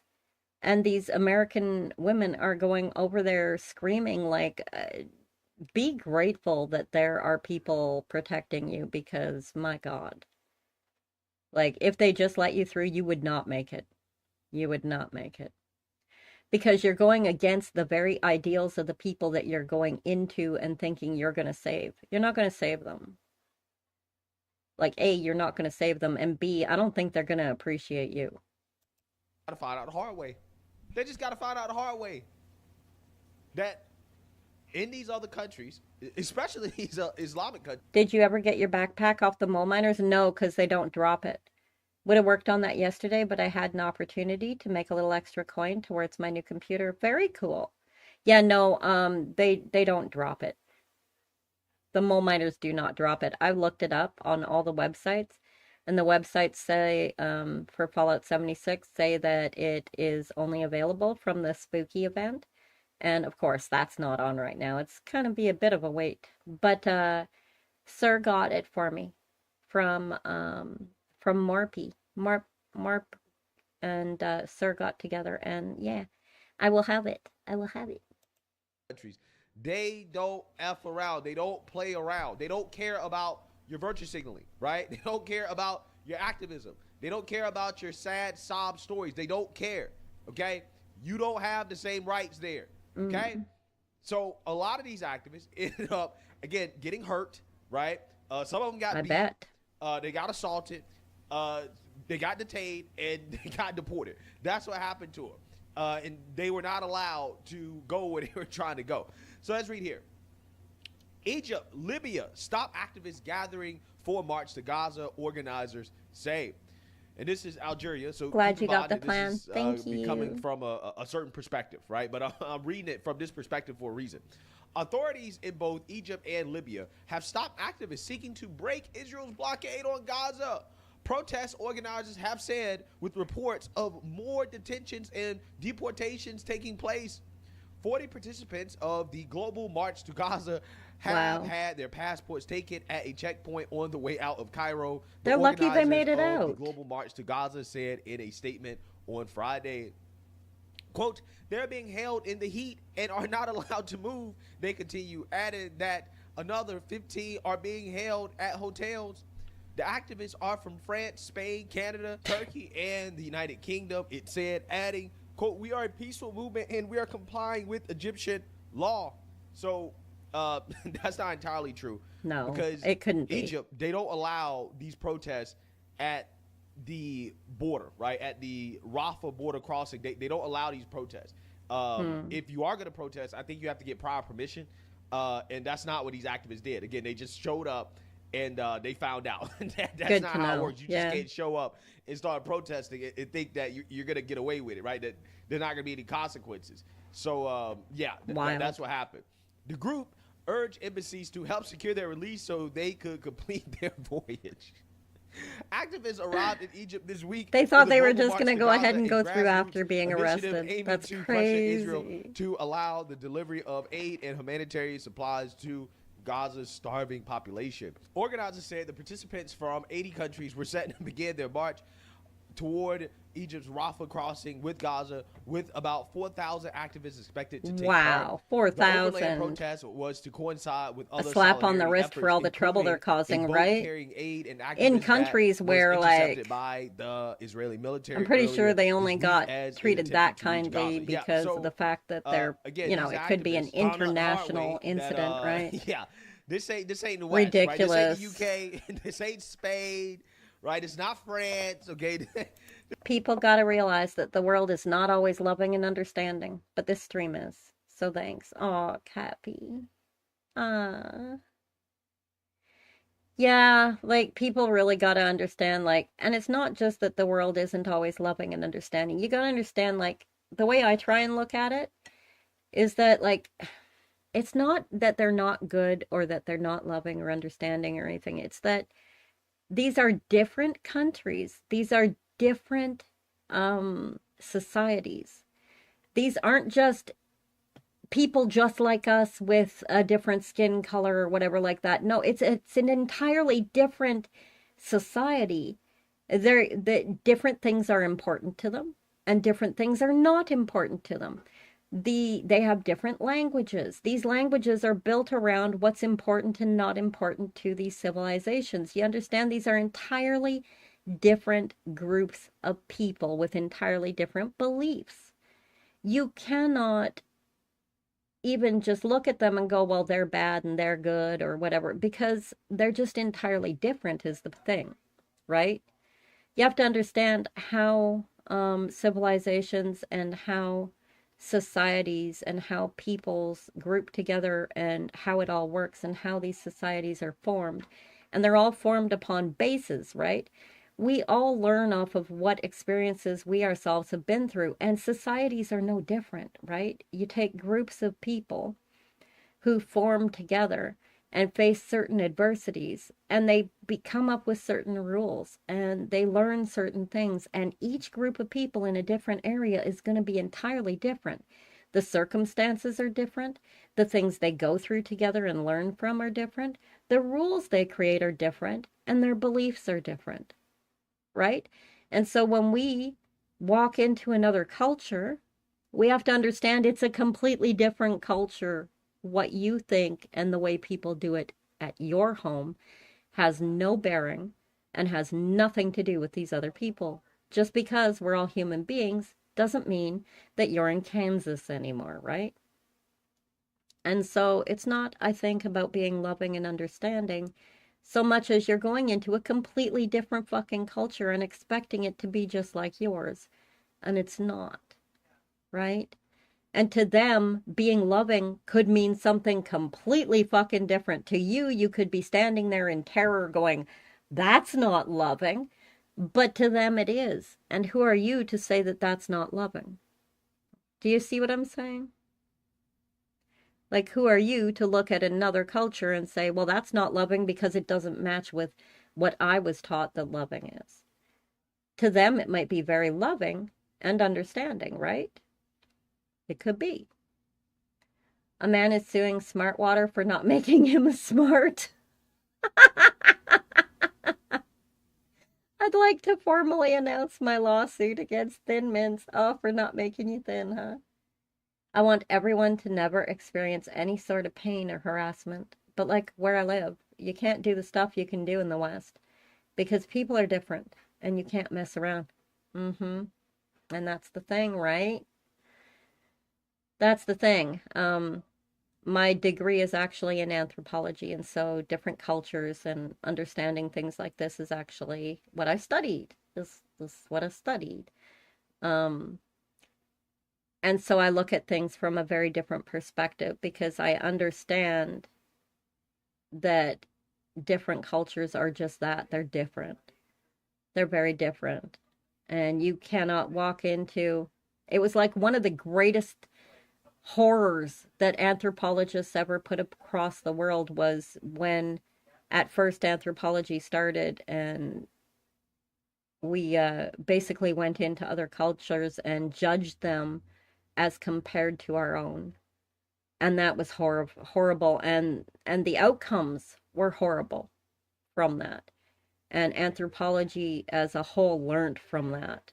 And so anthropologists now look at things without comparing them to their own cultures and without saying good or bad as compared, right? Because you can't compare cultures, they're different. And to really understand a culture, you have to look at it through the eyes of that culture itself, or through the eyes of someone completely outside who is doing so without judgment or comparison. And then you'll get an actual idea of what that culture is and what they stand for and what they believe. You know? Sorry for Smartwater lying to you, right? I once bought a bottle of Talking Rain, but it didn't say anything. This is another part of the world, right? Where, there's zero tolerance for this type of stuff. Egypt's position. The march underscores Egypt's challenging position as a country that receives U.S. military aid and the first Arab nation to sign a peace treaty with Israel in 1979. The country has simultaneously cracked down on pro-Palestine activists while publicly calling for the war in Gaza to end.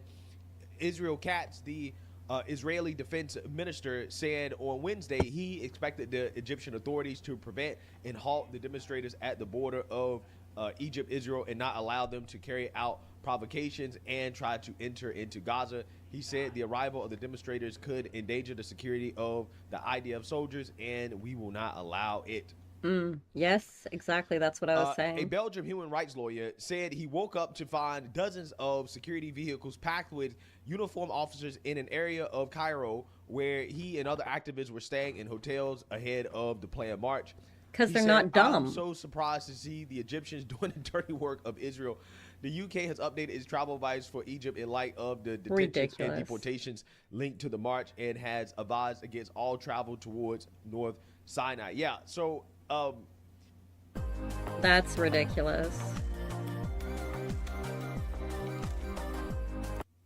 You know, these people, some of them, again, they're signing up to win Darn Awards here. Right. That's what they're doing, playing these games. You know, I personally think they're that, playing hey, stupid you know, games. maybe They're they should winning just be let stupid in, prizes. right? Just let them in, since they want to go over there and be with the Palestinians so much, and don't let them out, basically, right? I think that maybe, just maybe, they need to really, really, really experience what they're trying to get to, right? Maybe, just maybe, they need to just be let in and just don't let them out, right? Just yeah, but then they there, won't right? survive. Since they want to be That's there the so problem. bad, okay? Maybe, just maybe, that's how this issue is resolved, right? And it's really stupid that you have to treat a bunch of Americans like they're idiots and babies, because they are being complete idiots and babies. But it's really kind of ridiculous that the world has to do that because they're worried about an international incident. Like, I'm sorry to say it, but if you're going to be an idiot like that, like, go find out. Half of me is like, just let them in, like he said, right? And just let them find out. But the thing is, FAFO has severe consequences. And when it's international, it can be really severe. And that could end up affecting their country in a really bad way, right? Like if the president of the United States wants to turn around and say, you know what? No, I want those people back and they're already dead. Like, what are you going to do? Right? And now you've got an international incident going on. And why? Because a bunch of Americans decided to be idiots. Like, and it's not even all Americans, but I'm just saying, right? And I can say that because I'm an American, and there's a lot of idiots. But, you know, hey, they're not letting them in. I don't think they're going to get in. And, you know, it's just... But it's because we're so blessed, right? We're blessed enough that we can be idiots, so... It's hilarious to me to watch these people go to another country and find out that their woke activism, it doesn't mean anything over there. But I will say this, though. I will say this. In all fairness, like, low-key, I do kind of respect the fact that these woke activists, instead of tearing up their own countries, they actually put their money where their mouths are, and they, you know, actually tried to go to Palestine or Gaza. And I get that some people might get roped into that, thinking that they're going to do good because they really care and they really want to do good, and I get that, and that's amazing. But, like, there are good ideas and there are really bad ideas. Do you know what I mean? Aw, Cappy. Thank you, Cappy, for the 24. Thank you. 100.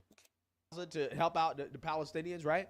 So, you know, hey, American a certain steak, part of me, apple pie, and overweight me, picking on the typical American.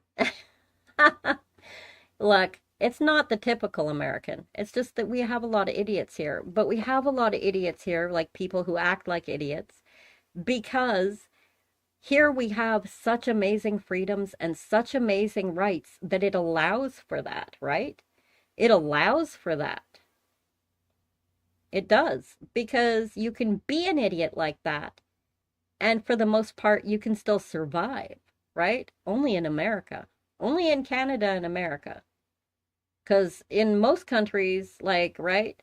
I mean, it's still, it's not out in nature, but you're a lot closer to it. You know, out in nature, you know, the little baby animals who run around and they're complete freaking morons, they don't make it. They don't make it to adulthood for the most part, and they don't breed, and they don't create more. You know what I mean? The smart ones make it. What monetary unit is that?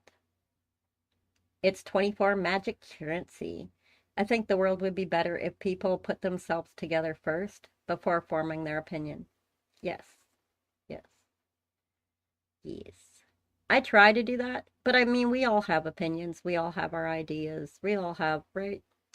We all have the way we feel. I often think as time goes on, the intellect of humans are slowly declining, as technology is slowly taking over.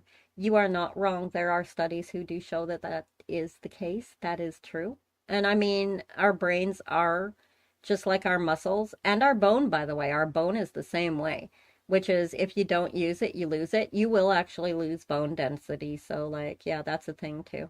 Yeah, I studied bones. Anyway, archaeology is part of anthropology. So that is a thing. That is definitely a thing. And it is definitely happening, Space Ghost. You know, the thing is that, though, we're also just get stupider in groups. If you have one person, they'll think for themselves and they'll think on their own and they'll come up with some amazing shit. But the more people that you put with them and the more that these people work together, the stupider you'll get.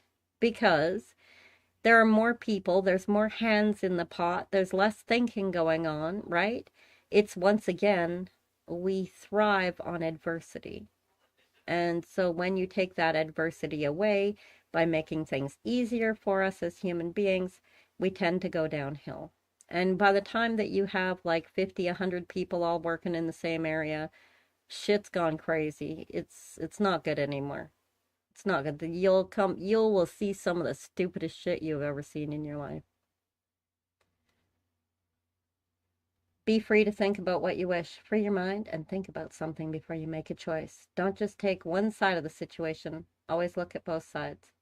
I agree. And I do agree that you should look at cultures and situations very uniquely and very differently, and you should never compare cultures. That being said, there are some things that I simply believe are wrong and that I will die on that hill, like, cutting people's heads off slowly. I'm just saying, to me, as soon as I see that and I see you justifying that, to me, I will think you are barbaric. And I don't care what culture you're from. I don't care. At that point, there is just, to me, each culture should be appreciated and looked at as unique and individual. But that being said, there is still evil and good in this world. There are still things that fall under evil, and there are still things that fall under good, just in general. And any culture can take part in the good or in the evil, right? That's what I'm saying. It's like, you know what? I kind of respect that, right? I kind of respect the fact that they're putting their lives on the line for something that they believe in, right? And again, they're not just, being agents of chaos in their home countries, doing this, empty activism. They're actually trying to pull up, right? They're actually going over there. They're trying to get in, right? They're about that action. So, part of me kind of respects it, but part of me is just like, this is stupid, right? It's very dumb. They're not. And also, if you're going over there to help all of Gaza and you're bringing enough for like maybe 10 people for one day, like you just risked your life and risked a bunch of soldiers' lives and risked everything and and what? All of that, and for what? You're not changing anything. You're not actually accomplishing anything. You're just getting in the way and making things more difficult. Now, if you can make a real difference, then I will applaud you. But if you can't make a real difference, then stay the fuck out of the way. Change anything. They're not going to make a difference. And they're putting. Someone may not agree with your opinions, but it's at least decent to respect one's opinion, even if you disagree. True enough. Their lives in danger for something they can't change, right? But, hey, if that's what they want to do. And opinions, yeah. Everybody has a right to their own opinion. More power to them, right? More power to them. Some of them might be stupid. But, everybody you have a right to be stupid if you want to be stupid. And stupid is a matter of perspective too, right? Because I might look at something and be like, that's stupid. But maybe there's something I don't know, and maybe it's actually intelligent. Who knows? It's all a matter of perspective anyway. To them, and that's what they want to do. I just don't think that it's going to end up well for them. And again, it's just not a very smart thing to do at this point. But hey, it is what it is. I just find it to be fascinating how Egypt showed them firsthand why is it that they're not really allowing these people to cross the border, and that they don't have the same so-called rights and privileges that they have in their home countries. So let me know what you guys think. Make sure you like, comment, and subscribe. Most importantly, share a Black conservative perspective. Peace. Cool. All right. And that was, as he just said, Black conservative perspective. And the video is Woke Activists Find Out the Hard Way After Invading Egypt for Global March to Gaza Backfires. I'm going to put that link into the description so that you can find it. Oh, actually, I might have already done. Oh, no, I don't think I had. All right, well, it's in there now, for sure. All right, so that you can find it, go check them out and go see what it is. True story. All right, and someone else had sent me something. Let me see. It's a great gag reel. We can watch a little bit of funny before we go.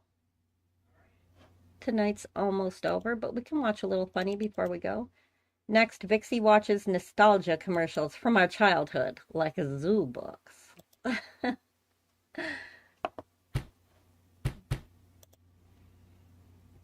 All right, Mrs. Brown's Boys Season 1 gag reel. This is by Movie Best Bits. So we can end on a little bit of a funny note. Let's check it out. God knows you're... A little you're British not long comedy. enough. I think you should remain as old as you can for as long as you can. As old as you... I think you should remain as old as you can for as long as you can. That's great.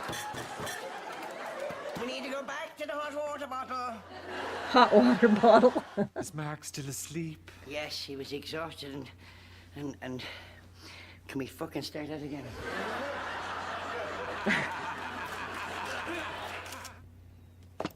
Mrs. Brown, you've got a lovely daughter. Herman's Hermit Song. Is Mark... Sorry. What is she doing? Oh my God. Sorry, I think I lost a fucking horseshoe there. Lost a horseshoe.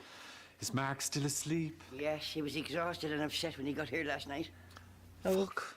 I don't believe this. I'm sorry. I know what I'm doing now. I'm sorry. I'm so sorry. Casting my pearls among swine. I know it. Is Mark still asleep? Yes, he was exhausted and fucking forgot the...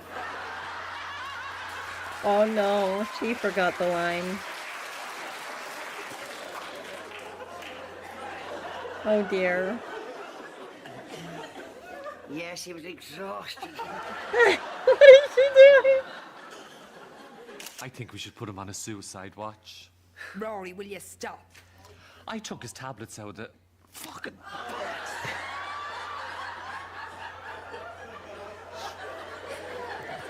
Oh, something you would have liked? I went to this Time Travelers Expo today. Oh, so many cool clothes and vintage items. That psychedelic color pattern on some of the clothes.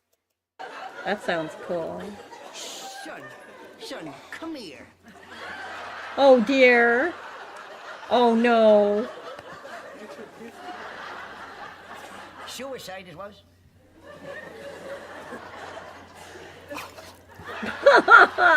You know how many times I've done that? I've been watching something, go to take a sip of my coffee and end up spitting it. And then I have to clean up my desk and my monitor and sometimes even my keyboard. Dear God. Makeup. Just hold it there a moment, please. Thank fuck there's no sugar in the tea. Oh my God.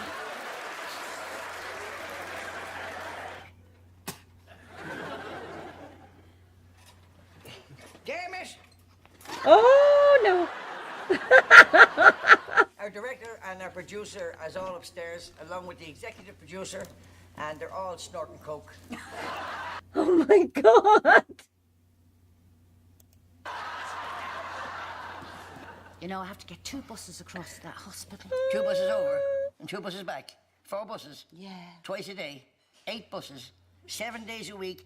64 buses. Yeah. That's a lot. That's fucking wrong. Is it? It's 56, isn't it? 56 buses. The math. I'm so bad at math, I didn't even realize they had the math wrong. You know you're bad at math when... Remember before we were married and you said to me, you thought I was off, oh, and I fucked that up now and then. You watch your fucking language, just get it out from there. You watch your fucking language. Oh my god. Well, as Tom Hanks' wife. British humor is great. Monty Python, for example. Oh, I love Monty Python. We watched some of that last week on the reaction stream. It was so good. It was so much fun. Would say, mother, Tom, no, I let's try that love again. Monty Python.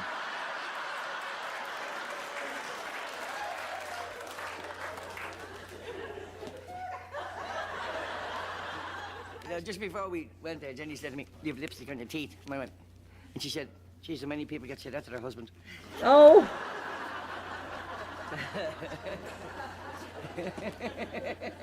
It's never been on my teeth. It's never been on my teeth. The lady looks like a Walmart Mrs. Doubtfire.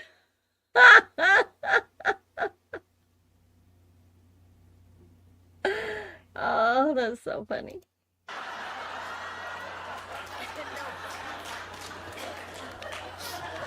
It's never been on my teeth.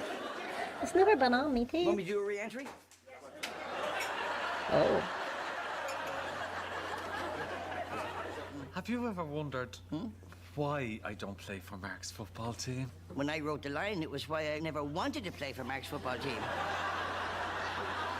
But you know, listen, it's only the BBC's money. You're more than welcome to come in and just make up whatever comes into your fucking head. Doesn't matter, son. It doesn't matter. If there's a wrong way of doing it, I'll do it every fucking time. Well, that just about sums The up Great your Value life. Doubtfire. The blonde is his actual IRL wife. Yeah, it's actually a man that is playing the woman, and so very similar to Doubtfire, yes. Look at that face. Hi, Mum. Oh, are we Your too grandma from Tame. Oh, you guys are being so mean. Here. That's like asking a man to stop when he's coming. What's wrong? No date tonight? Bono's fine, except he's missing his feller. Shit, sorry. Don't do it here. That. Don't be worrying, son. We can get someone else. That. You know I don't mean that. Wait a minute. I fucking live here.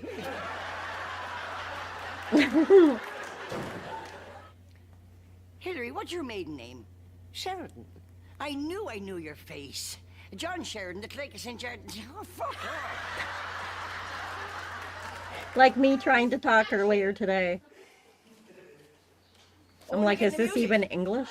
Oh, sorry. I'm so sorry. I really am sorry. Oh my god. I thought we were getting the music. I said we're going to go on action. I'm sorry. Of course, Joe. Yes, you did. Oh my god. Right, we only have 2 cans of that left. Fucking stop.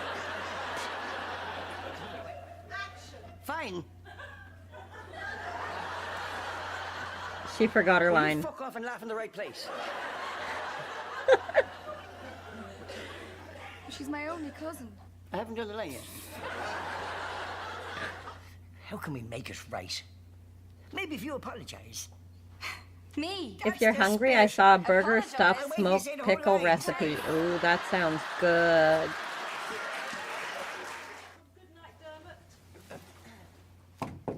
Good night, Dermot. I have to wait for action, apparently. I can't do it if you make me laugh. Where did I hear that before?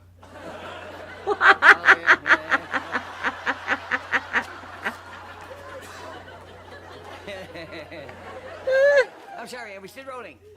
Well, fucking let's go for it.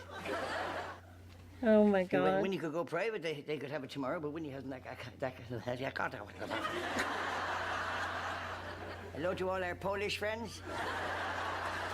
If you're wondering what we're doing now, we are resetting the fucking scene. Oh, he's a We are squirrel. not resetting the scene. Apparently we're fucking huge in Poland. We're huge in Poland. You fucking idiot, you. Oh my god. This is from Rory has something important he needs to tell you. We're not recording this, look, but listen. Did you hear that giggle? That was great. Father, no!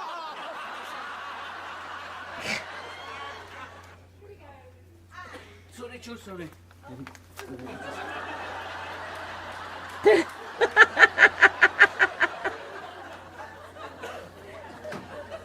I'll call you when I'm ready. Sorry, Father. It's just a hobby of mine.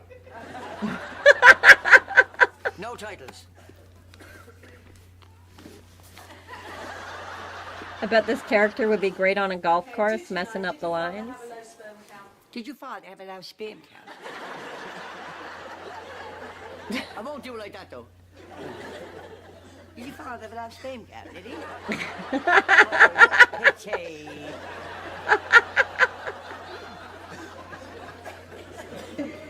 Oh, Who the fuck is this now? this is my sister. Look, son, I won't beat around the bush. How you sleep with my sister? My sister!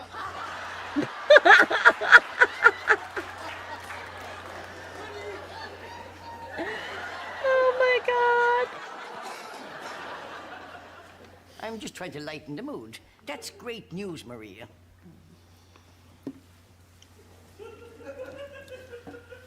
Why don't we hold hands and contact the living? Contact the living.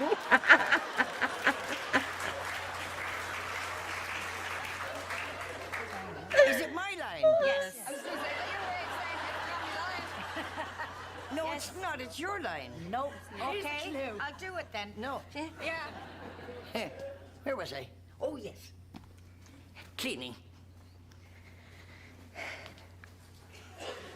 Uh-oh. Oh, yes, cleaning. She forgot again.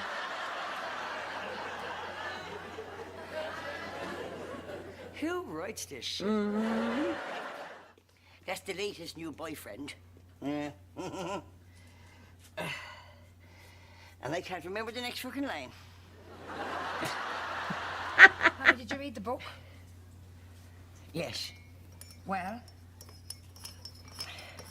It's not here in the table, so I don't know what to fucking do now.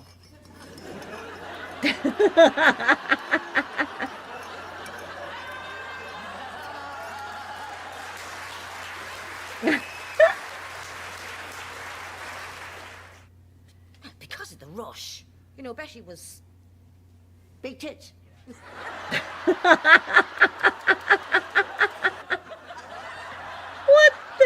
What have we just walked in on? Been a busy morning. Sorry, love. Been a busy morning. You said that fucking twice.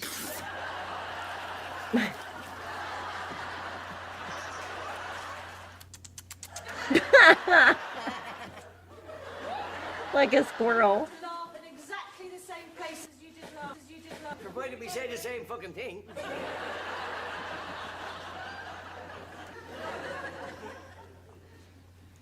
What is he doing? Somebody said cut before I fucking drown. That's Mrs. Brown. That's hilarious. Ah, that's funny. That's a nice way to end the stream, isn't it? A little laugh. A little laugh here and there. Yeah. A little British humor. Yeah.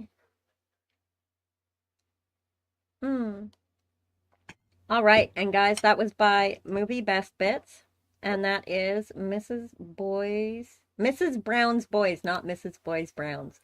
Mrs. Brown's Boys, Season 1, gag reel, by Movie Best Bits. All right, I have put the link into the description of the stream, and you guys know what's going to happen now.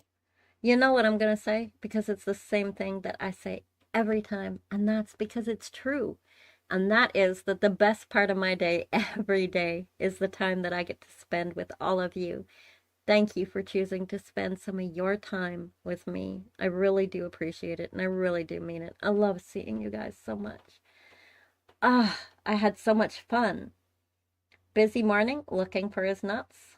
He's a squirrel. I'm gonna go. Glad I was able to catch the end of the stream. Take care. Bye, Cappy. I'm so glad you could make it. It's so good to see you. All right, let's see.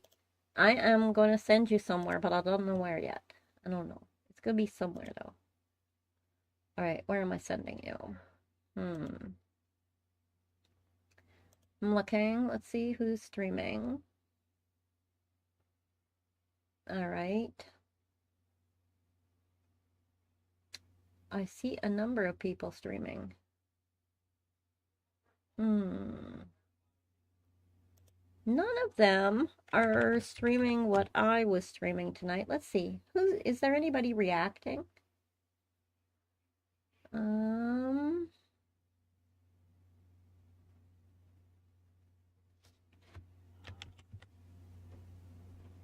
just looking.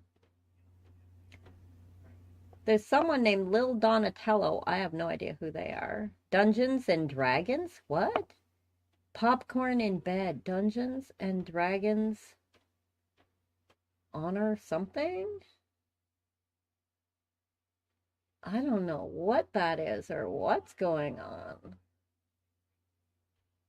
Huh.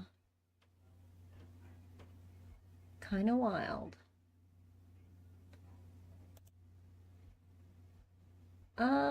You know what? I think I will send you all for now over to Mr. Three Paws, and you can check them out. All right? If you haven't checked them out before, they play a lot of Fallout 76 and other games. I hope you have fun, and I hope you enjoy. Have a good day. Bye. Mwah.